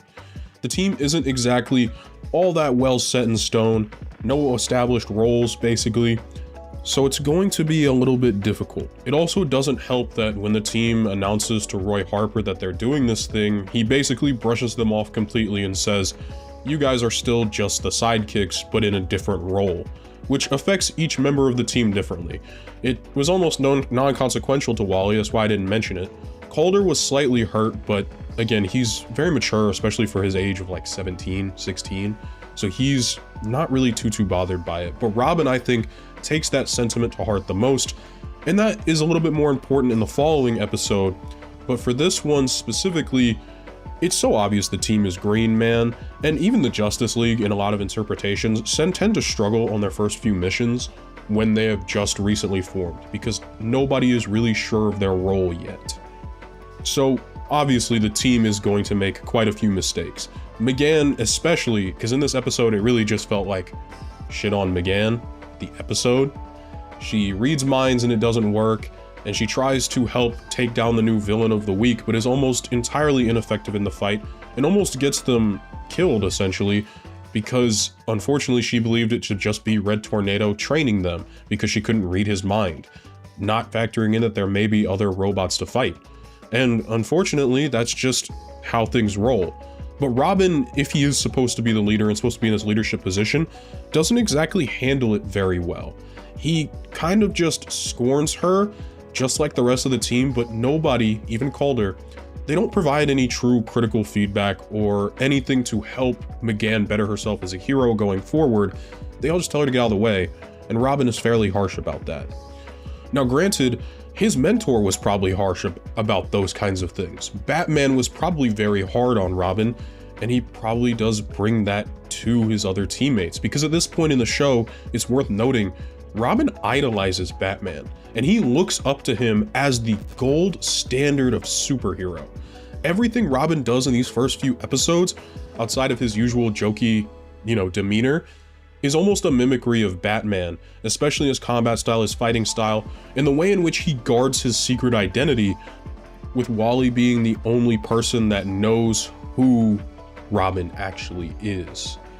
And ultimately, by the end of the episode, things kind of get resolved, and McGann is able to genuinely prove herself as being useful, even if she does some questionable things at the end of the episode. Don't know how things are done on Mars, but on Earth, we don't execute our captives. You said you trust me. And while this episode, I didn't feel like it had a lot for Robin, I feel like it helps set up a few pieces. And I think that's something this show does really well, that a lot of other shows don't do as well when they have such a large cast, which is long-term storytelling, especially long-term storytelling with minor things put in place for characters. Roy Harper's appearance in this episode setting the seeds of doubt for these characters, or the fact that Robin is kind of fumbling as a leader right now, but not to a huge extent like we're going to see in the next episode. Which, spoiler, Robin's not a very good leader right now. In the episode directly following this, Robin is all about being the leader. He wants to be just like Batman. Batman's the leader. He was born for this, trained for this. He's ready and he's excited. So when the team gets their first true stealth mission that's sanctioned by the League, Robin immediately jumps to the idea of being the leader, and he's the first to ask, who's got the leadership role on this team? So who's in charge? Work that out between you. And what I find really interesting is that Robin doesn't even consult the team. He just assumes he's in the leadership role without talking to anybody. No collaboration, no nothing. He just assumes he's the leader.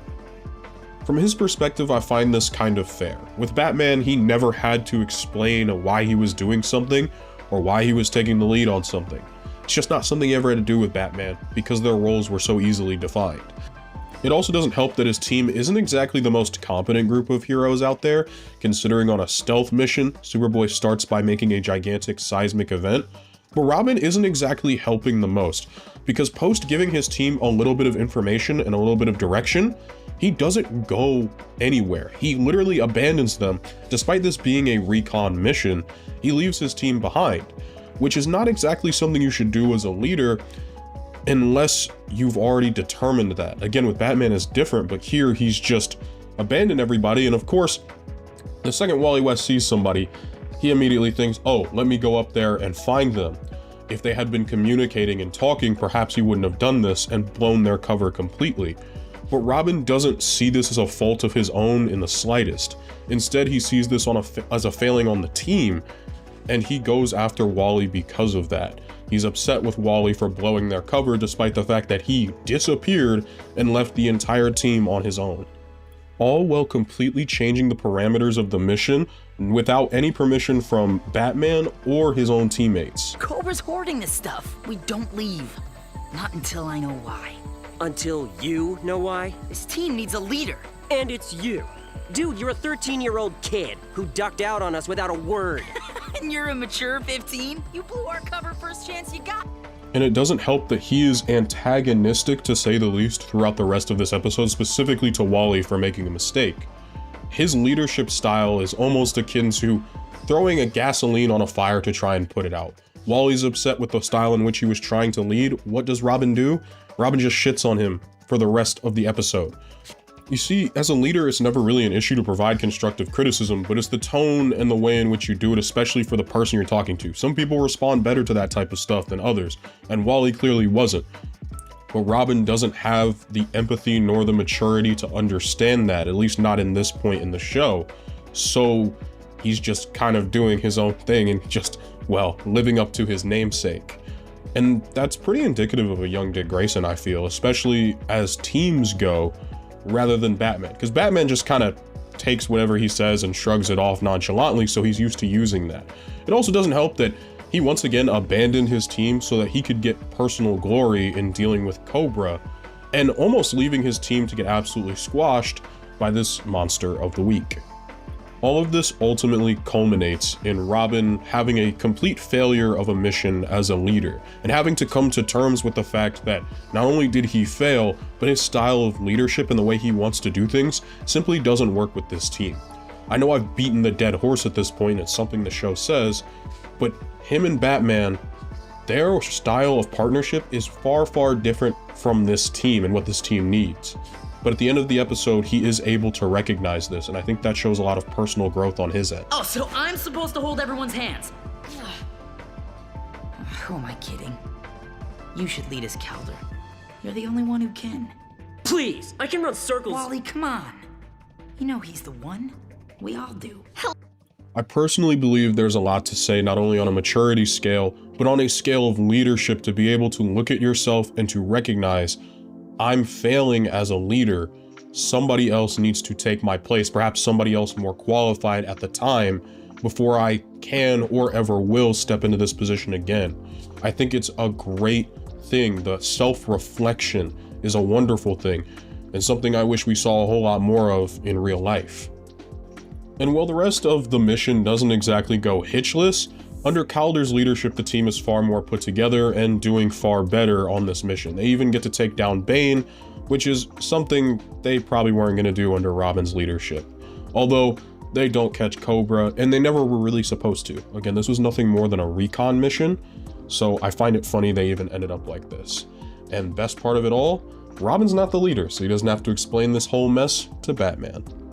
And while Dick isn't exactly ready to make a good leader, he is still a fairly good teammate, especially throughout the rest of this show.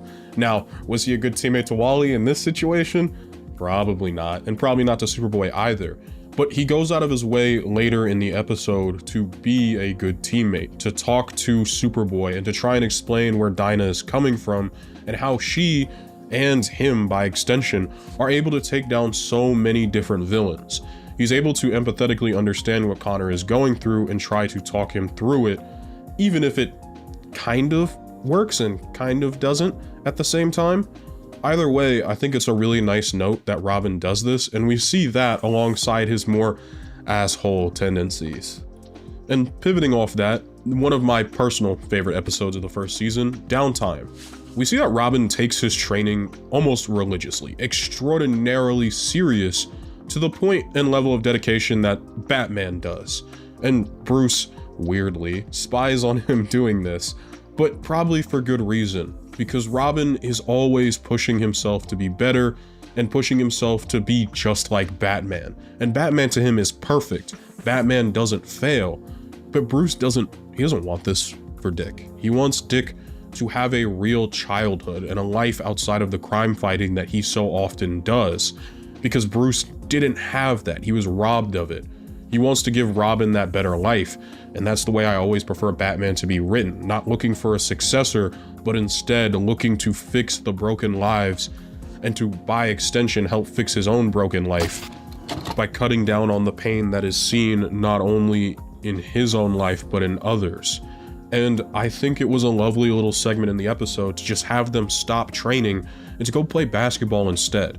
You can call it training all you want, but at the end of the day, that's a father and a son bonding together. And I think it's moments like this where Robin really starts to pick up on the idea that maybe being Batman isn't exactly all it's cracked up to be, because Batman prior to having a Robin wouldn't have done something like that. He would have been more stoic and more serious, unfortunately. It is Robin that will bring that side, that lighter, happier side of Bruce out. The next major episode that I feel like Robin does something innovative is actually a few later, and that's an episode completely personally centered around Artemis, with Robin being more of the side piece in the episode. Robin very quickly discovers that Artemis doesn't actually live anywhere near Green Arrow and isn't Green Arrow's niece. Instead, she lives in Gotham just like him. They go to the same high school now. And so it's not really that big of a surprise that he would know that, though, because like, this is Batman's son. Also, first mention of Barbara Gordon and her jealousy, which I find hilarious. But outside of that, not only does Robin and Artemis team up throughout this entire episode, they're also trying to stop a coup plan from basically what is Red Tornado's brother and sister in robotics, and former superheroes themselves.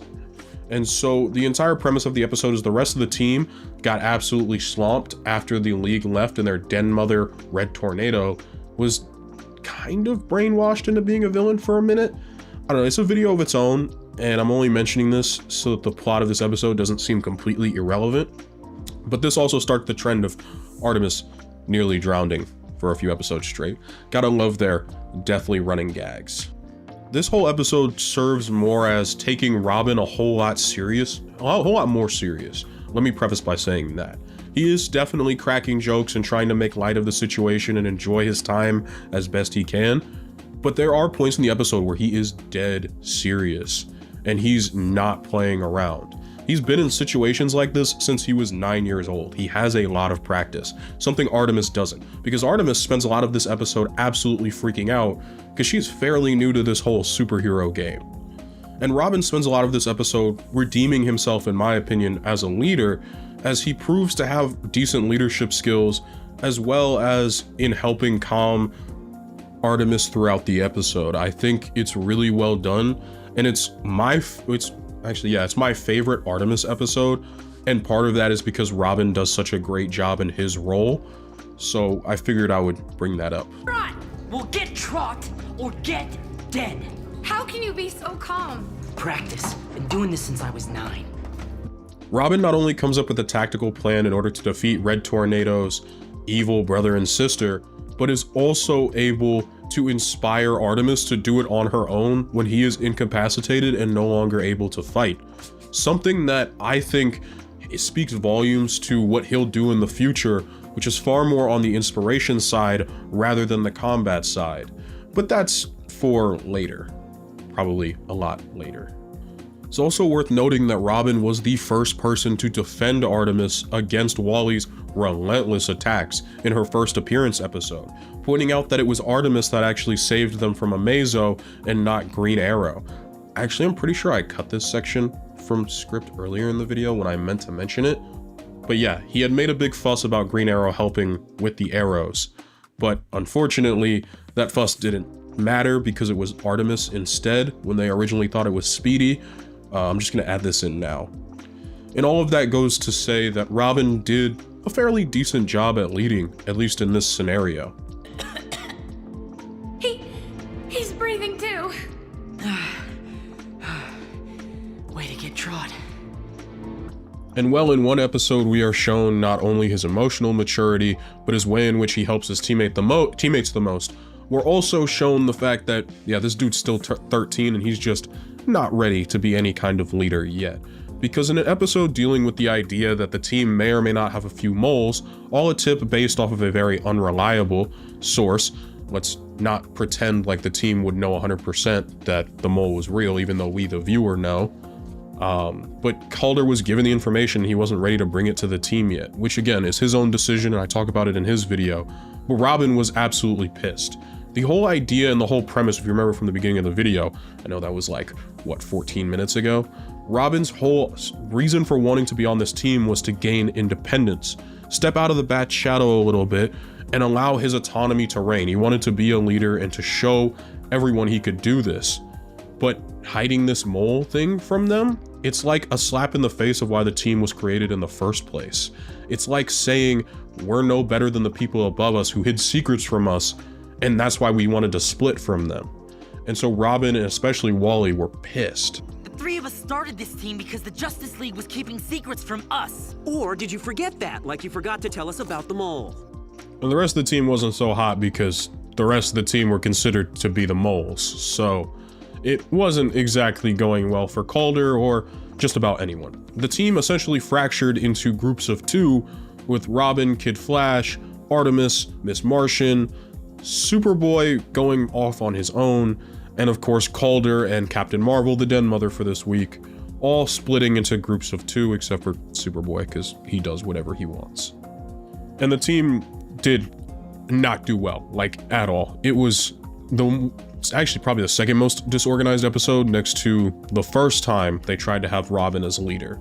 And Robin was really the starting point and the catalyst for this whole being upset thing. He was the first one to confront Batman and to tell him, you're sending us on a wild goose chase mission to avoid from talking about this. He opened the can of worms inadvertently because sometimes I don't think he realizes the kind of influence he has on the team, even if he isn't the leader. He allowed for Calder's judgment to be challenged in a way that's probably not going to look good on him or for the rest of the team in a productive way. It's one thing to challenge him privately and to be confused and to be angry and to be upset, but the way in which he did it so publicly essentially just let everybody else walk over Calder. And because Calder is so nice and a lovable young man, he just kind of let it happen until he took command. But at the end of the episode, not only does Robin finally rationally talk to Calder and understand why he did it, the team is also able to rally around this and again is able to understand why he did it. And it has to be Robin once again who takes that role of extending the olive branch to understand. Because again, I think he has a lot of influence on the team, even if he's not the leader. It's just because, in my opinion, he has the most experience. I hate to say it, but makes sense. I am still prepared to step down. All in favor of keeping Aqualad as leader? On a more light and like fun-hearted note, this show also does take on the idea of Dick being like a mini Casanova, which I find a little wild because he is like 13 years old, but you know, I guess it just happened, so I'm not gonna like skip over it. I will talk about it. But yeah, I mean, it was a fun episode, especially with Zatanna. We saw it with, obviously, Barbara earlier in this video. But in this entire episode, it's basically Robin trying to rizz up Zatanna, all while they're trying to discover more secrets about Red Tornado, why he went missing, and, you know, why he went kind of crazy. Not a whole lot for me to say, really, on this episode, other than the fact that it was enjoyable, it was fun. Dick and Zatanna have great interactions, although it is a little weird because Zatanna's usually like a Batman love interest, but I liked how this show did Zatanna. Please don't ask me if she's getting her own video because I don't know yet. But overall, it was a fun episode and a nice break before we get to one of this season's far more serious and sad episodes. So, good kidnapping. Actually, yeah. Best ever. First of many, I hope. If my dad doesn't ground me for life. She's grounded for life! I have talked about this episode a lot. It has ramifications for just about every character, and is one of the biggest overlaps I have in just about every one of these videos. Obviously, I'm talking about the episode that centers around the Justice League and any superhero organization by and large being completely wiped off the face of the earth by unbeatable aliens. This is nothing more than a training exercise where, like, the team knows. They knew going into it, it's a mental training exercise to understand failure and how to try and overcome said failure and to persevere even when the odds are invincible, basically. Title card. But it all becomes way too real when Artemis accidentally gets herself killed and McGann's subconscious completely forgets that this is a training exercise, and she goes absolutely ballistic, taking over the mental training from John Jones and making it her own, all well in the same manner, essentially dooming everybody else in the simulation to believe they are actually dead in the real world if they die in here. So with that all being set up, Robin is already under a decent amount of stress, but he doesn't do a whole lot for like the first half of the episode. It isn't until they land at the Hall of Justice and discover that not only apparently are they being Zeta beamed and kept in prisons, the heroes that is, which isn't true. Robin points that out on multiple different occasions, but Wally is delusional because RIP his girl. Calder ultimately ends up making the biggest sacrifice he could. Calder didn't treat himself as a leader, rather treating himself as a soldier, because leadership isn't his natural position. And in doing so, he threw his life away in order to make sure the rest of the team got forward. But that left them leaderless, which means Robin has to prematurely step up into the role of leadership, something he's so clearly not ready for. And that's made very apparent in the way in which he decides he wants to deal with these aliens, using Superboy as a decoy so that they can get in behind to the mothership and blow it up. Superboy, you'll create a distraction. No! He's offering you as a sacrifice. Aqualad would never do that. You're right. Aqualad would sacrifice himself. A mistake that just cost us our leader. Superboy is the most likely to be perceived as a threat, motivating the aliens to deploy. And ultimately, his plan goes horribly. He ends up getting every single one of his teammates except for McGann and Martian Manhunter, what's left of his team, his closest friends at this point in time, he gets them all killed. What kind of psychological effect does that have on you? Even if this was a training exercise, what kind of effect does that have on you? Especially because it feels so real, because it was real to them in the moment. His plan fails completely. Superboy gets beamed to death, and him and Wally quite literally blow up on a sewer slide mission. Hopefully that gets around the check. And just because it was a training exercise, or revealed to be, it doesn't exactly make anything feel better. Taking a side note real quick, this was one of my absolute favorite episodes. This and the next episode that comes after it were absolutely fantastic. I genuinely thought this was really happening, mainly because I was a kid when I watched this, so it's kind of on me, I guess. Speaking of the following episode, I think the previous experience killed any notion of Robin's idealism of Batman. I feel like throughout the majority of this first season, we've been slowly seeing him piece together the idea that maybe he doesn't want to be Batman. He doesn't want to accept the responsibility that comes with being Batman. And it's this episode that truly breaks it wide open, and where he fully admits in one of the show's most iconic scenes that he doesn't want to be Batman anymore. That life isn't for him. I always expected to grow up and become him. And the hero bit, I'm still all in. But that thing inside of him, the thing that drives him to sacrifice everything for the sake of his mission, that's not me. I don't want to be the Batman anymore. This is a reality nearly every Dick Grayson comes to the conclusion of in just about every piece of media he's in. He doesn't want to be Batman. And Bruce sets that up very well himself a lot of the times. He doesn't want Robin to be just like him, because the thing Batman knows, the thing that drives him and the thing that pushes him forward is not something that is healthy nor normal. And as much as his children's lives, especially because he, may or may not have made them crime fighters, they're never going to be truly the most healthy or the most normal, this is at least going to help them live a better life than he did.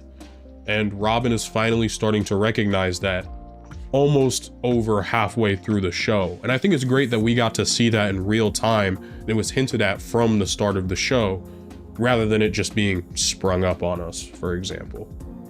I shouldn't be surprised, since you indoctrinated Robin into crime fighting at the ripe old age of 9. Robin needed to help bring the men who murdered his family to justice. So he could turn out like you? So that he wouldn't. And with that revelation of his character and that self-realization that Dick has, I think it's very poignant that the next episode for him is all about reconnection and going back to the place where he was born as Robin, essentially. That being the circus in which he used to perform as one of the Flying Graysons. Obviously, he goes under an alias, and technically, this isn't even a sanctioned mission that he's going on. This is a mission he is going on to help his old circus master, and that's something he wants to do for himself. You see, the circus has been traveling to towns and cities as circuses do, but every time they travel, a new place is robbed along the way. So, of course, the police are all up inside of their business, trying to figure out why the traveling circus, everything seems to get robbed. They're blaming the circus master, and things are going awry for him, and Robin wants to step in and help because this place and that person means a lot to him. And he's doing so because it's what he wants to do. He is trying his best to reconnect with his past, and I think that's a fairly important point to the episode. And it's also very poignant that he picks a group of people that are not super close to him, that don't know his backstory. He doesn't bring along Calder, and he doesn't bring along Wally, and that's something Wally is very quick to call him out on. In a piece of media that I just cannot believe I cut out of the Wally video. Why did I let this hit the cutting room floor? The tornado, you guys are not on a mission. Not an official one anyway. A friend, Jack Haley. A circus guy? From your old Flying Grayson days? Yeah. He's implicated in this global crime spree. Someone in the show's dirty, but I need to prove old Jack's clean or he might lose the circus. Then why not bring me along? I know your backstory. I know what that circus means to you. It's where you grew up. It's where you lost your... I left you behind because you know my backstory. I didn't want my best pal questioning my objectivity. Dude, that's what a best pal's for. It's a really sweet moment that not only shows how close Dick is to his former circus master and how much trust he has in him, but also just how close he is with Wally, knowing Wally wouldn't let him get his feelings and his emotions too tied up in the mission. But ultimately, Dick did end up being correct, because there is no problem with the circus. As a matter of fact, it is actually with Parasite, one of Superman's more popular villains, and Parasite has spent the entirety of the circus running around not only sapping people for their appearance, but also now sapping the team of their powers and passing them all around a quote-unquote sickness that the circus had, when in reality it was just Parasite taking all of their powers. And while that part's all fine and dandy, I think this really helps Robin get some closure on a previous part of his life. He no longer has to think about his parents and the way things went down, but instead he's finally being able to move on. He's stepping outside of the shadow of Batman, he's stepping outside of the idea of wanting to be Batman going forward, and coming back to the place where it all started for him.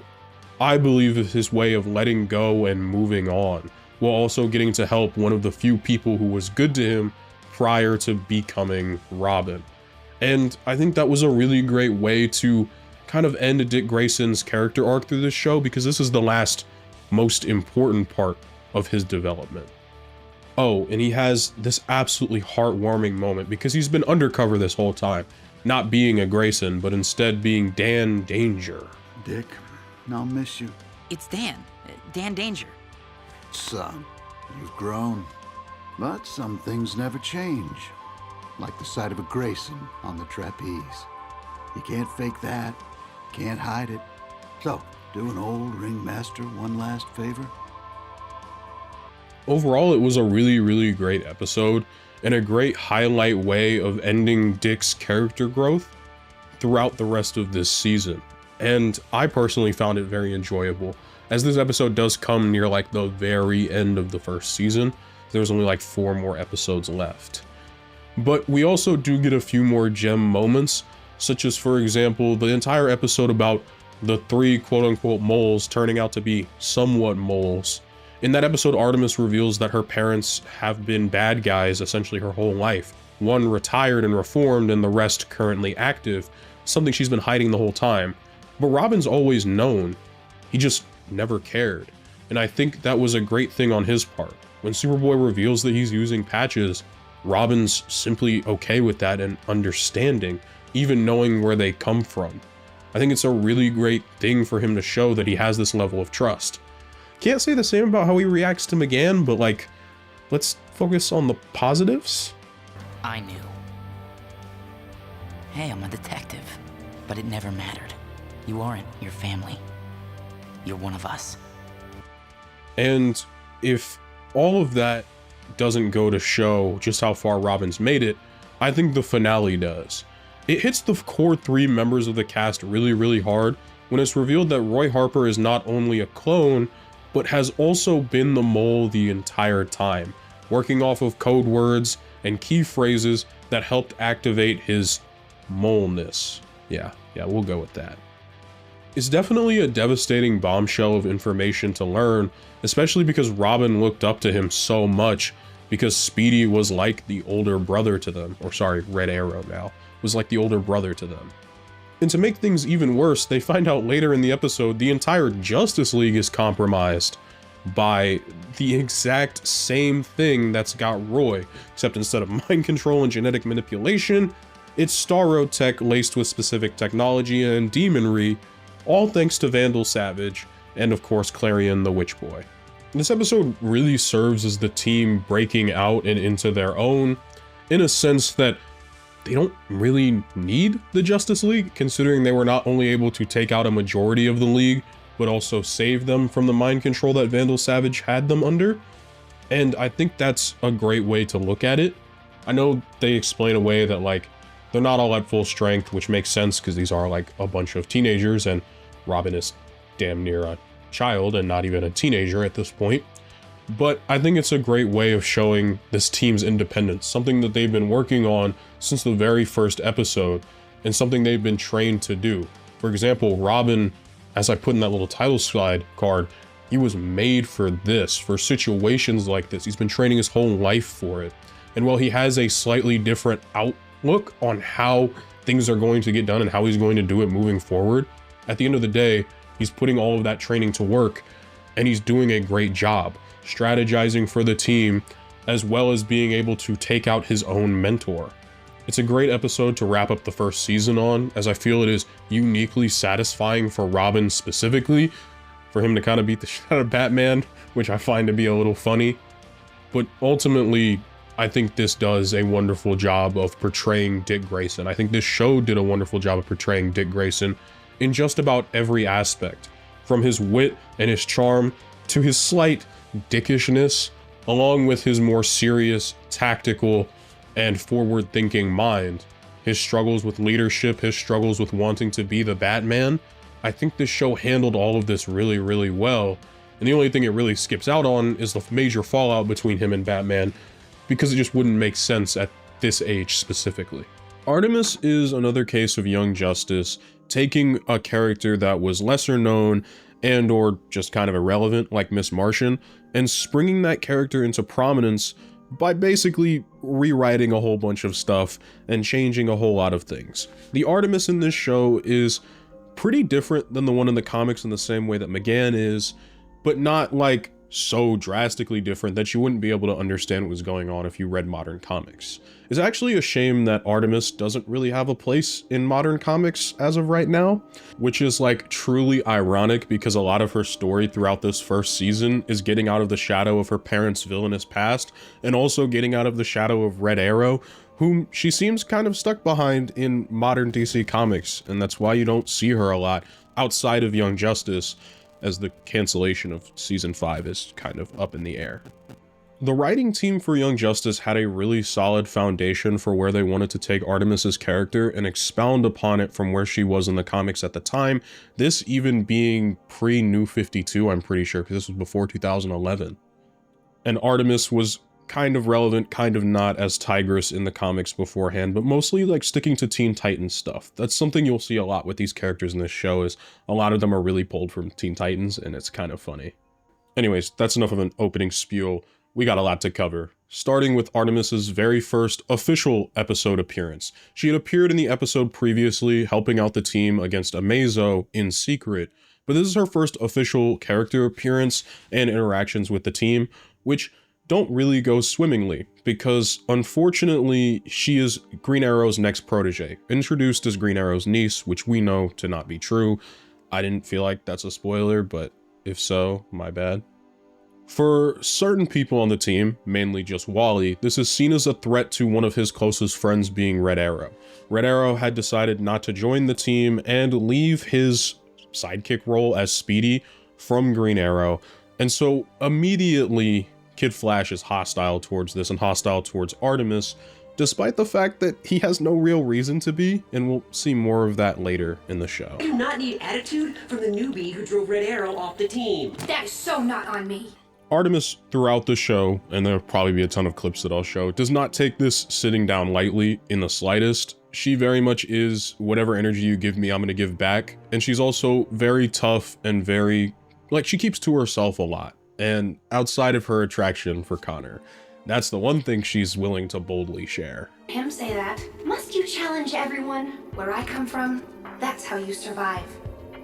Artemis's introductory episode doesn't just set herself up, but it also sets up her family, which is going to be a reoccurring issue throughout the show. Mainly, it sets up her sister Cheshire, somebody who, much like Artemis, has found herself in the life of vigilantism and breaking the law, just on the other spectrum of that. She has joined the League of Shadows, become a shadow, and unfortunately is on the wrong side of just about everything in this show. Whereas Artemis has chosen the path of the hero, insert Green Goblin spiel here. Artemis is almost always trying to prove herself, not only because of the shadow that Red Arrow casts for her on the team, but also because her family has really messed up her perception of what it means to be a hero, what it means to be a good person, and how to deal with these things. She's so afraid that if she reveals that she has any sort of familial ties to Cheshire, to Sportsmaster, or to her mother, the Huntress, who is now an ex-con, she fears that her new place and her new sense of belonging will be taken away from her. Artemis has dealt with a lot of abandonment issues stemming from her childhood. Mom's not getting out of prison anytime soon, and I refuse to live in this house with just Dad. Dad and you and me? When she was a young girl, her mother was in prison for being Huntress, and her sister couldn't really care less about any of it. She wanted out because it's heavily implied that their father, Sportsmaster, was abusive. And unfortunately, that left Artemis having to grow up in a home alone with her father, who is alluded to in later episodes, essentially setting her up for constant combat trials and trying to get her ready and groomed to be his next supervillain daughter. And at some point between Cheshire leaving and her mother coming back from prison, Sportsmaster also disappears out of her life. She has constantly felt as though she's been abandoned on multiple different occasions, whether by the choice of the person or not by the choice of the person. And for Artemis, I think this also brings in the idea of one day we all, as people, have to look at our parents and recognize they're not the superheroes we made them out to be, especially as little kids. And for some people, that realization comes sooner, and for others, it comes later in life. And I think it's one of the more difficult realizations I've had to grapple with as I've gotten older. The recognition that the hero in my eyes has flaws, and a lot of them. That's not easy to come across. But Artemis, unfortunately, was given that reality at a very young age. So she doesn't really trust many people. She barely even trusts her own mother because her mother was rarely around when she was a kid. And now her mom is coming into her life trying to dictate how she does things, where she goes to school, and what she does. And while her mother is coming out of a place of love and a place of hoping that her daughter doesn't fall into the same pitfalls she fell into growing up and becoming a villain, Artemis isn't exactly all there for it, because again, her mother was never such a huge presence in her life to begin with. You're going, or you give up your extracurriculars. Mom, don't make threats you can't enforce. Artemis, this is a chance to better your life!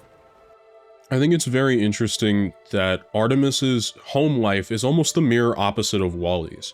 Whereas Wally's home life is far more happy and upbeat, and it shows a family of superheroes that are all together, that have lived to old age as superheroes, something that's very uncommon, and have all been able to move on and enjoy life. Instead, we see the polar opposite of the spectrum with Artemis, a family that has been broken up by acts of heroism and acts of villainy. A set of parents who serve as an example of what not to be rather than what to aspire to be. And I think that is a wonderful dichotomy to have, especially when the two characters are going to romance. Whereas Wally is following in a long line of superheroes, Artemis is taking the first step to changing what her last name means to the world and changing what it looks like for her to be a superhero. But that comes with a lot of pressure, it comes with a lot of expectation, it comes with a lot of insecurities.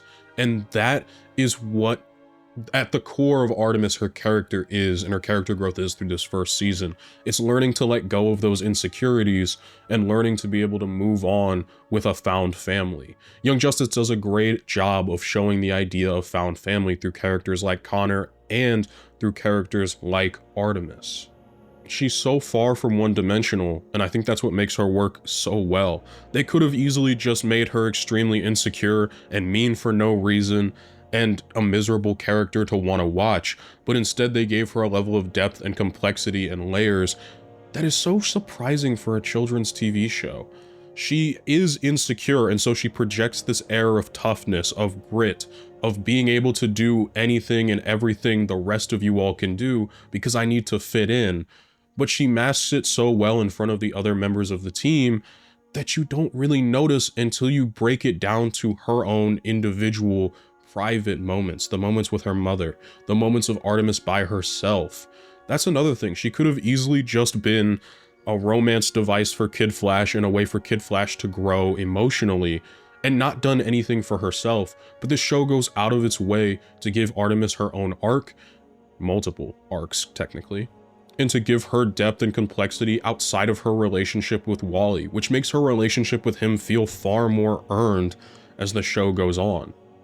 Looking at you, most interpretations of Jean from X-Men, take notes.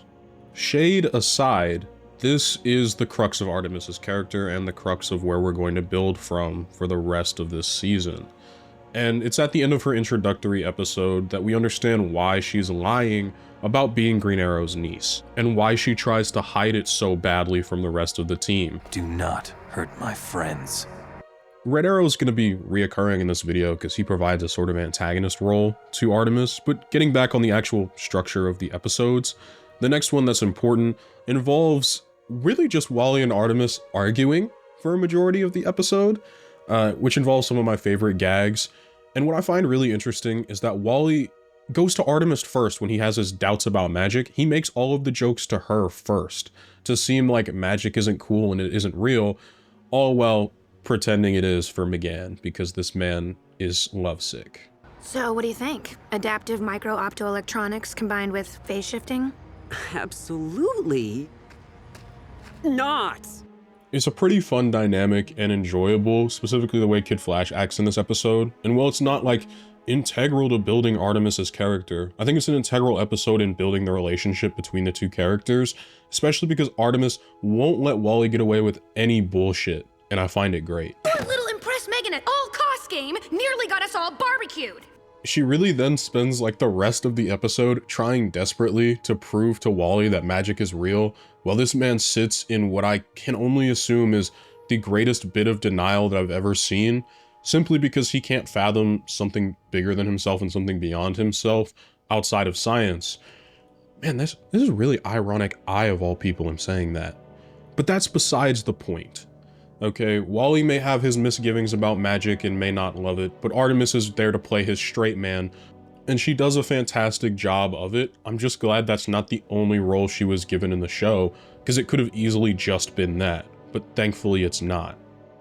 I won't lie, I've never been like the biggest proponent of the whole like enemies to lovers trope, because a lot of the times it feels toxic and like terrible, but I think this is a really great way of showcasing that, especially because in this episode all about the team losing their memories, we're shown that these two characters can not only have a functional like friendship with each other, but also a potential relationship with each other, as they're both very clearly into one another, especially Kid Flash. You know her? No, I swear, beautiful. Never seen her before in my life. I also think it's a great way to tease their relationship by showing the fact that these two characters really do get along and jive with each other's personalities, when they're not pitted at odds with one another. That's mostly Kid Flash's fault, and a little bit of Artemis's base stubborn personality and want to survive, essentially, and thrive with her new family. Also, one of my favorite gags in the show, which I cannot believe they got away with some of this stuff, especially later in the video. You'll see what I'm talking about. Quit touching yourself! It's really telling in the scene, especially where Kid Flash takes her hand. These characters could be so much closer. Again, this episode does a wonderful job, has some of my favorite visuals in the show, with McGann's whole mind reconstruction thing. And something like a visual aspect I wish they kept, especially with McGann in like seasons 2 and on, but this isn't a video about McGann. So let me get back on topic. The very next episode, quite literally, is one of Artemis's strongest. It's an episode all about her past, her abandonment, and her family's, like, almost always constant need to run away from their problems, whether it was her sister, her father. Her mother's taking responsibility now, but her mother running from responsibility in the past. It's now something that's become a forefront of what this episode's about. Essentially, the cave is under attack by Red Tornado's twin brother and sister, and it's not going well at all. Almost everyone on the team is taken out because Red Tornado is supposed to be the den mother, and he's not there, which leaves our two non-superpower having companions left to try and fend off what is essentially two Red Tornado level villains at once, which is not going to go well because they're busted and our team here isn't very powerful. And Artemis feels this throughout the entire episode. Robin is fairly calm, collected, and chill, able to navigate a situation like this because he was trained for it. Artemis wasn't. Every instinct in her body is telling her to run. It's screaming at her to run. We see her in the fetal position a lot during this episode, and I think that's really telling of the kind of mental state that she is in, and fighting just about every instinct in her body that's telling her to get away. And it only seems to get worse as the episode progresses. This also starts one of my favorite gags from the show as well, which is Artemis almost drowning multiple missions in a row. Reminds me a lot of season 3's gag of Halo dying. I love that we see Artemis's exasperation throughout the episode, and we see her actually freaking out, because this isn't her normal. We'll get Trot or get dead. How can you be so calm? Practice. Been doing this since I was 9. She's tentatively afraid of losing the family that she just found. A place that accepts her for, well, who she presents. They accept her for who she presents and what she represents. And unfortunately, this is a threat to take it away. She is nervous and she is scared. It only gets worse when Robin is taken out of the equation. She has to figure out a way not only to save the whole team, but to not run away and abandon them.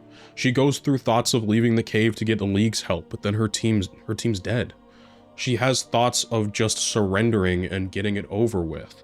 But ultimately, and I think what was a great scene, is her finding strength in looking at her sister's mask, at looking at her sister's decision to run and to leave her family, and she decides not to make that decision. There's strength in a scene like this. That might have been true about our family, but I found a new family. It's also a really great episode for showing that she can be independent, but at the same time, having that support system, having that team around her, does wonders for Artemis as a person, not just as a character, not just as a hero, but as a person in her own personal growth. Now, the episode that comes after kind of derails that idea a little bit, but we're focusing on this episode for right now. She successfully is able to deactivate the 2 androids and save her team. It's a great, awesome thing that she does, ignoring the fact that Red Tornado comes in and ruins everybody's day. Remember when I said like less than 30 seconds ago about undermining some character growth? Well, that happens in everybody's favorite mole episode. Calder is overheard talking about the fact that there may be a mole on the team and that one of them, specifically Artemis, McGann, or Connor, is the mole on the team because they're the 3 newest members. They're also the 3 most unknown members, if that makes sense. And unfortunately, this does a lot to hurt Artemis's confidence, something she was just starting to build up with the team and build up with the idea that they're her family. And it's not exactly going well because she pretty much takes McGann and the 2 of them split off, and Artemis nearly drowns for a second mission in a row. Okay, nearly drowning 2 nights in a row is way less fun than it sounds. And since she's not given a whole lot to do this episode, it's probably a great time to mention that I loved her style of humor that's presented throughout this episode, specifically because it very much fits mine, which is like a drier, more sarcastic, you're an idiot type of humor. And I really like that, but also like I'm a dickhead, so editor, cut that out. We can't let them know that I'm not a perfect human. Play the Gorilla Lice clip instead. About 1 word. Souvenir. 2 words. Gorilla lice. By the end of the episode, they've pretty much resolved the mole problem, and Artemis's confidence, I don't want to say is fully back in the team, and she doesn't feel shaken anymore, but her place on the team doesn't feel nearly as loose as it previously felt.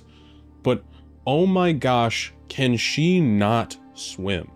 The very next episode has almost nothing to do with Artemis or her development as a character other than her wincing at the idea of Sportsmaster being on screen, but rather it's just a collection of gags for her that I found absolutely hilarious. One of my favorites being every time she elbows Wally, and that happens like in 12 episodes. Ow! Will you cut that? Hello, Wally. If the big guns are fighting plants, who do you think we'll be fighting? I don't know. I guess we'll... Or the fact that she almost drowns again. No way I'm nearly drowning 3 missions in a row. It also serves as a fairly sweet moment between Kid Flash and Artemis as she offers him a rebreather. It's really sweet of her. But yeah, it's pretty much just a collection of gags for her character, and one gag that I don't know how this got past Cartoon Network censorship at the time, and it's a gag that I use particularly in my real life all the time. I feel naked. Not in a fun way. I swear, man, Cartoon Network would just let you do whatever you wanted with 0 consequences, and it was hilarious. But outside of that, this episode really just serves to have some sweet moments between Artemis and Wally and show that they're developing more of a friendship than rivalry at this point. But unfortunately, Artemis can't catch a single break. Not only has almost 3 episodes in a row she almost drowned, but now in this episode, which is all about the team, unfortunately, having a training exercise go wrong. It's supposed to be a failure at all cost mission. No matter what they do, they're going to fail. That's the idea behind the episode and the training. But unfortunately, it becomes all too real when Artemis dies on the mission by mistake. And because of this, McGann thinks it's real. She thinks everything that's a part of this episode is real. And so the following episode is therapy. It's about dealing with the events that the team just watched transpire. And it's kind of weird because Artemis is the reason the events transpired. She just was dead, for the episode. So to her, it had no bearing and it had no meaning. And there was nothing for her to really talk about with Dinah regarding this situation. Instead, I love the fact that the following episode plays on the idea that while Artemis isn't necessarily struggling from this event, she is still struggling in being herself to the team and not being willing to open herself up to the team and harboring secrets that are slowly melting and eating away at her, even if she doesn't want to admit it, because she's always playing too tough for anybody around her. But you still keep secrets from them. You won't tell them. You can't. I won't. But you should. You could start by admitting you're not really Green Arrow's niece. It's a lot easier to push people away and to make scenarios up in your head where they already hate you and to keep them at arm's length rather than open yourself up to them and see what the real reaction might be. And Artemis demonstrates that perfectly. And it's also funny that the first person she thinks of is Wally. It's almost as though she doesn't want to disappoint him, nor doesn't want to be ostracized by him. Because again, it would be easier if she already believes herself to be and to keep him at arm's length than to try and let him or anybody else on the team in. You know something funny about secrets? For the most part, they don't really stay buried. I'm sure there are a few secrets that haven't come to light yet, but if you have any sort of a care about the secret that you're keeping, it's going to be harder and harder to keep it. And that's something that gets presented very well in the literal next episode. That's all Artemis centered, which is nice because she's barely appeared in the previous 2 episodes. But the whole plot of this episode really stems from the fact that Artemis figures out that, first of all, I don't know how she didn't know this, but she figures out that McGann and Connor are in a relationship, and she's been crushing on Connor hard since her first appearance. Oh, how long have Connor and Megan been a couple? Couple? No, they're not, Will you please stop fidgeting? You are so making this up to me later. So, of course, instead of doing like the logical thing and just like going to the party, being chill with it or whatever, she's pretty pissed off and ultimately decides that, well, I've got to go kick some ass because now I can't go to the party and hang out and flirt with Connor like she wanted to. But unfortunately, their fun girls' night out is completely stopped in its tracks by somebody named Harm. This is a dude that really only speaks one singular word and derives a lot of his power from being completely detached from all emotions and anybody and anything around him. He feels nothing except harm, the harm he inflicts onto other people. He stole a pretty powerful magic sword, and now he's pretty much using it to trounce 2 teenage girls, and he looks like, quite literally, like a shonen villain. Like if you ever watched a shonen like Dragon Ball, he looks like a Naruto villain. Like he's just shirtless. It's so funny. That's super off topic. Getting back on topic, the girls are haunted and helped by what looks like a ghostly and ethereal figure that can only mutter the words secret. That ethereal figure is actually Harm's little sister. And I think this is genuinely, like, in tone wise, one of the darkest episodes of this first season, especially because it's not like a fake out. Like the previous training episode was a fake out. This isn't. Like, this is real. Secret, as the 2 girls have nicknamed her, and probably what I'm just gonna call her, is Harm's dead little sister. Harm murdered his own little sister so that he could have a pure heart. So that he could be pure enough to wield the sword, to not feel pain, to not be harmed, only to do harm. And he kept that a secret, kept her a secret, and buried her in the backyard in hopes that he would be able to continue to move on and to be, quote unquote, pure of heart and a better person. This is your grave. This is your secret. This is you. a ghost. An actual ghost. Instead, he was defeated by the biggest secret that he had ever tried to hide and tried to hold in. It's honestly really sad, and should have served as a giant wake-up call to Artemis that nothing stays buried, quite literally. Her secret's not going to stay buried, especially when her parents and sibling keep trying to use it as blackmail. I said parents, I just mean Sportsmaster. Her mom's pretty chill. And while Zatatana may have tried encouraging Artemis to let her secret out and to let it go, let everybody know what's going on, unfortunately, Artemis ain't down with that. At least not right now. Artemis, talk to me. Secrets don't stay buried, obviously. It's better to bring them into the light. I don't have any secrets. It's really the ending of this episode that gets me, though. Not for any particular reason involving Artemis, because this is probably the only time I'm ever going to get to talk about it, but because the last thing she probably saw was that secret's sign that flickers. And that's the only thing the ghost could say. That was sad. Poignant, very straight to the point, great for Artemis's character, but sad. So let's have some more fun, upbeat times, because yeah, we was getting a little dark there. So intermission real quick. The next few episodes for Artemis are actually pretty chill. We get to see her do fun stuff like trying to entertain a group of kids when the world gets split between kids and adults because of magic mumbo jumbo and Clarion the Witch Boy being Clarion the Witch Boy. We just see Artemis terribly singing songs and just smiling. We also might get to see what possibly is the most devious backdooring I've ever seen, because this man Wally's having his birthday, in which, holy shit, Wally is oblivious. I think it's pretty clear McGann and Connor are dating, but nobody's told him. And since Artemis has already been told, and she's frustrated, and at this point I'm a little bit convinced she's crushing on Wally, so she ultimately decides, what way could I help ruin his birthday? Let's just tell him that the girl he's been crushing on does not receive it back. But oddly enough, Wally handled it a lot better than Artemis did, which I find absolutely hilarious, especially for what is essentially a gag bit. The next episode has everything to do with Artemis's family once again, and wait a minute, what's the Black Spider-Man doing here? I've already covered that arc for Spectacular Spider-Man. Wait a minute, haven't I made this joke before? Anyways, getting back on topic. This episode mostly revolves around Artemis once again having to deal with her insecurities. For the first time in a long time, she feels like she has true solid footing on the team. She feels like she's found her family and she doesn't have to worry about it anymore. And everything seems to be going pretty well, except for the fact that, as previously stated, those secrets that she's trying to keep buried continue to eat at her and continue to eat at the reality she's trying to build, the future she's trying to build with her brand new family.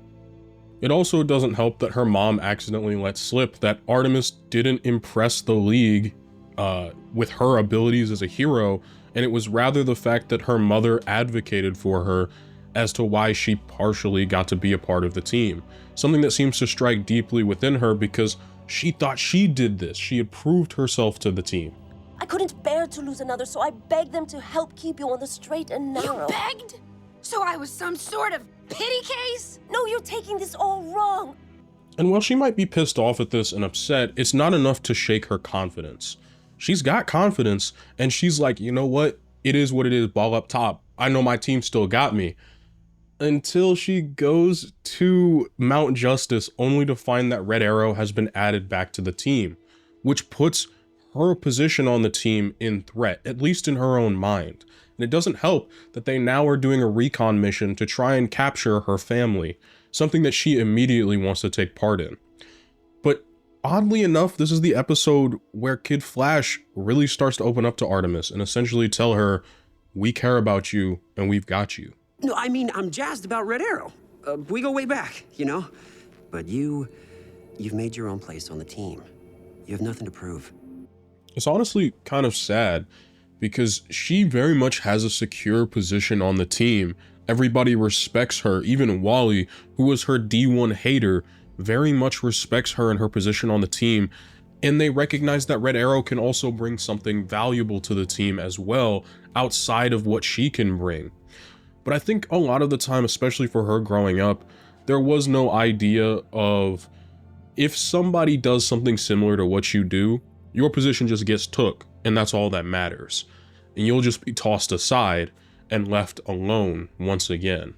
Something that just doesn't sit right with her at all. It also doesn't help that this mission directly involves her family, something that she is so afraid of being let close to the team, specifically Red Arrow, who still has it out for her to this day.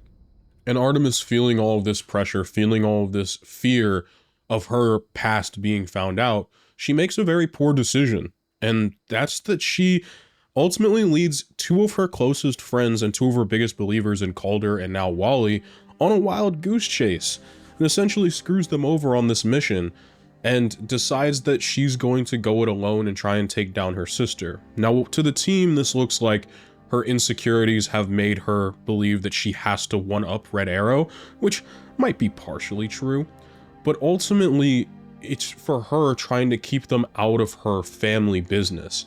And it's really heartbreaking because Wally was riding so hard for Artemis in this episode. Like, he was riding so hard for her. That man was quite literally arguing with his best friend ever for Artemis, only to unfortunately be proven wrong. All while at the same time, her family is consistently playing on her insecurity and playing on the idea that her team doesn't value her and is actively trying to get her to turn against her team. It's in all honesty really messed up and really sucky when Wally has to pretty much eat all of his words that he's been saying in defense of Artemis throughout the entire episode. It's honestly really sad. I swear, man, Roy was a D1 instigator in this season, bro, specifically to Artemis. This man, I mean, I know this, it's because he was under mind control partially, but dude, he was just a D1 instigator. And it doesn't help at all that her dad done shows up at her house and starts talking on some crazy evil shit like, they don't love you like we do. Come back to the family business. You tried, baby girl. You can fight Jade. You can fight me. But you can't fight who you are. Yeah, bro, he really gives off creepy vibes. But even with all of that, Artemis still rides for this team and for her family. It's really interesting because there's a few episodes between this and like her climactic character arc. And in those episodes, like, stuff happens, but it was honestly this scene that really helped me in the basis of writing this script, which was that even throughout all of this, Artemis still holds strong to this being her found family and to this being her team. It's Robin's whole episode, which if you're watching this video, you've probably seen the other one. And it's all about Robin and dealing with his past. But in the episode, Red Arrow is questioning all of the potential mole candidates and being really hard on them. And it's Artemis who gives him the reality check, and ultimately, it's Artemis that earns his respect by being honest about how she feels about the team. None of us are perfect, but each of us would give our lives for this team. So try to keep an open mind. It was a really beautiful moment, and also a hell yeah, because Artemis finally stuck it to this dude who has been hating all season long. I mean, D1 hater, out here worse than like Richard Sherman. But now it's about time that we get to the climax of her character arc at the end of this first season. And it's very poignant that she quite literally takes the mask off. This is the episode she reveals herself and her past, her real self to the team. Also the episode that we get the GOAT Rocket, who for whatever reason shows up at like the very end of the season and is here for like 2 or 3 episodes, and yeah, that's pretty much it. Sorry, I apologize, 2 episodes. She's in 2 episodes and then doesn't do anything for the rest of the show, and it drives me insane. But it's not her video, it's Artemis's video. And so in this episode, not only has Red Arrow, for example, been called up to the League, and that's the only reason he joined the team, but also the team has been sent on a wild goose chase because there's a mole on the team. And so this is the final climax of the mole story. Essentially, the 3 characters that we've been building up to and have been shown to potentially be the mole throughout this season turn out to not be moles at all. As a matter of fact, it was always Red Arrow, and he was using the whole mole thing as a distraction. And instead what we get is this big reveal that all of the 3 people who have been speculated to be moles and have low-key joined forces with the bad guys revealed themselves to the team and made sure their allegiance to the team was known and felt. Made sure that what they were doing was right. Artemis very much shows her past, puts her found family on the line to show her past and to show her cards, to hopefully fully gain their trust. Why? Yeah. I was so desperate to make sure none of you found out. I knew. Hey, I'm a detective, but it never mattered. You aren't your family. You're one of us. It's a very beautiful sequence because Artemis is finally getting to let go of her insecurities. She's getting to let go of the secret that she's been trying to keep buried and the one that's been eating at her, much like how it was eating at Harm. But instead of letting it be her downfall like Harm did, she instead let it be her guiding light and let it be her beacon into being a better person and a better hero. It was an absolutely fantastic episode. It was a fantastic character arc. And it was a joy getting to go back and watch because I remember Artemis being one of my favorite characters, but I could never really remember why. And as I said early in the episode, or this video, my apologies, she could have easily been this one-note, one-dimensional straight man for Wally that is nothing more than his relationship bid for the show. And instead they gave her a real and impactful character arc. And it was absolutely fantastic. She feels like a real character, not just there to serve as a romance subplot like in Spectacular Spider-Man. You know what? I don't even want to talk about that. And in the end, I think we get what is honestly the healthiest and most deserved relationship in this show, at least during its first 2 seasons run. And I was so unbelievably happy at the end of this episode and getting to wrap up Artemis's character arc. Roy Harper is a really hard character to adapt for children's television, specifically because a lot of his character and motivations and even his modern character is rooted in his addiction to drugs. Due to the 1971 story Snowbirds Don't Fly, all about DC's take on the war on drugs. Roy ended up unfortunately being the subject of that take, and that's something that's followed his character throughout. Like, that's the precedent for a majority of his stories, even to today in DC Comics. So how do you adapt that into a children's TV show? It's simple, you don't.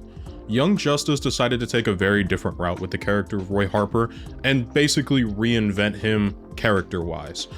But honestly, what I think Young Justice did and what the writers and crew decided to do with Roy Harper fits the universe of the show a lot better than his other character. And while seasons 3 and 4 probably could have tackled this storyline, considering that seasons 1 and 2 were under the restriction of Cartoon Network's censorship, it wasn't gonna happen. And I think what they decided to replace it with is really well done. And so today I want to talk about Roy Harper, at least this version of Roy Harper. If you haven't seen the show, you'll understand what I mean going forward. When we first meet Roy, he's still pretty early into his superhero journey. He's still Green Arrow's sidekick, Speedy, and that's the only role that he's playing currently. But he might get the chance, at least he believes he's getting the chance in this episode, to finally step out of the shadow of just being a sidekick and instead get to join the Justice League. Roy turns 18 fairly soon, so he's kind of sick of playing second fiddle to Green Arrow and feeling as though he's not a true hero himself. This was Roy's chance to finally step out of the shadow of Green Arrow, and he was extraordinarily excited for it. He was ready for it, much like a lot of his friends who were also sidekicks, Robin, Kid Flash, and Aqualad. Those three were also sidekicks and kind of rode the bench a lot of the times, even if some of them were more ready than others to step out on their own and be heroes.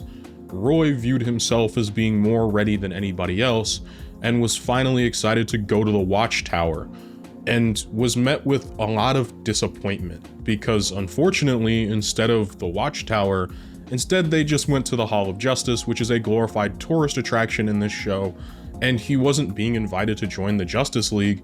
They weren't even opening the door for this young group of sidekicks to do anything more than continue to be sidekicks. They brought them here for show. But because Ollie has a big mouth, he let slip about the Watchtower, and so that's where Roy wants to go. Unfortunately, when Wally does not give him the option, he makes a big fuss about this. He's over just being Ollie's sidekick. Or what? You'll send me to my room, and I'm not your son! I'm not even his! I thought I was his partner, but not anymore. Roy quits. He ultimately takes all of that angst, that anger, and that sense of betrayal, and he leaves it all behind when he decides to stop being Green Arrow's partner. He believes himself to be better than what he is supposed to be as a simple sidekick, and I can understand his frustration there. It's in that frustration that is the catalyst for our squad that we watch through a majority of the show, Young Justice, to come together as a group with Aqualad, Kid Flash, and Robin. He's the catalyst for all of that due to his outburst and his want to separate himself from Green Arrow and to join the Justice League as a hero of his own.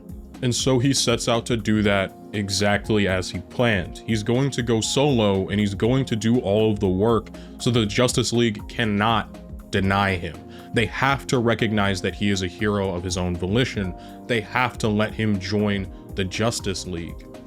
Now, Roy himself will show up a lot of the times throughout this show in small bits or pieces. He's almost treated for a majority of the time as a B-plot character. And while he's technically not a part of the main cast or technically not a part of the team, he very much does feel like the seventh main character of the show, a true seventh main character.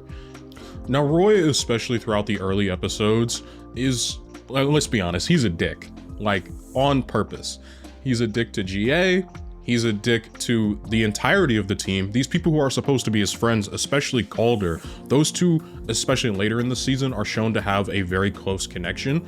He's a real jerk to Calder, specifically for not going out and being a solo act, but instead just deciding to make this team. He calls them the Junior Justice League. He makes fun of them. He constantly says they're not in his league. And it's shown throughout the show that him on his solo act, even when he becomes Red Arrow in episode 6, he's not doing so hot. He can only do so much as a solo hero with limited experience, and he's like freshly 18 years old, I believe, by the time we get to like episode 6 or 7. He is trying his hardest to be this hero, but he ultimately needs help. And the first person he turns to when he needs said help isn't the Justice League, but it's the team. They never really give the team a name. It's just like a covert ops team. I'm just gonna call them like the Young Justice Squad or something equally as ridiculous. Either way, Roy ultimately decides to pass off the responsibility of this mission to the team, mainly because he's upset with a brand new team member. It's not like that. You told me you were going solo. So why waste time finding a sub? Can she even use that bow? He's immediately frustrated when presented with the idea that he is replaceable, very easily replaceable at that, considering how quickly Artemis comes into the picture after he's left. And this leaves him feeling very upset. What originally was supposed to be him probably working with the team has turned into Roy essentially dumping this insane mission on their lap that involves fighting the League of Assassins, or they call it the League of Shadows in this show. Gosh, DC can never decide whether they want to say assassins or not, and it drives me insane. But more importantly, we get to see a lot of Roy's ego and sort of hot-headedness. He's almost similar to Superboy in the way he gets so angry so quickly, but often cools off just as fast. But Roy has this level of ego, and he holds himself to a higher standard, to the point that he believes his friends are below him. And that's kind of insane considering he goes to them for help a lot. And so oddly enough, despite being a hero and despite being a lot of these people's friends, he ends up playing an antagonistic role throughout the first few episodes of the season, especially towards Artemis. He plays this out towards Artemis a lot as she's his replacement and later, throughout the show, a candidate for being a potential mole in the group. And he is extremely harsh on Artemis when she ain't even deserve it, bro. Like, he's just, I forgot how much of a dick he was in like the first few episodes. Still, I'm sure GA and Bats have a reason for lying, so your cover's safe. But I warn you, do not hurt my friends. And while he's being this hard and antagonistic, he turns around like 2 episodes later and is in desperate need of somebody to help him when it comes to dealing with a summit for peace. 2 countries are trying to come to peace. It's the Relation Peace Summit, and unfortunately, Cheshire has been contracted to try and disrupt that making of peace. In reality, it's all a plot by Lex Luthor and, of course, everybody's favorite, Ra's al Ghul, or is it Ra's al Ghul? They never decide. To essentially get the Relation government on the side of Lex Luthor and to have him look like the good guy in the Peace Summit. And Roy Harper is there to help. Whether he's there of his own volition, though, is up for debate and discussion, but we'll get there later. More importantly, he stops Cheshire's first attempt at trying to essentially assassinate 2 leaders of a foreign government, which is just so fantastic to do so with a rocket launcher. What conceivable planet? Anyways, Roy ends up getting a little bit close with Lex Luthor and has to try and not only work with him, but also work with Aqualad to solve this case. Aqualad has also been there on the side helping Roy this whole time he's been there. Aqualad has been giving him backdoor access into the Watchtower's database. There's probably a pun in there somewhere. More importantly though, he's still seeking that outside assistance and that outside help, because despite how independent he wants to appear and how independent he wants to be, eventually, especially in the superhero game, you're going to need to rely on someone. The Justice League exists for a reason.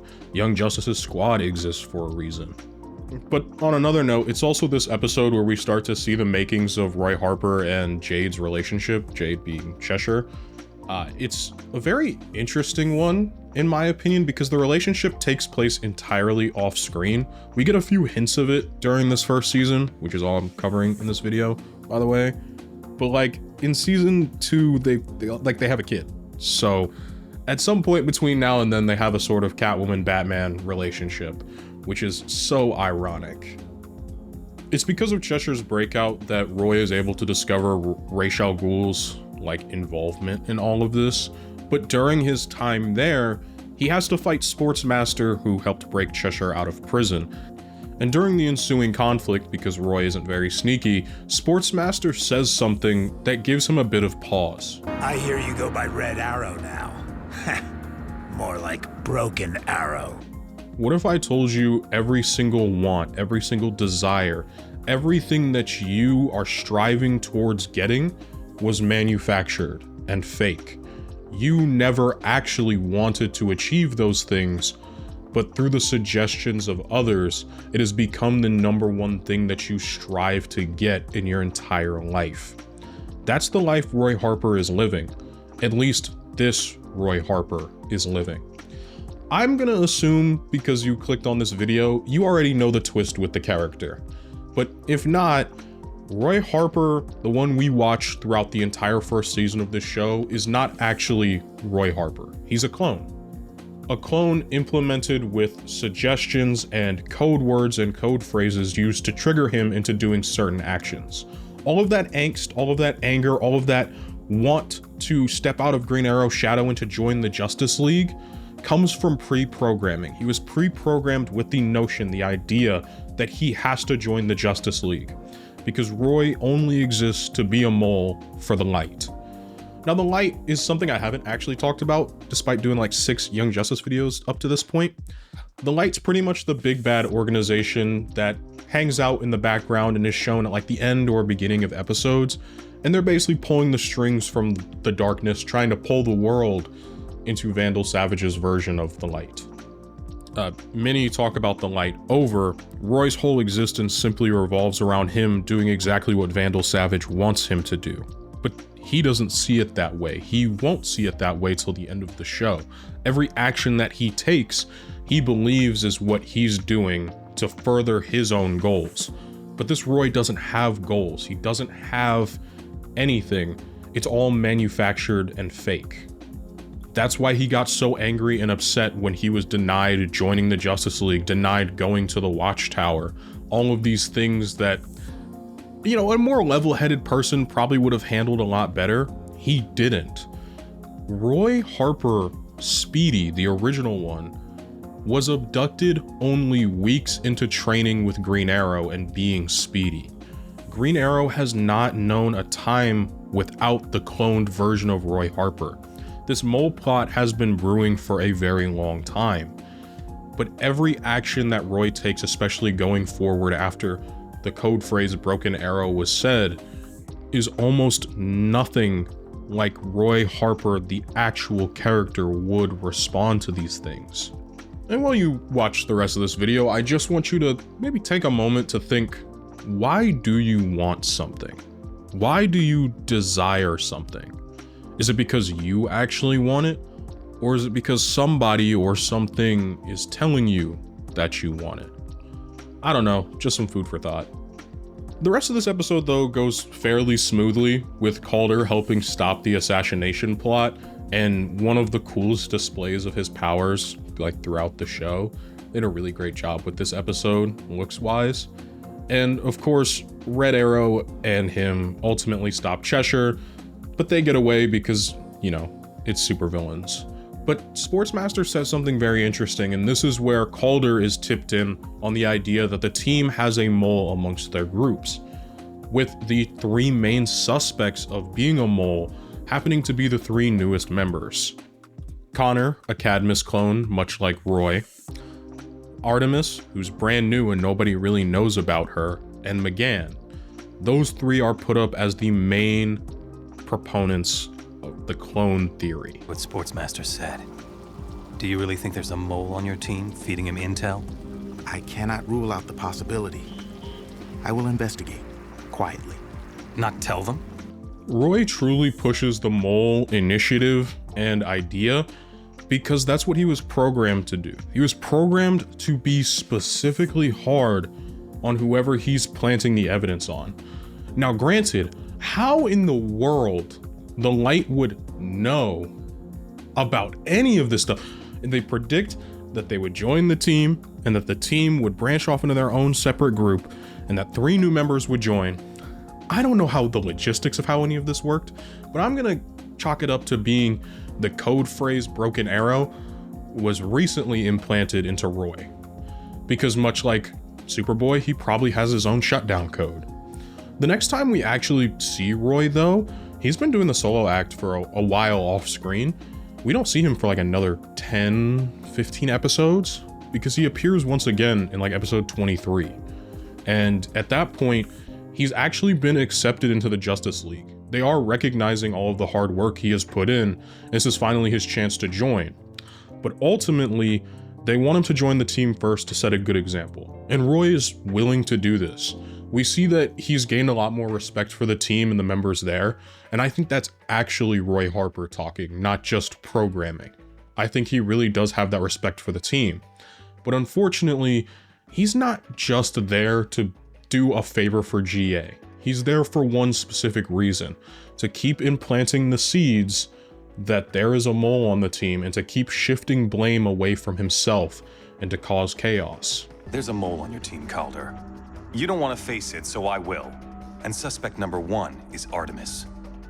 Oh, and on a completely unrelated note though, this episode houses one of my favorite gags throughout the entirety of the show. It was hilarious. If you wanted another date, you only had to ask. You two are dating? What? No! But getting back on track, Roy himself is pretty much only there to cause chaos, divert attention away from himself, and while he's only with the team for about 2 episodes, he does a pretty good job of sowing chaos. It's almost like that's assault. Wow, I forgot I left that in. That's just straight up assault. But anyways, back on track. Roy is pretty much just sowing chaos. He gets Artemis to feel so insecure about herself and the desire to keep herself so distanced from her family that she ultimately ends up throwing the entire mission off track in order to go hunt for her sister and father herself, ultimately leading to her looking shady and looking bad when Roy ends up throwing it in her face at the end of the episode because he doesn't trust her. Roy spends a lot of this time playing on the idea that he has history with the 3 people in the group that started everything, the 3 people that really take charge inside of the team. He plays on that a lot throughout these next few episodes. He's a real douche about it too. I mean, again, it's not necessarily Roy that is wanting to do these things or necessarily acting like that. That's not who he is, but that's how he is acting because of his programming. You know, I'm getting pretty tired of you dumping on her. Her tracer, so Cheshire ditched it. No, Artemis ditched that. To send us on a wild goose chase, she put this one on Cheshire. Although I will say some of the jealousy for Artemis probably does also just come from the fact that he feels like he's been replaced. Something that nobody ever wants to feel. I wouldn't want to feel like I've been replaced. That would really suck. I think what gets me the most on like subsequent rewatches is the irony in which Red Arrow is so hostile to the other members of the group and the way in which he conducts himself. I mean, listen to what he has to say to Artemis. You're not who you say you are. This isn't over. Not by a long shot. And in the next episode that Roy has a prominent role in, he's once again only there just to keep propagating the mole issue. Except this time, all 3 members of the team that are accused of being moles are there, and he also comes along completely uninvited, as Robin was doing his own personal thing, which I'm gonna assume if you're watching this video, you probably have seen the Robin one also, so no need for me to like over-explain it. Either way, this episode pretty much serves to show that Roy is getting over his misgivings about the team, getting over the entire idea of the mole.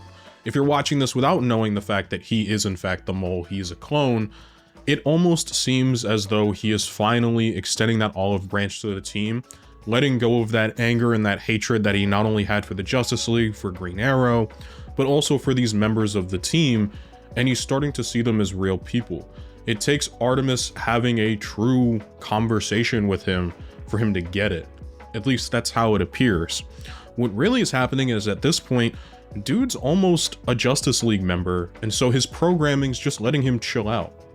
Superboy's a hothead, but I know I'm not one to talk. You could each have betrayed us here.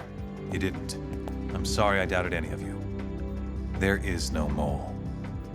Roy's story throughout this show, at least in the first season on the surface, is all about the idea of becoming independent. The first episode of this show is called Independence Day because it's all about the team becoming more independent. For Roy, this is his huge step. This is the goal he had been striving for since we have met him in the first episode. He's officially 18 and officially a member of the Justice League. He has worked so hard and come so far to achieve all of this. Sure, he set a few bridges on fire in doing so, but he kept the biggest one alive, and that was his relationship with Green Arrow. Roy was definitely a dick.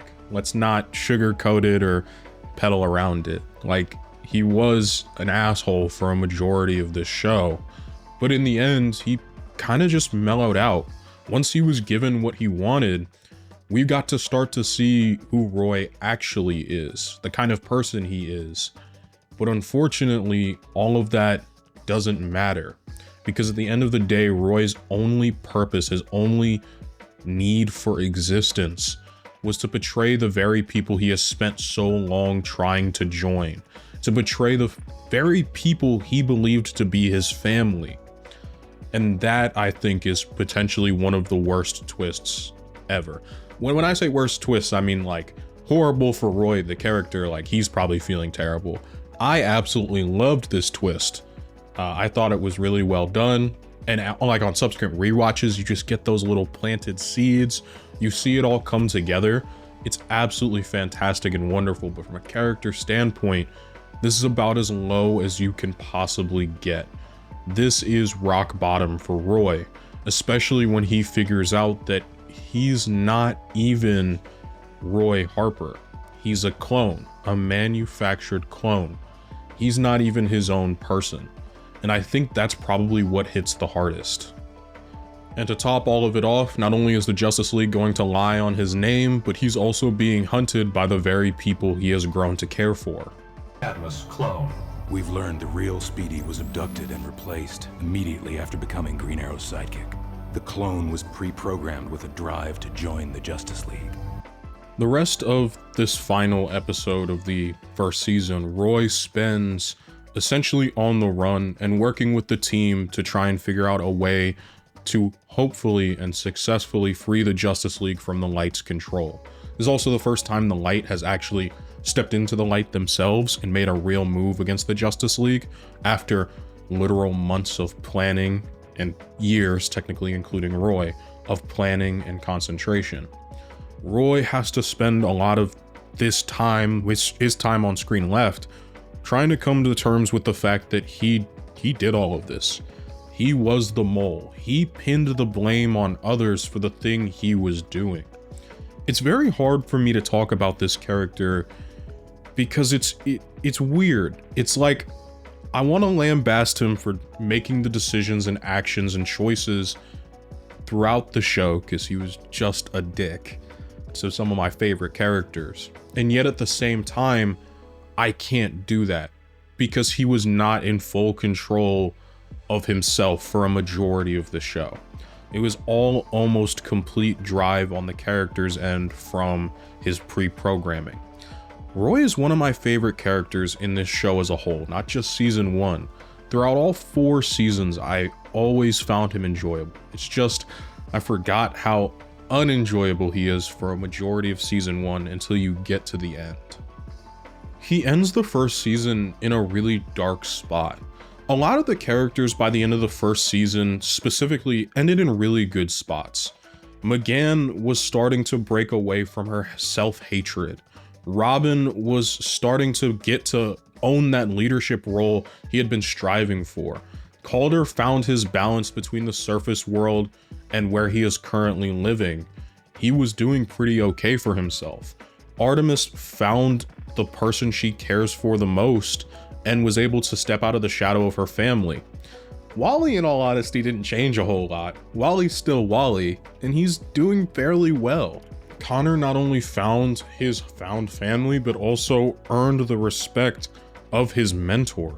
Like, all of these things, they all ended on a good note. Now, granted, Zatanna is also in the same boat as Roy, is like not ending up in such a great boat considering her dad is now being inhabited by Dr. Fate.